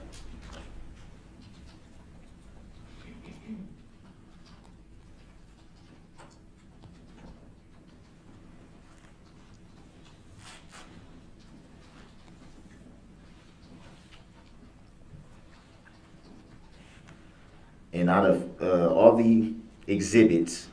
Are we done with this exhibit? Oh yeah, we're done. I'm sorry. All right, just take it down, Madam Clerk. Thank you. Go ahead. Out of all the exhibits that you were shown during the initial questioning, you're not sure who took any of those videos? No, sir.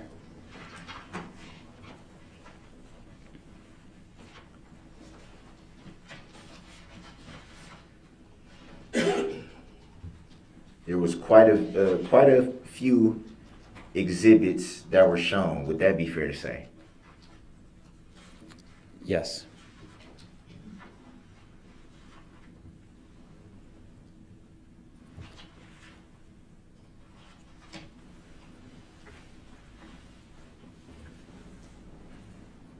And do you recall exactly the estimate of how far the vehicle was from you when you first saw it? When I first saw it, that's when the initial scream started. I think it was about 200 feet behind me.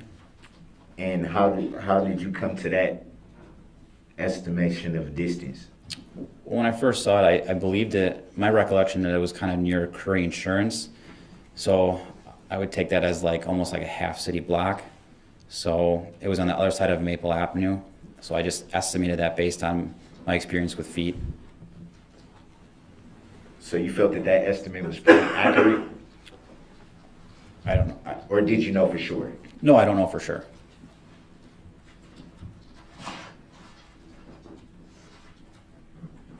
You stated that your 9-year-old was in your right hand and your 3-year-old was in your left hand. Would that be fair to say?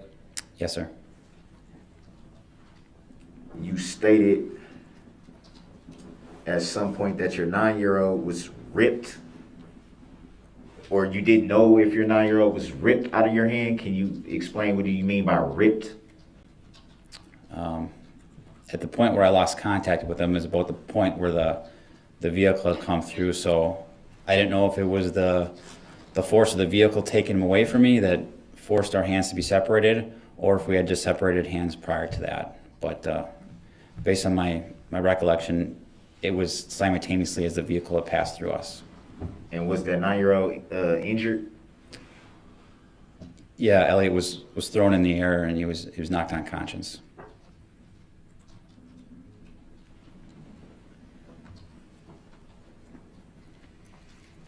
And what happened with your 3-year-old that was in your left hand? I threw him with my left hand towards the curb. He did not get struck. When you say threw him, what do you mean by that? Was it? I was holding on to it. I'm sorry. A quick toss, or was it like a harsh push, or define thrown? I picked him. I was holding on to him with my left hand. I grabbed him off the air and threw him as far as I possibly could because I knew that he was going to get hit by a car. Do you recall if he was hurt in the throat? Objection. Grounds. Relevance. Overruled. He may answer. I didn't actually see him that night because I stayed with my other son at the hospital. But as far as my recollection, I don't think he was injured from that, no. Other than that, was he injured in any way? No.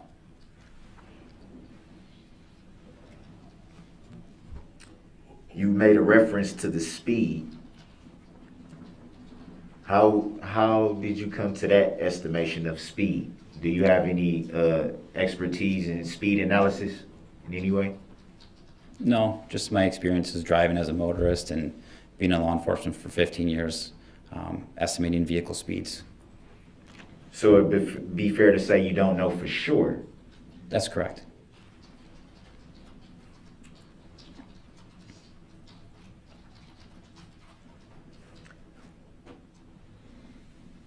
And I assume that you were interviewed by other officers at some point. Would that be fair to say? Yes, sir. Do you recall if it was that night or if it was in the following days? Well, the night of the incident, I informed my department that I had been involved in the incident. So I reported it that night verbally, but a statement was later given to the department in a more formal matter.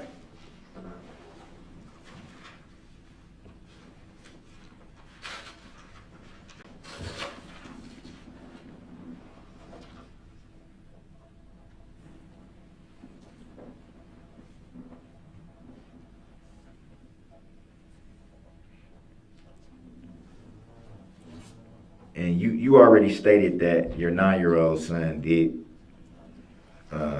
get struck. Did you actually see that? I did not see him get thrown in the air, no. Even though you had him in your right arm, or right hand rather? Correct.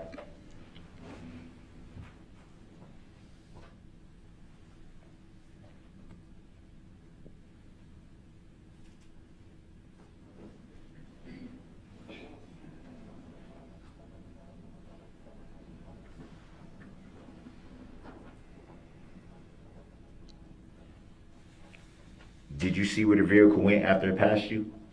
I did not. Did you see anyone else get struck once it passed you? I did not.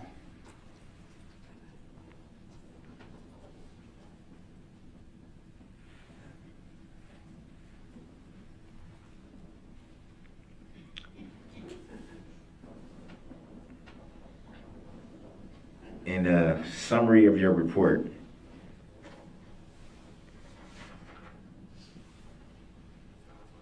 do you recall stating to the officer that you were interviewed by that you saw a second unconscious person laying on the ground that you further described as a Hispanic female? Yes, sir.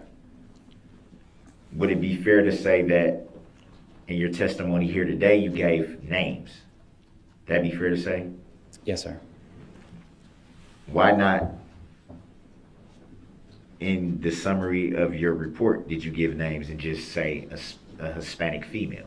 And I'm just going to object to the form of the question. He's indicating that it's Detective Hallmark's summary in this report. It's not been established. Okay. It's to the form of the question. I was referring to him already testifying that he had knowledge of everybody that was in his group. Rephrase your question, please. At the time of your summary, did you know the identity of the Hispanic female that you referenced? An objection to the form of the question. It's not his summary Ground. per se. Sustained as to the form of the question. So should I say in the summary that you gave, do you recall that comment? Objection mischaracterizes the summary. Grounds.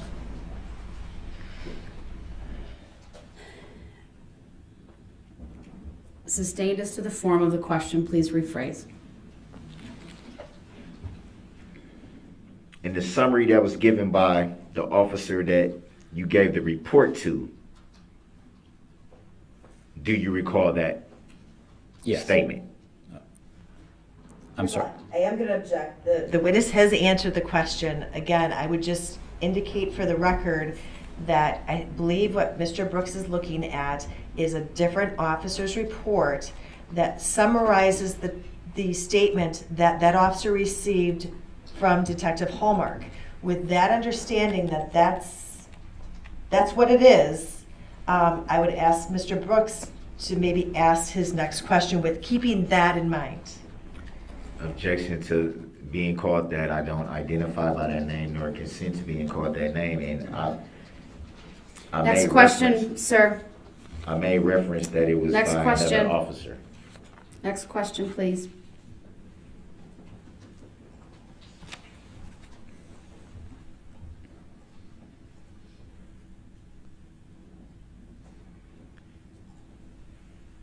You made reference to your son being attended to by two men. Would that be fair to say? Yes, sir. At the time of the incident, did you know who those two men were? No, sir.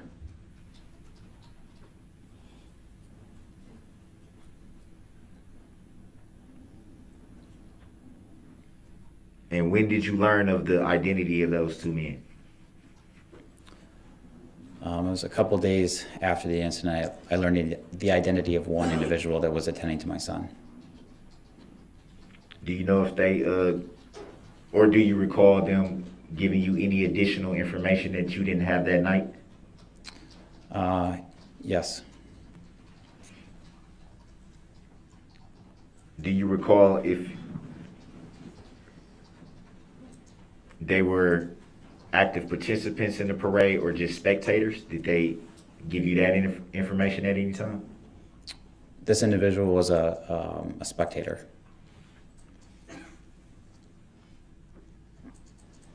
To your recollection, did the spectator tell you where they were positioned at when they attended to your son? Yes.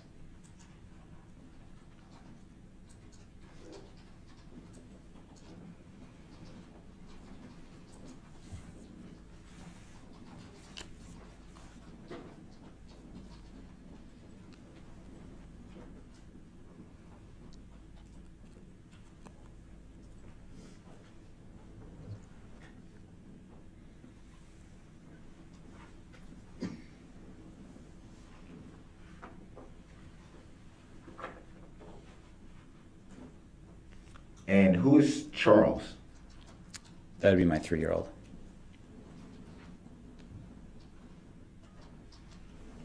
And Benjamin? That'd be my 7-year-old.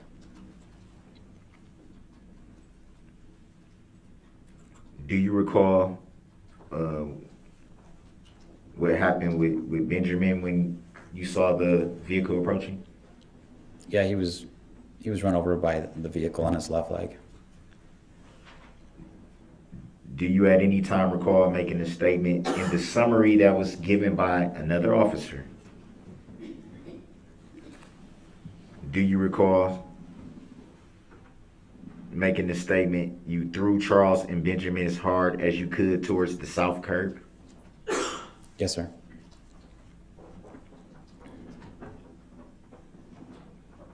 If you already stated that you threw your 3-year-old, which you just said was Charles, and you also just acknowledged that you threw Benjamin. Objection as to the characterization. He acknowledged that the summary that Mr. Brooks is reading said that he threw Benjamin. He answered the question. He did not. I believe there's an objection. I'll sustain it as to the form of the question. Please rephrase. It also mischaracterizes the... Well, I'll just leave it at that. You may ask your question.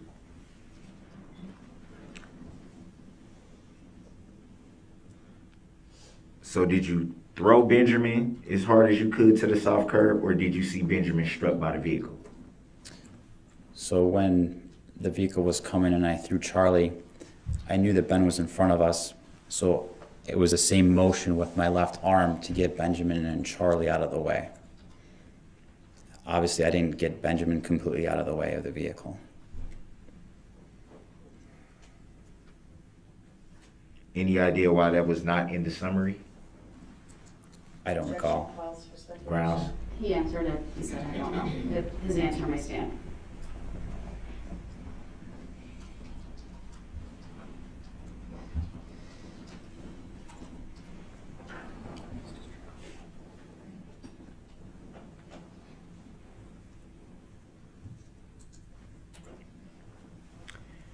Besides your children, the other people that you observed injured, did you immediately receive information what those injuries were at that time?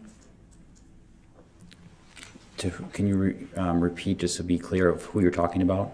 The other people that were with your group, not your children, but the other people that were with your group. Do you recall receiving information about their injuries at that time? I did not receive information about their injuries.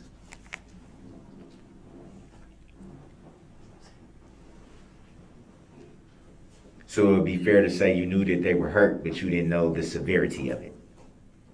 Exactly. Is that a yes? Yes, sir.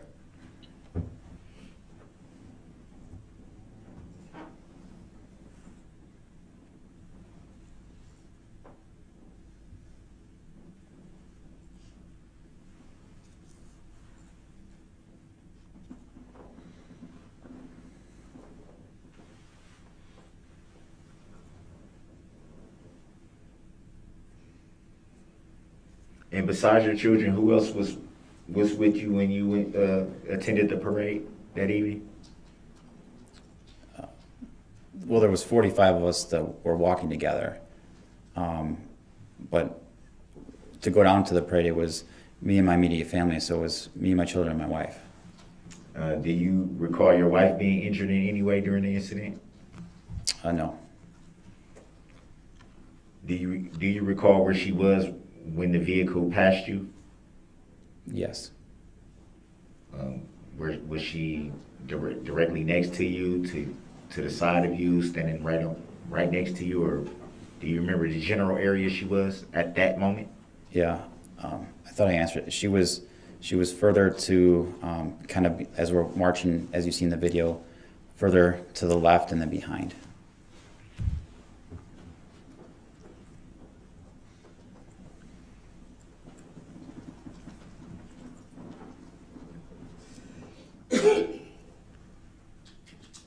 And she didn't report any injuries of any kind. She was, I believe she was 6 months pregnant at the time. So she went and got checked up just to make sure she wasn't injured, and no, she wasn't injured at all.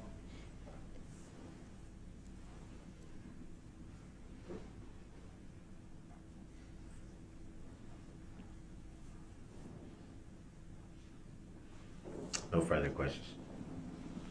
Any redirect? Real brief. Sir, the identifications that you made in the exhibits that were shown to you on direct examination, are you 100% confident in those identifications? Objection, ma'am. hearsay. Sorry. Overruled. You may answer. Yes, ma'am. What is that based on? My recollection of the incident. Thank you. Nothing further. All right, thank you, sir. You may step down.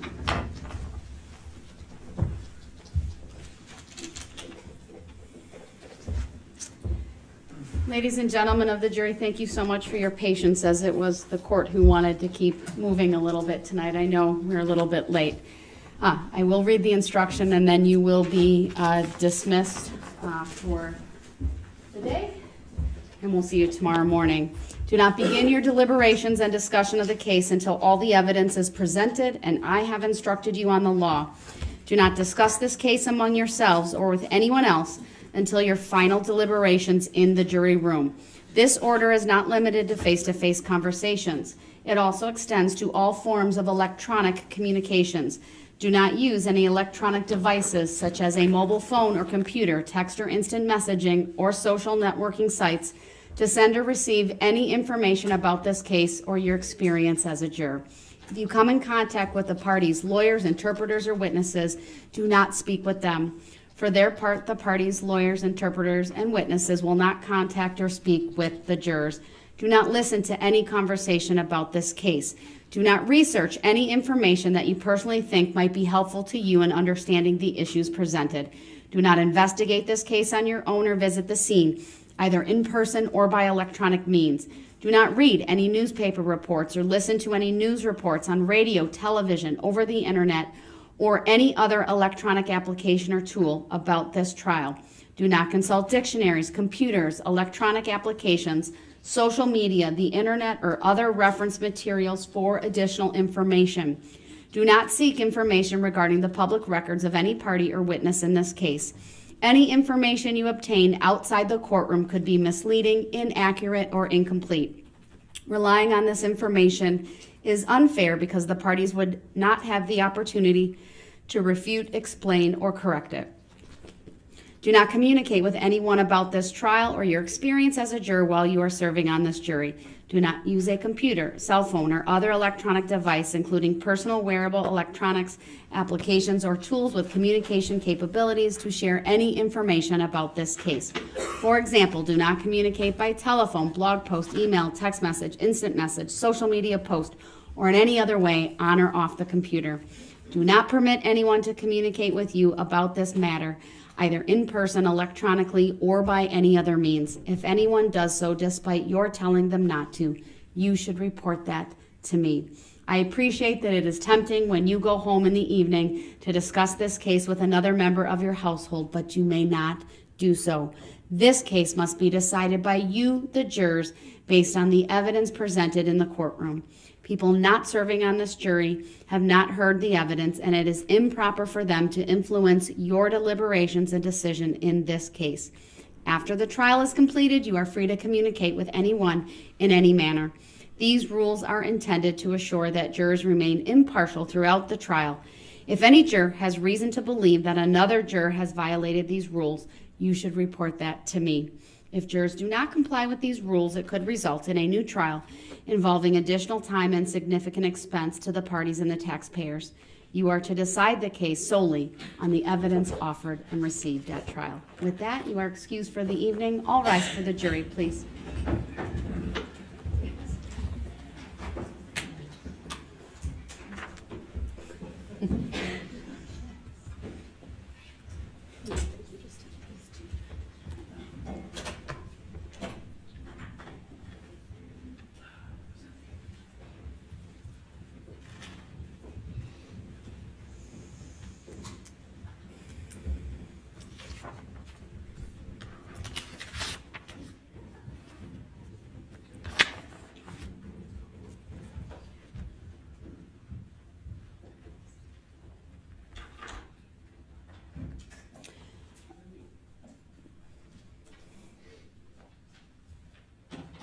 I just have a couple of housekeeping matters. Please be seated. My recollection, there's been a couple of exhibits that were annotated and captured that I don't know were specifically moved in. I'd ask the parties to look at that and let me know if there's any requests as it relates to that. I also want to provide the parties with a copy of an incident report. This relates to an incident last week from the 6th, where I told the parties, or I asked the Sheriff's Department to provide me with a report regarding the incident with Mr. Brooks and being removed from the courtroom, and I believe he may have even filed like a use of force form or something like that, but I wanted to have it notated or noted in the record, and so that incident report has been filed with me. I have a redacted report so that the Sheriff's Department is in compliance with that. The parties are getting an unredacted report. The unredacted will be kept on file but sealed, and then the unredacted will be and the redacted will be what's available for the public should anyone request that. So that's one thing that's coming. Then, just as a courtesy, even though I'm not required to do this, sir, I did follow up on your inmate communication form with our clerk of court, Monica Paz. She has, I have the response here, and I'm going to provide that for you so that it's notated on the record. And so there's a cover letter, and then there's some documents pursuant to your request. I'll give that to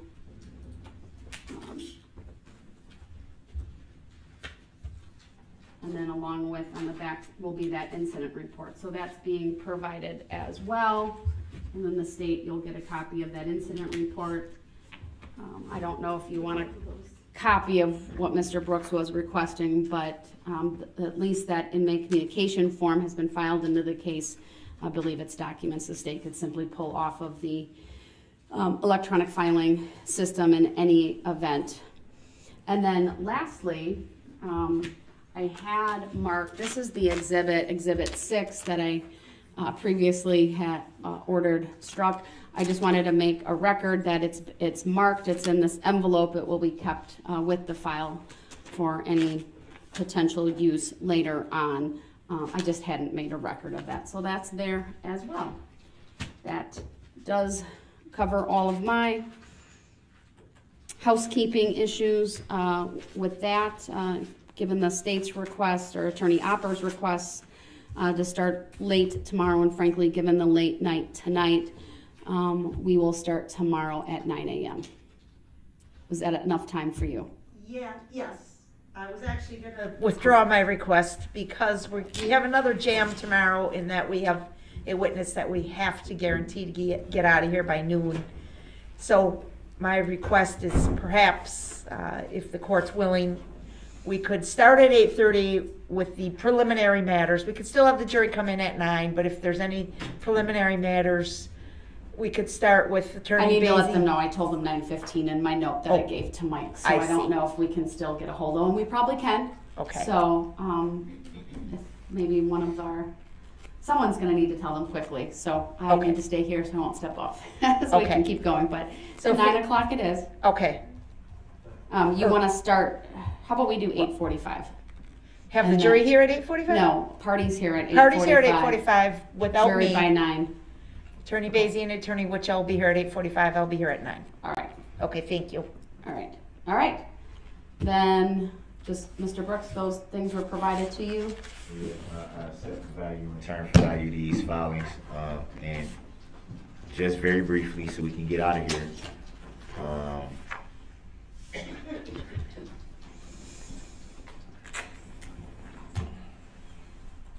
I have to raise this issue.